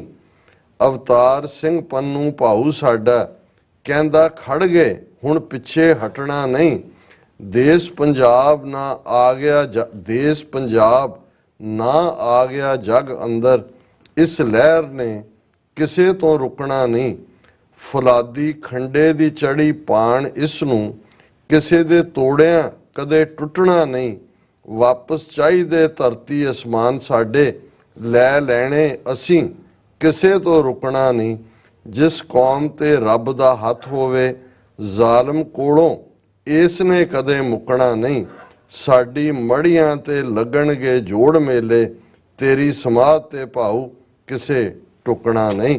ਨਹੀਂ ਭਾਊ ਜੀ, ਤੁਸੀਂ ਵੀ ਇਸ ਕਾਫਲੇ ਦਾ ਹੀ ਰਾਦਰ ਫਰੰਟ ਜਿਹੜਾ ਉਹ ਝੰਡਾ ਬੇਅਰਰ ਹੋ, ਫਲੈਗ ਬੇਅਰਰ ਹੋ। ਔਰ ਇੱਕ ਨਜ਼ਮ ਇਹ ਭਾਵੇਂ ਸਾਨੂੰ ਕੁਝ ਦਿਨ ਪਹਿਲਾਂ ਆਈ, ਪਰ ਮੈਨੂੰ ਲੱਗਦਾ ਹੈ ਕਿ ਵੀ ਮੈਂ ਡਿਲੇ ਕਰ ਲਿਆ ਇਸ ਨੂੰ। ਸਾਡੇ ਵੀਰ ਸੁਖਵਿੰਦਰ ਸਿੰਘ ਧਾਲੀਵਾਲ ਜੀ ਨੇ ਭੇਜੀ ਸੀ ਤੇ ਉਹਨਾਂ ਨੇ ਕਿਹਾ ਵੀ ਮੇਰੇ ਅੰਕਲ ਅਮਰਜੀਤ ਸਿੰਘ ਚੀਮਾ ਨੇ ਲਿਖੀ ਹੈ, ਇਹ ਪੰਜਾਬੀ ਬੋਲੀ ਦੇ ਉੱਤੇ ਹੈ, ਬੋਲੀ ਪੰਜਾਬੀ ਹੈ, ਸਾਡੀ ਮਰਦੀ ਬੋਲੀ ਦਾ ਚਲੋ ਸੋਗ ਮਨਾਈਏ, ਇਹਨਾਂ ਸਰਕਾਰਾਂ ਨੂੰ ਜਾ ਕੇ ਸਮਝਾਈਏ, ਅਸੀਂ ਪੰਜਾਬ ਦੇ ਵਾਸੀ ਹਾਂ, ਸਾਡੀ ਬੋਲੀ ਪੰਜਾਬੀ, ਸਾਡੇ ਗ੍ਰੰਥ ਪੰਜਾਬੀ ਨੇ, ਨਾ ਕਰੋ ਖਰਾਬੀ, ਇਹ ਪੰਜਾਬੀ ਬੋਲੀ ਏ ਗੁਰੂਆਂ ਪੀਰਾਂ ਦੀ ਜਾਈ, ਇਹ ਮਾਖਿਓਂ ਮਿੱਠੀ ਏ ਮੇਰੀ ਅੰਮਾ ਜਾਈ, ਇਹ ਸਕੂਲ ਮਦਰਸੇ ਨੇ ਬੱਚਿਆਂ ਨੂੰ ਪੜ੍ਹਾਉਂਦੇ, ਸਾਡੇ ਪੰਜਾਬੀ ਬੱਚਿਆਂ ਨੂੰ ਕਿਉਂ ਹਿੰਦੀ ਪੜ੍ਹਾਉਂਦੇ, ਅਖੇ ਬੋਲੋ ਹਿੰਦੀ ਜੀ ਨਾਲੇ ਹਿੰਦੀ ਪੜ੍ਹਾਓ,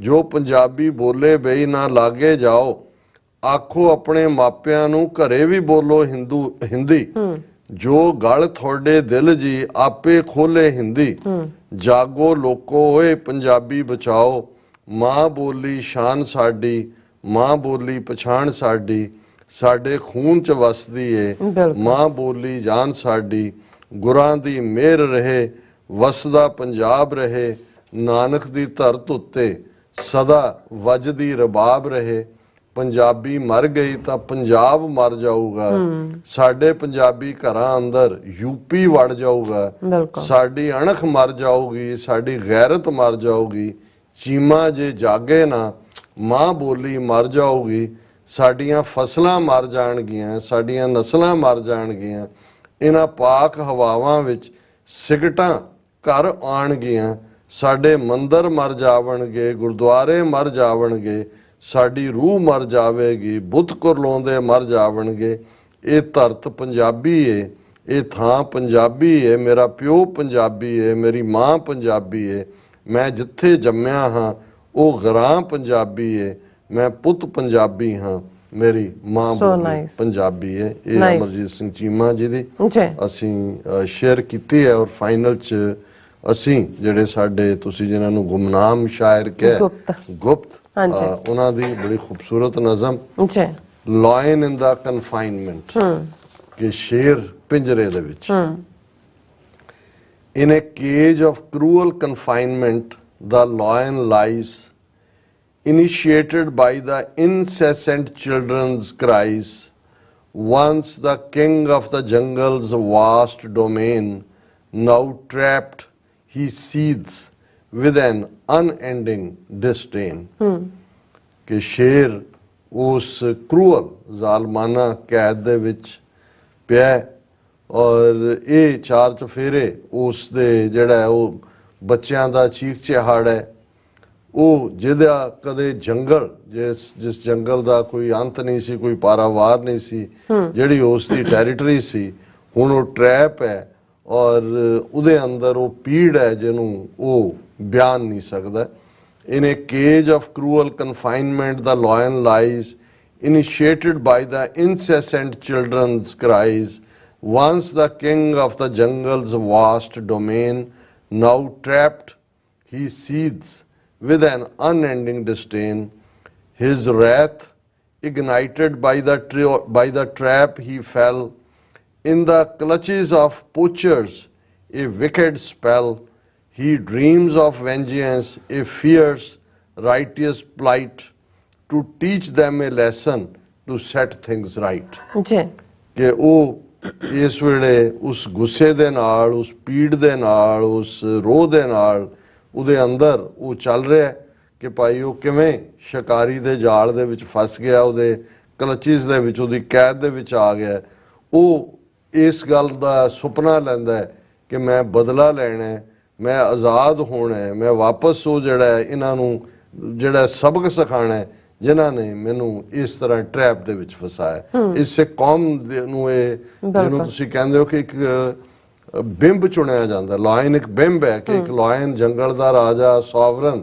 ਜਿਹੜਾ ਸ਼ਿਕਾਰੀ ਧੋਖੇ ਨਾਲ ਪਿੰਜਰੇ 'ਚ ਪਾ ਲੈਂਦਾ ਜੋ ਅਸੀਂ ਅਗਸਤ 1947 ਦੇ ਧੋਖੇ ਦੀ ਗੱਲ ਕੀਤੀ so his wrath ignited by the trap he fell in the clutches of poachers a wicked spell he dreams of vengeance a fierce righteous plight to teach them a lesson to set things right he waits in silence a tempest ready to break eyes ablaze with a fierce unyielding ache.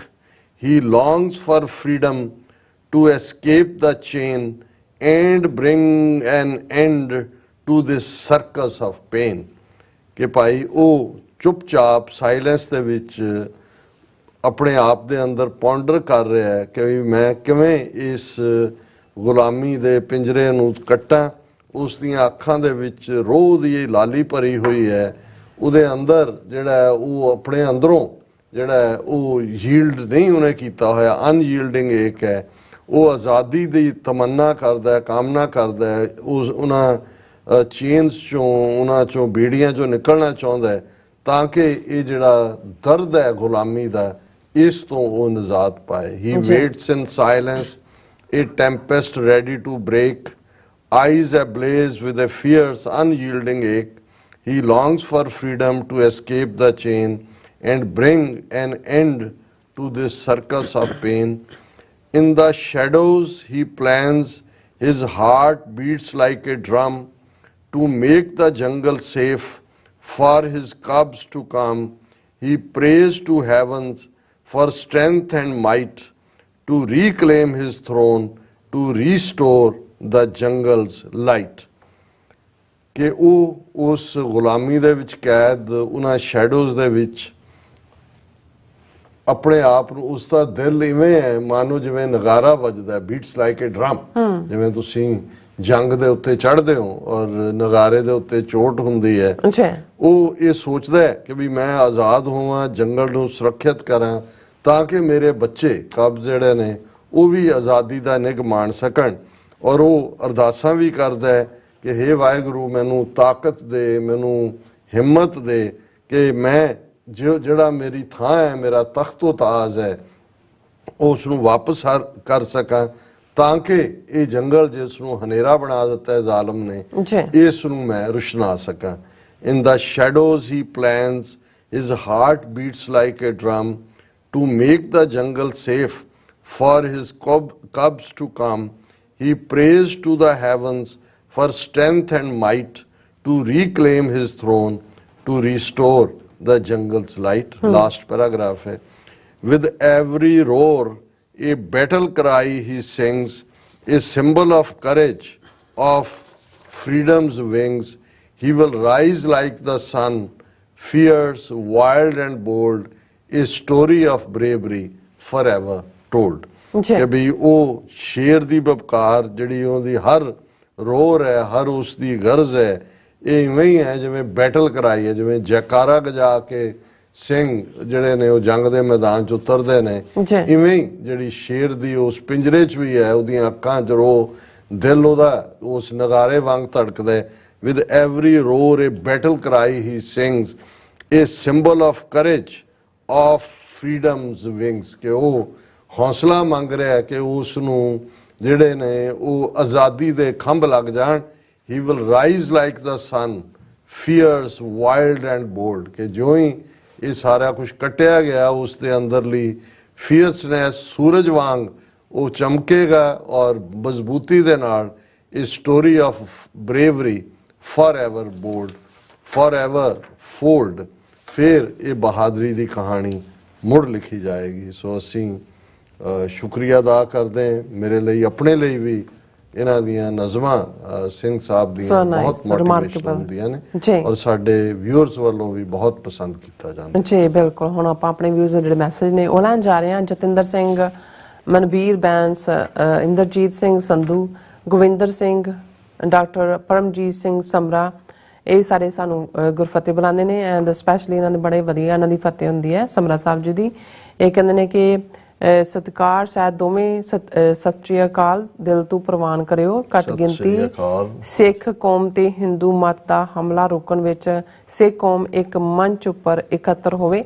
Khalistan ਜ਼ਿੰਦਾਬਾਦ, ਜ਼ਿੰਦਾਬਾਦ, ਜ਼ਿੰਦਾਬਾਦ। ਸੁਖ ਜੀਵਨ ਬੱਚੂ thanks ਕਹਿੰਦੇ ਨੇ। ਲਖਵਿੰਦਰ ਸਿੰਘ ਪੰਨੂ, ਖਾਲਿਸਤਾਨ ਜ਼ਿੰਦਾਬਾਦ। ਲਵ ਔਲਖ ਜੀ question mark ਪਾਇਆ, ਪਤਾ ਨਹੀਂ ਕਿਉਂ। ਜੀਤ ਸੂਰਤੀਆ, ਪੰਜਾਬ ਹੱਲ, ਖਾਲਿਸਤਾਨ। ਅਮਰਜੀਤ ਸੈਣੀ ਵੀ ਫਤਿਹ ਬੁਲਾਉਂਦੇ। ਕੁਲਦੀਪ ਧਾਲੀਵਾਲ ਥੈਂਕਸ ਕਹਿੰਦੇ ਨੇ। ਐਂਡ ਸਿੰਘ ਨਵਜੋਤ, ਪੰਜਾਬ ਬਣੇਗਾ ਖਾਲਿਸਤਾਨ। ਐਂਡ ਸੁਖਦੇਵ ਸਿੰਘ ਜੀ, ਡਾਕਟਰ ਅਮਰਜੀਤ ਸਿੰਘ, ਨੀਲਮ ਕੌਰ ਜੀ, ਵਾਹਿਗੁਰੂ ਜੀ ਕਾ ਖਾਲਸਾ ਵਾਹਿਗੁਰੂ ਜੀ ਕੀ ਫਤਿਹ। ਪੰਜਾਬ ਹਲ ਖਾਲਸਾ ਜ਼ਿੰਦਾਬਾਦ। ਪਰਮਿੰਦਰ ਕੁਮਾਰ ਵਾਹਿਗੁਰੂ ਜੀ ਕਹਿੰਦੇ ਨੇ। ਗੋਬਿੰਦ ਸਿੰਘ ਜੀ ਕਹਿੰਦੇ ਤੁਸੀਂ ਜੋ ਸੇਵਾ ਕਰ ਰਹੇ ਹੋ ਕੌਮ ਦੀ ਬਹੁਤ ਵਧੀਆ ਹੈ, ਵਾਹਿਗੁਰੂ ਤੁਹਾਨੂੰ ਤੰਦਰੁਸਤੀ ਬਖਸ਼ੇ, ਚੜ੍ਹਦੀ ਕਲਾ ਕਰੇ ਤੁਹਾਡੀ ਵੀ ਅਤੇ ਕੌਮ ਦੀ ਵੀ। ਬਹੁਤ ਬਹੁਤ ਸ਼ੁਕਰੀਆ ਭਾਈ ਸਾਹਿਬ। ਨਿਹੰਗ ਸਿੰਘ ਜੀ ਕਹਿੰਦੇ great information, thanks America, amazing work by government। And Jeet Suratia ਦੁਨੀਆ ਤੇ ਆਉਣ ਵਾਲਾ ਨਾਟੋ ਦਾ ਦੇਸ਼ ਦੁਨੀਆ ਦਾ ਸਭ ਤੋਂ ਵੇਸਟ ਦੇਸ਼ ਹੋਵੇਗਾ, ਆਈ ਡੋਨਟ ਨੋ ਜਾਂ ਬੈਸਟ ਦੇਸ਼ ਹੋਵੇਗਾ ਖਾਲਿਸਤਾਨ। ਮਨਿੰਦਰ ਸਿੰਘ ਵਾਹਿਗੁਰੂ ਜੀ ਕਾ ਖਾਲਸਾ ਵਾਹਿਗੁਰੂ ਜੀ ਕੀ ਫਤਿਹ ਕਹਿੰਦੇ। ਬੁੱਟਰ ਸੇਮ ਖਾਲਸਾ ਜ਼ਿੰਦਾਬਾਦ, TV 84 ਟੀਮ ਜ਼ਿੰਦਾਬਾਦ। And all about truth and Sikhism ਵੀ ਫਤਿਹ ਬੁਲਾਉਂਦੇ ਨੇ। ਐਂਡ ਜਸਵੀਰ ਬਰਾੜ ਜੀ ਵੀ ਫਤਿਹ ਬੁਲਾਉਂਦੇ ਨੇ। ਦਵਿੰਦਰ ਸੰਧੂ ਜੀ ਵੀ ਫਤਿਹ ਬੁਲਾਉਂਦੇ ਨੇ। ਸੁਰਿੰਦਰ ਧਾਲੀਵਾਲ ਜੀ ਵੀ ਫਤਿਹ ਬੁਲਾਉਂਦੇ ਨੇ। ਜਸਵੀਰ ਬਰਾੜ ਖਾਲਿਸਤਾਨ ਪੋਲੀਟਿਕਸ ਪੰਜਾਬ। ਬਾਬਾ ਜਗ ਸਿੰਘ ਭਾਈ ਦੁਪਿੰਦਰਜੀਤ ਸਿੰਘ ਐਂਡ ਜਗਜੀਤ ਸਿੰਘ ਧਾਲੀਵਾਲ ਖਾਲਸਾ ਜ਼ਿੰਦਾਬਾਦ ਕਹਿੰਦੇ ਨੇ। ਐਂਡ ਇਸੇ ਤਰ੍ਹਾਂ ਨਿਹੰਗ ਸਿੰਘ ਜੀ ਵੀ David Shoebridge great man God bless him. And Amrik Singh Jeet Suratia ਜਿਨ੍ਹਾਂ ਨੂੰ ਮੈਂ ਕਿਹਾ ਫਤਿਹ ਬੁਲਾਈ ਆਪਸ ਵਿੱਚ ਲੱਗੇ ਨੇ। ਐਂਡ ਬਸਰਾ ਜੀ ਵੀ 4759 ਫਤਿਹ ਬੁਲਾਉਂਦੇ ਨੇ। ਸਿੰਘ ਗਰਚਾ ਜੀ ਵੀ ਖਾਲਸਾ ਜ਼ਿੰਦਾਬਾਦ। ਜਸਵੀਰ ਸਿੰਘ ਨਾ ਇੱਧਰ ਦੀ ਨਾ ਉੱਧਰ ਦੀ, ਗੱਲ ਖਾਲਸਤਾਨ ਦੀ ਹੋਣੀ ਚਾਹੀਦੀ ਹੈ। ਗੁਰਦੇਵ ਸਿੰਘ ਜੀ ਖਾਲਸਾ ਜ਼ਿੰਦਾਬਾਦ ਕਹਿੰਦੇ ਨੇ। ਐਂਡ ਇਸੇ ਤਰ੍ਹਾਂ ਮੈਸੇਜ ਆਏਗਾ ਇਹ ਸਾਡੇ ਕੋਲ ਗੁਰਪ੍ਰੀਤ ਬਰਾੜ, ਉਹ ਵੀ ਫਤਿਹ ਬੁਲਾਉਂਦੇ ਨੇ। ਹਾਂਜੀ ਜਗਸੀਰ ਸਿੰਘ ਸੰਧੂ ਜੀ ਇਹ ਵੀ ਫਤਿਹ ਬੁਲਾਉਂਦੇ ਨੇ। ਕਹਿੰਦੇ ਜਿਹੜਾ ਤੁਹਾਡਾ ਲਾਈਵ ਸ਼ੋਅ ਨੂੰ WhatsApp ਗਰੁੱਪਾਂ ਵਿੱਚ ਸ਼ੇਅਰ ਕਰ ਦਿੱਤਾ, ਬਹੁਤ ਮਿਹਰਬਾਨੀ। ਹਾਂਜੀ ਸੋ ਇਸੇ ਤਰ੍ਹਾਂ ਮੈਸੇਜ ਹਾਂਜੀ ਤਜਿੰਦਰ ਸਿੰਘ ਜੀ ਵੀ ਸਾਨੂੰ ਫਤਿਹ ਬੁਲਾਉਂਦੇ ਨੇ। ਫਿਰ ਇਸੇ ਤਰ੍ਹਾਂ ਮੈਸੇਜ ਆਏਗਾ ਸਾਰੇ ਵੈਸੇ ਖਾਲਿਸਤਾਨ ਜ਼ਿੰਦਾਬਾਦ ਐਂਡ ਵਾਹਿਗੁਰੂ ਜੀ ਕਾ ਖਾਲਸਾ ਵਾਹਿਗੁਰੂ ਜੀ ਕੀ ਫਤਿਹ ਦੇ ਸਾਰੇ ਮੈਸੇਜ ਨੇ। ਅਸੀਂ ਸਭ ਦਾ ਬਹੁਤ ਬਹੁਤ ਸ਼ੁਕਰੀਆ ਅਦਾ ਕਰਦੇ ਹਾਂ ਜੀ। ਫੇਸਬੁੱਕ ਤੇ ਸਾਡੇ ਵੀਰ ਬੌਬ ਸਿੰਘ ਲਿਖਦੇ ਨੇ ਕਿ ਵੀ ਅੱਜ ਸਾਊਂਡ ਦੀ ਪ੍ਰੋਬਲਮ ਹੈ, ਆਵਾਜ਼ ਰੁਕ ਰੁਕ ਕੇ ਆ ਰਹੀ ਹੈ। ਇਹ ਤੁਸੀਂ ਠੀਕ ਕਿਹਾ, ਕੋਈ ਸਿਗਨਲਿੰਗ ਦੀ ਪ੍ਰੋਬਲਮ ਹੈ, ਪਰ ਜਦੋਂ ਤੁਹਾਨੂੰ ਫੇਸਬੁੱਕ ਤੇ ਲੱਗੇ ਤਾਂ ਤੁਸੀਂ YouTube ਤੇ ਚਲੇ ਜਾਇਆ ਕਰੋ ਕਿਉਂਕਿ ਥੋੜਾ ਜਿਹਾ ਵਿੱਚ ਰੁਕਾਵਟ ਆਈ ਹੈ। ਸਿੰਘ ਹਰਮਿੰਦਰ ਉਹਨਾਂ ਨੇ ਵੀ ਸਾਰਿਆਂ ਨੂੰ ਫਤਿਹ ਬੁਲਾਈ ਹੈ। ਕਮਲ ਸਿੰਘ ਕਹਿੰਦੇ ਨੇ ਸਿੱਖ ਸੰਸਥਾਵਾਂ ਦਾ ਹਾਲ ਦੇਖੋ ਕਿ ਜੋ ਸ਼੍ਰੋਮਣੀ ਕਮੇਟੀ ਕਰੋੜਾਂ ਸਿੱਖਾਂ ਦੀ ਚੁਣੀ ਹੋਈ ਸੰਸਥਾ ਹੋਵੇ, ਉਸ ਦੇ ਪ੍ਰਧਾਨ ਨੂੰ ਇੱਕ ਜ਼ਿਲ੍ਹੇ ਦਾ DC ਵੀ ਮੰਗ ਪੱਤਰ ਲੈਣ ਲਈ ਸਮਾਂ ਨਾ ਦੇਵੇ ਤੇ ਉਸ ਦੇ ਚੁਣੇ ਹੋਏ ਜਥੇਦਾਰ ਇੱਕ ਹੋਰ 5 ਮੈਂਬਰੀ ਕਮੇਟੀ ਬਣਾ ਕੇ ਕਹਿਣ ਕਿ ਦਿੱਲੀ ਸਰਕਾਰ ਨਾਲ ਗੱਲ ਕਰੋ। ਕਿੰਨੀ ਹਾਸੋਹੀਣੀ ਗੱਲ ਹੈ। ਇਹਨਾਂ ਨੂੰ ਕੋਈ ਪੁੱਛੇ ਕਿ ਇਹ ਕਮੇਟੀ ਤੁਹਾਡੀ ਜਥੇਦਾਰੀ ਤੇ ਸ਼੍ਰੋਮਣੀ ਕਮੇਟੀ ਤੋਂ ਜ਼ਿਆਦਾ ਤਾਕਤਵਰ ਹੈ। ਇਹ ਕਹਿੰਦੇ ਨੇ ਕਿ ਭੁੱਖ ਹੜਤਾਲ ਸਿੱਖੀ ਦਾ ਸਿਧਾਂਤ ਨਹੀਂ, ਫਿਰ ਮੰਗ ਪੱਤਰ ਦੇਈ ਜਾਣੇ ਤੇ ਰਹਿਮ ਦੀਆਂ ਅਪੀਲਾਂ ਕਰਨੀਆਂ ਕਿਹੜਾ ਸਿੱਖ ਸਿਧਾਂਤ ਹੈ। ਭਾਈ ਰਾਜੋਆਣਾ ਨੇ 2012 ਵਿੱਚ ਅਕਾਲ ਤਖਤ ਭਾਈ ਰਾਜੋਆਣਾ ਨੇ 2012 ਵਿੱਚ ਅਕਾਲ ਤਖਤ ਤੇ ਜ਼ਿੰਦਾ ਸ਼ਹੀਦੀ ਪਦਵੀ ਲੈਣ ਅਤੇ ਰਹਿਮ ਦੀ ਅਪੀਲ ਤੋਂ ਮਨਾ ਕਰਕੇ ਬਿਲਕੁਲ ਸਹੀ ਸਟੈਂਡ ਲਿਆ ਸੀ ਤੇ ਕਿਹਾ ਸੀ ਕਿ ਤੁਸੀਂ ਸਿੱਖਾਂ ਨੂੰ ਘਸਿਆਰਾ ਬਣਾਉਣਾ ਚਾਹੁੰਦੇ ਹੋ ਕਿਉਂਕਿ ਇਸ ਤਰ੍ਹਾਂ ਨਾਲ ਹਰ ਕੋਈ ਸੌਖੇ ਤਰੀਕੇ ਨਾਲ ਮਸ਼ਹੂਰੀ ਲੈਣਾ ਚਾਹੇਗਾ ਤੇ ਕੁਰਬਾਨੀ ਤੋਂ ਪਿੱਛੇ ਹਟੇਗਾ ਤੇ ਸ਼ਹੀਦੀ ਦੇ ਸਿਧਾਂਤ ਦੀ ਪਵਿੱਤਰਤਾ ਨੂੰ ਵੀ ਠੇਸ ਪਹੁੰਚੇਗੀ ਕਿਉਂਕਿ ਸਰਕਾਰ ਤਾਂ ਅੱਗੇ ਹੀ ਸਾਨੂੰ ਜੇਲ੍ਹਾਂ ਵਿੱਚ ਸਾੜ ਕੇ ਮਾਰਨਾ ਚਾਹੁੰਦੀ ਹੈ ਪਰ ਸ਼ਹੀਦੀ ਨਾਲ ਕੌਮ ਵਿੱਚ ਨਵੀਂ ਚੇਤਨਾ ਤੇ ਉਤਸ਼ਾਹ ਪੈਦਾ ਹੁੰਦਾ ਹੈ। ਜੇਲ੍ਹਾਂ ਵਿੱਚ ਪੂਰੀ ਜਾਣਕਾਰੀ ਨਹੀਂ ਪਹੁੰਚਦੀ ਹੁੰਦੀ। ਹੋ ਸਕਦਾ ਹੈ ਬਾਅਦ ਵਿੱਚ ਕਿਸੇ ਨੇ ਭਾਈ ਸਾਹਿਬ ਨੂੰ ਕੁਰਾਏ ਪਾਉਣ ਦਾ ਯਤਨ ਵੀ ਕੀਤਾ ਹੋਏ। ਕਮਲ ਸਿੰਘ ਜੀ ਤੁਸੀਂ ਬਿਲਕੁਲ ਠੀਕ ਫਰਮਾਇਆ। ਔਰ ਬਰਾੜ ਸੁਖਜੀਵਨ ਸਿੰਘ ਕਹਿੰਦੇ ਨੇ ਹਿੰਦੂ ਰਾਸ਼ਟਰ ਜੋ ਤਕਰੀਬਨ ਭਾਰਤ ਵਿੱਚ ਲਾਗੂ ਹੋ ਚੁੱਕਾ ਹੈ, ਐਲਾਨ ਬਾਕੀ ਹੈ, ਹਿਟਲਰਸ਼ਾਹੀ ਦੀ ਤਰਜਮਾਨੀ ਕਰਦਾ ਹੈ। ਹੁਣ ਢੁਕਵਾਂ ਮੌਕਾ ਹੈ ਅਸੀਂ ਦੁਨੀਆ ਨੂੰ ਦੱਸੀਏ ਕਿ ਖਾਲਿਸਤਾਨ ਲੋਕਤੰਤਰ ਦਾ ਦੁਨੀਆ ਦਾ ਸਭ ਤੋਂ ਅਸਲ ਨਮੂਨਾ ਪੇਸ਼ ਕਰੇਗਾ ਜੋ ਬਾਬੇ ਨਾਨਕ ਦੀ ਸਾਂਝੀਵਾਲਤਾ ਦੇ ਸਿਧਾਂਤ ਦੇ ਤਰਜਮਾਨੀ ਕਰੇਗਾ। ਤੁਸੀਂ ਵੀ ਬਿਲਕੁਲ ਠੀਕ ਕਿਹਾ। ਇਸ ਵੇਲੇ ਤਾਂ ਸਾਡਾ ਇਹੀ ਜ਼ੋਰ ਹੋਣਾ ਚਾਹੀਦਾ ਹੈ ਕਿ ਅਸੀਂ ਆਪਣਾ ਮੁਲਕ ਹਾਸਲ ਕਿਵੇਂ ਕਰਨਾ ਹੈ। ਜ਼ਾਹਰ ਹੈ ਕਿ ਸਾਡੇ ਵੀ ਉਹੀ ਡ੍ਰੀਮ ਨੇ ਜੋ ਗੁਰੂ ਸਾਹਿਬਾਨ ਨੇ ਖਾਲਿਸਤਾਨ ਦਾ, ਜੋ ਪੰਜਵੇਂ ਪਾਤਸ਼ਾਹ ਨੇ ਹੁਣ ਹੁਕਮ ਹੋਆ ਮਿਹਰਬਾਨ ਦਾ, ਪੈ ਕੋਏ ਨਾ ਕਿਸੇ ਰਿੰਝਾਣ ਦਾ, ਸਭ ਸੁਖਾਲੀ ਉਠਿਆ ਇਹ ਹੋਆ ਹਲੇ ਮੇਰਾ ਜੀਓ। ਇਸੇ ਤਰ੍ਹਾਂ ਫਿਰ ਬੌਬ ਸਿੰਘ ਜੀ ਨੇ ਵੀ ਧੰਨਵਾਦ ਲਿਖਿਆ ਤੇ ਅਮਰਜੀਤ ਸਿੰਘ ਕਹਿੰਦੇ ਨੇ ਹੁਣ ਤਾਂ ਡਾਕਟਰ ਸਾਹਿਬ ਦਿਲ ਕਰਦਾ ਖਾਲਿਸਤਾਨ ਛੇਤੀ ਬਣੇ, ਅਸੀਂ ਵੀ ਇਹਨਾਂ ਮੁਲਕਾਂ ਨੂੰ ਛੱਡ ਕੇ ਪੰਜਾਬ ਜਾ ਕੇ ਖੇਤੀ ਕਰੀਏ। ਇਹ ਵੀਰ ਅਮਰਜੀਤ ਸਿੰਘ ਜੀ ਐਫਰਟ ਕਰਨਾ ਹੋਏਗਾ। ਡ੍ਰੀਮ ਤਾਂ ਸਾਡਾ ਸਭ ਦਾ ਇਹੀ ਹੈ ਲੇਕਿਨ ਇਸ ਵੇਲੇ ਤਾਂ ਇਹ ਹੈ ਕਿ ਭਾਈ ਅਸੀਂ ਖਾਲਿਸਤਾਨ ਦੀ ਕਾਇਮੀ ਲਈ ਕੀ ਰੋਲ ਅਦਾ ਕਰ ਸਕਦੇ ਹਾਂ।